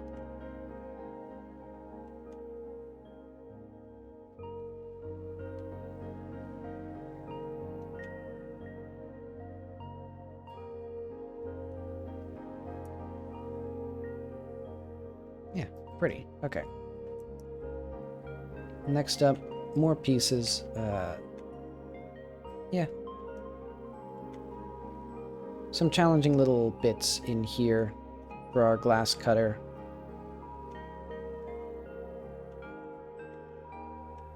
You know, because I will be making these into real stained glass to celebrate the game coming out. I'm going to put them up at PAX. And you can pay $1 to smash it. And that'll be like my marketing stunt. That'd actually be... I mean, that'd be a terrible idea just from like every perspective of cost and savings, but it would be pretty good marketing. No, it wouldn't. What am I saying? That'd be like horrible marketing. Like, you commissioned an artist to make a beautiful stained glass window and then had people smash it. That'd be like the worst attention possible.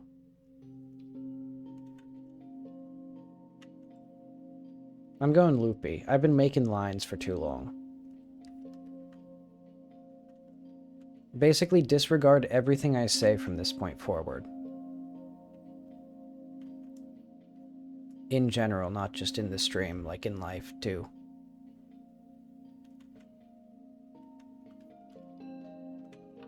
Okay, a little bit there, because we already had that line there and I can't be bothered to erase it.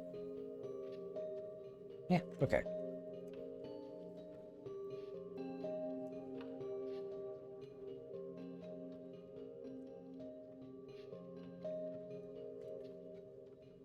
This is turning out well. And then the eye of the apple of my eye. Ha. That was intentional. I think this will have a similar thing to the girl.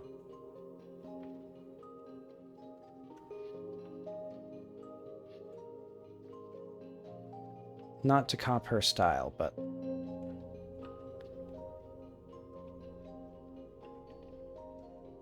probably fewer pieces, though.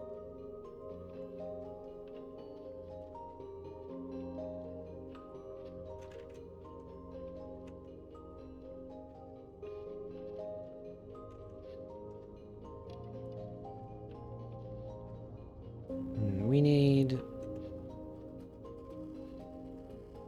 something going this way, actually.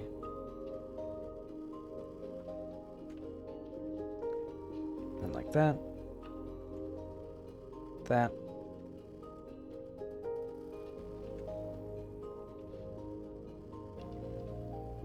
Actually, I quite like these pieces. Yeah. Okay, okay. I think we got what I want. And then what I'm going to do is I'm going to select this. Not that. Let's just make a reference thing. Nope.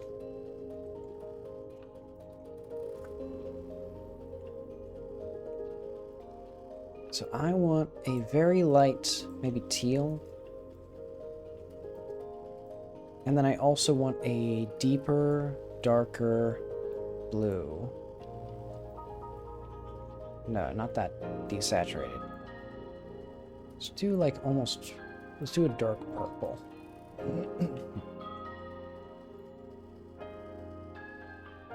Okay. Actually, we need all of these.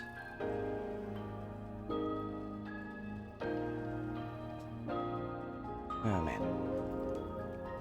A lot of work ahead of us.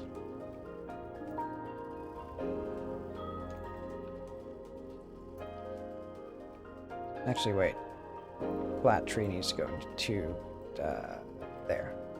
There. Interesting that it's not letting me put it in the one place that I want to put it. There we go.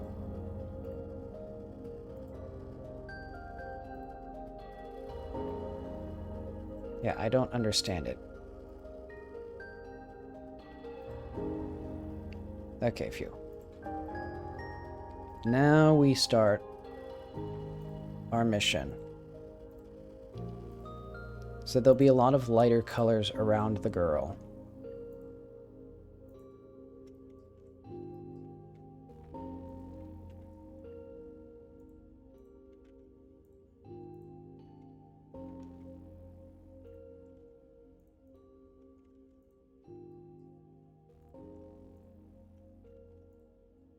It's a little bit too bright, actually.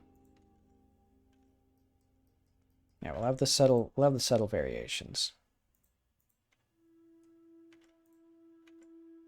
Oh, I see. There we go.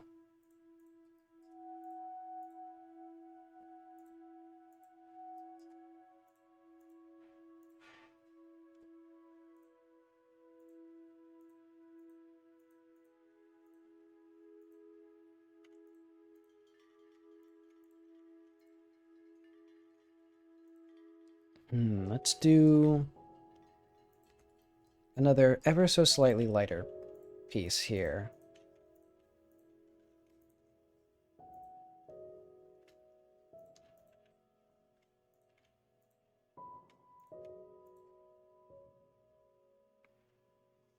Hi, welcome back. I'm working on a stained glass window.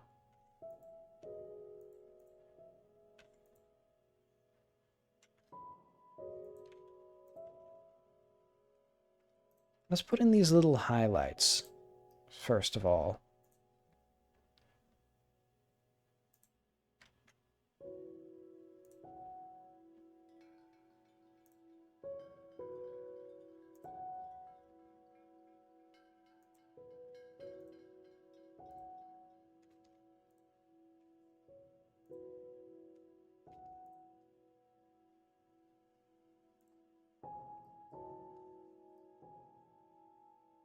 Okay.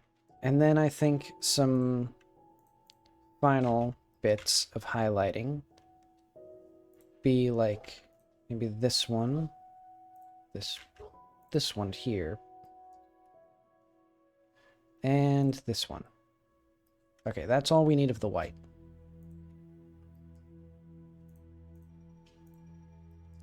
Slightly lighter colors now.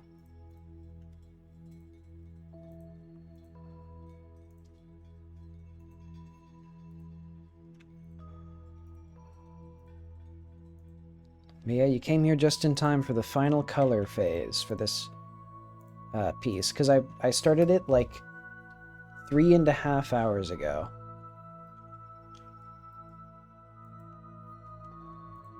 Yeah.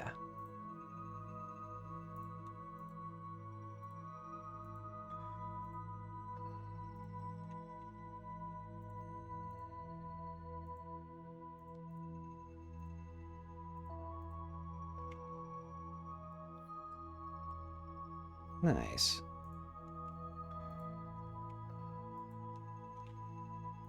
I think this is about all I need of this specific shade.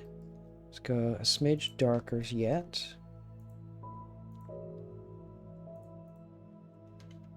Oh wait, I forgot. The whole point was like these interior ones are going to be the lightest ones. Well, I guess it doesn't matter too much. They already spiral out from her. So it's like she's already so much the focus of this. But oh well, I can put in darker colors once we head for them.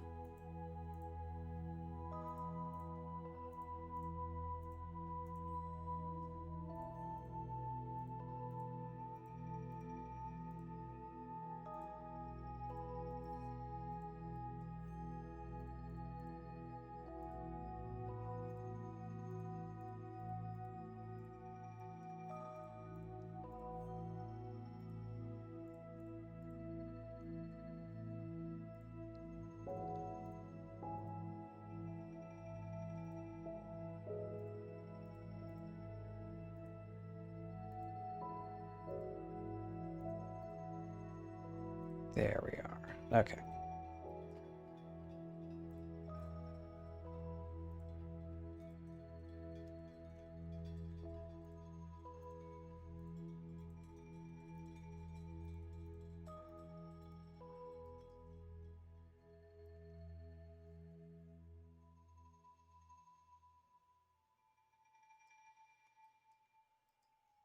Where do I put this darker color? I guess I'll put it out on these fringes here. In fact, these ones should be mostly this color, or more like these dark colors.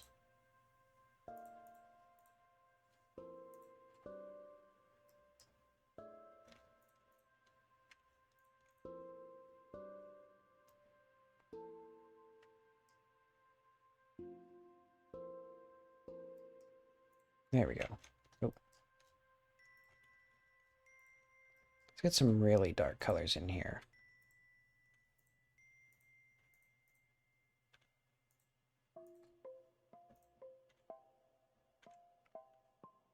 In fact, what if we have just higher and higher contrast? Instead of just higher values, it's also darker values.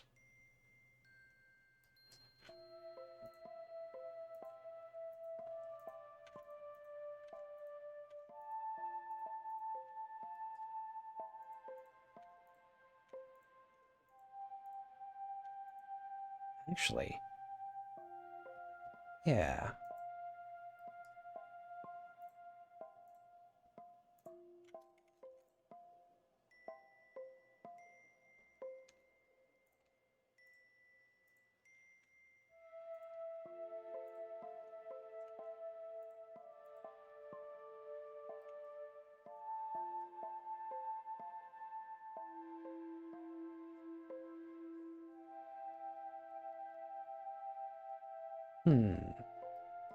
Okay.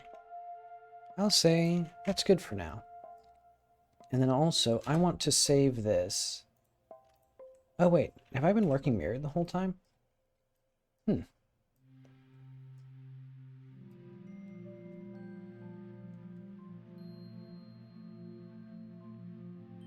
it's not bad. Okay.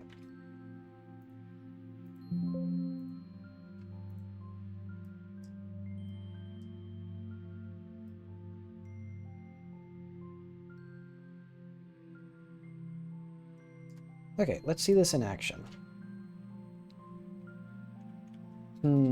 I think my main issue is that we need more opacity. I know what to do. I'll just add that as a thing here.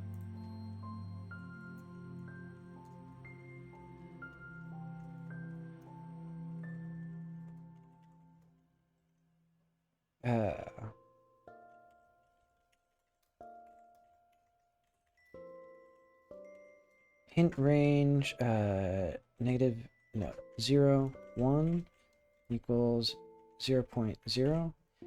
And basically opacity is going to function differently than this, where we're going to do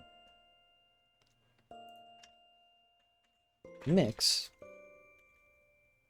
0. So this is 0 opacity color. Opacity. And then here in albedo, we're going to mix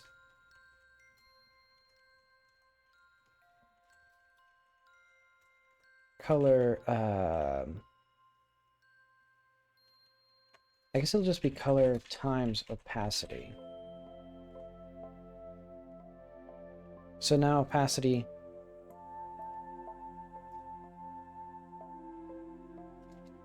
oh, I see. This is actually 1 minus opacity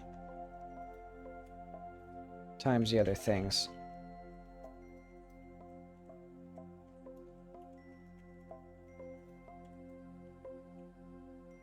Okay. So now we can switch from a multiply to a fully opaque thing. And what I want is probably something in the middle. Actually, a bit more. Yeah, like that. And that way you can see through it, but mostly the color itself comes through. And that does mean this brightness. We could do opacity plus brightness. And that way we can actually have a bit more, like excess albedo.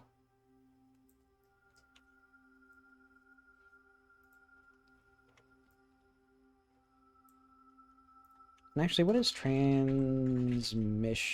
Oh, we don't have transmission anymore.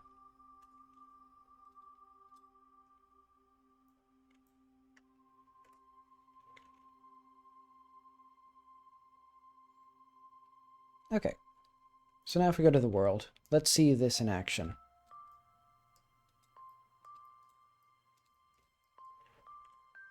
I kind of want them to be harder to see from the exterior. So what I might do is just have it fully opaque from that side. But okay, now they're a bit more, well, I want them to be a little bit more transparent.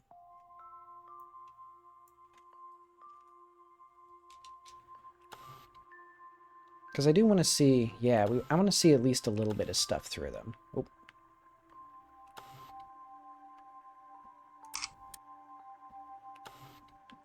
Are these reflective at all? They don't feel very reflective.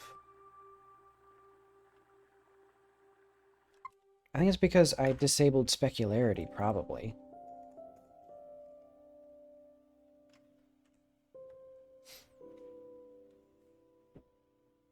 And also probably because I just am not looking at it from the right angle to get a lot of specularity.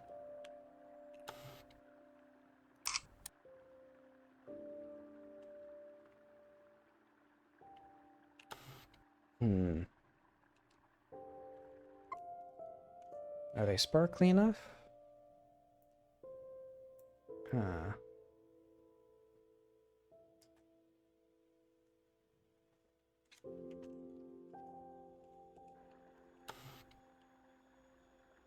What else do I want? Maybe some normals. Well, no. I don't want it to be like a completely different style.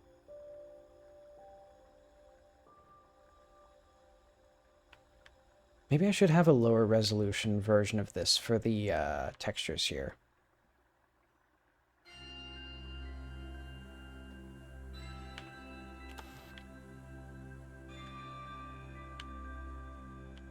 Let's see how it looks in the day, actually. Sun's starting to come out in like any minute now.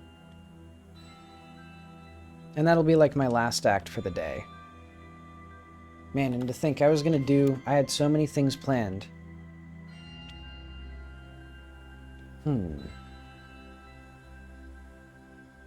Yeah, I definitely need like one more, at least, window, which gives me so much more work to do. This first one took 4 hours.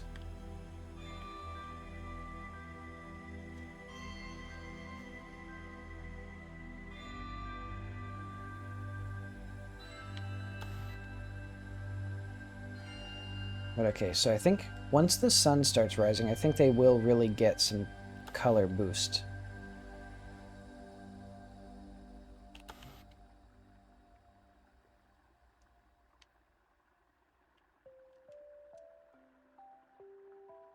Wait, do we not have the sun? Oh, interesting. I don't think the sun is visible. Yeah, the sun isn't visible through here. That's funny. Because it's in additive mode, I think. Well, why is it additive mode? Couldn't I just make it opaque? I think I should do that.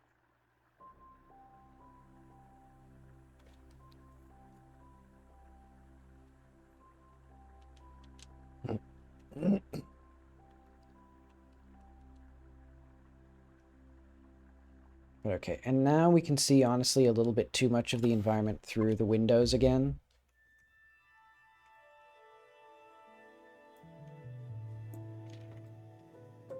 I will be fiddling with this quite a bit, I suspect. Actually, did that change anything? I don't even know if these materials are, like, affecting the game world. Yeah, they are. Okay.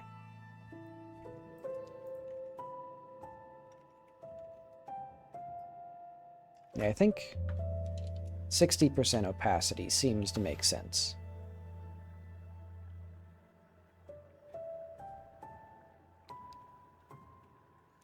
Because, yeah, now you can definitely see out through them.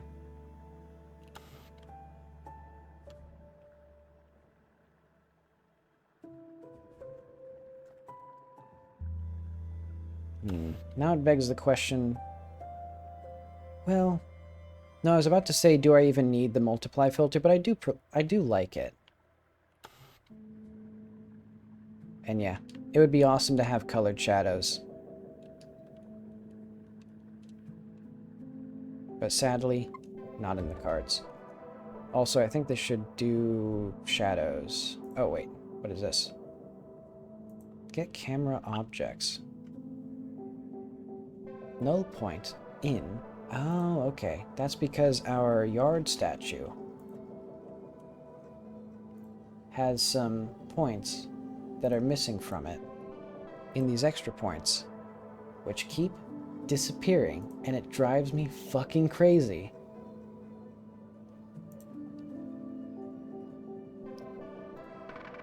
Okay, well, just delete that for now.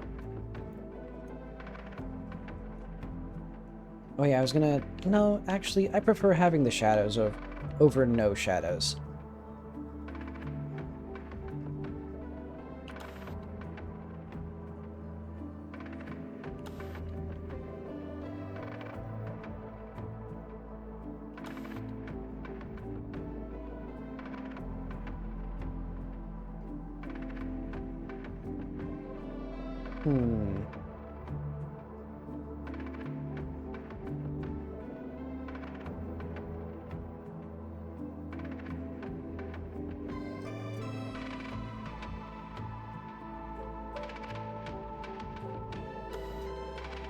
Okay, well, that's enough patting myself on the back.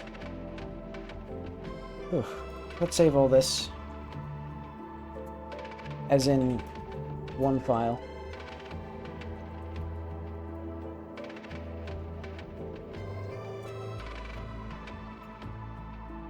Yeah, because most of what I did today was just get a bunch of, get a list of the doors that I have to make.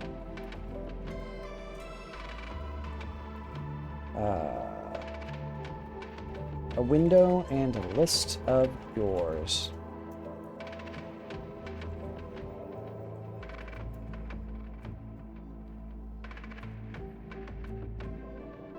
Well, I know you just came by, but I'm actually going to be heading out for the night.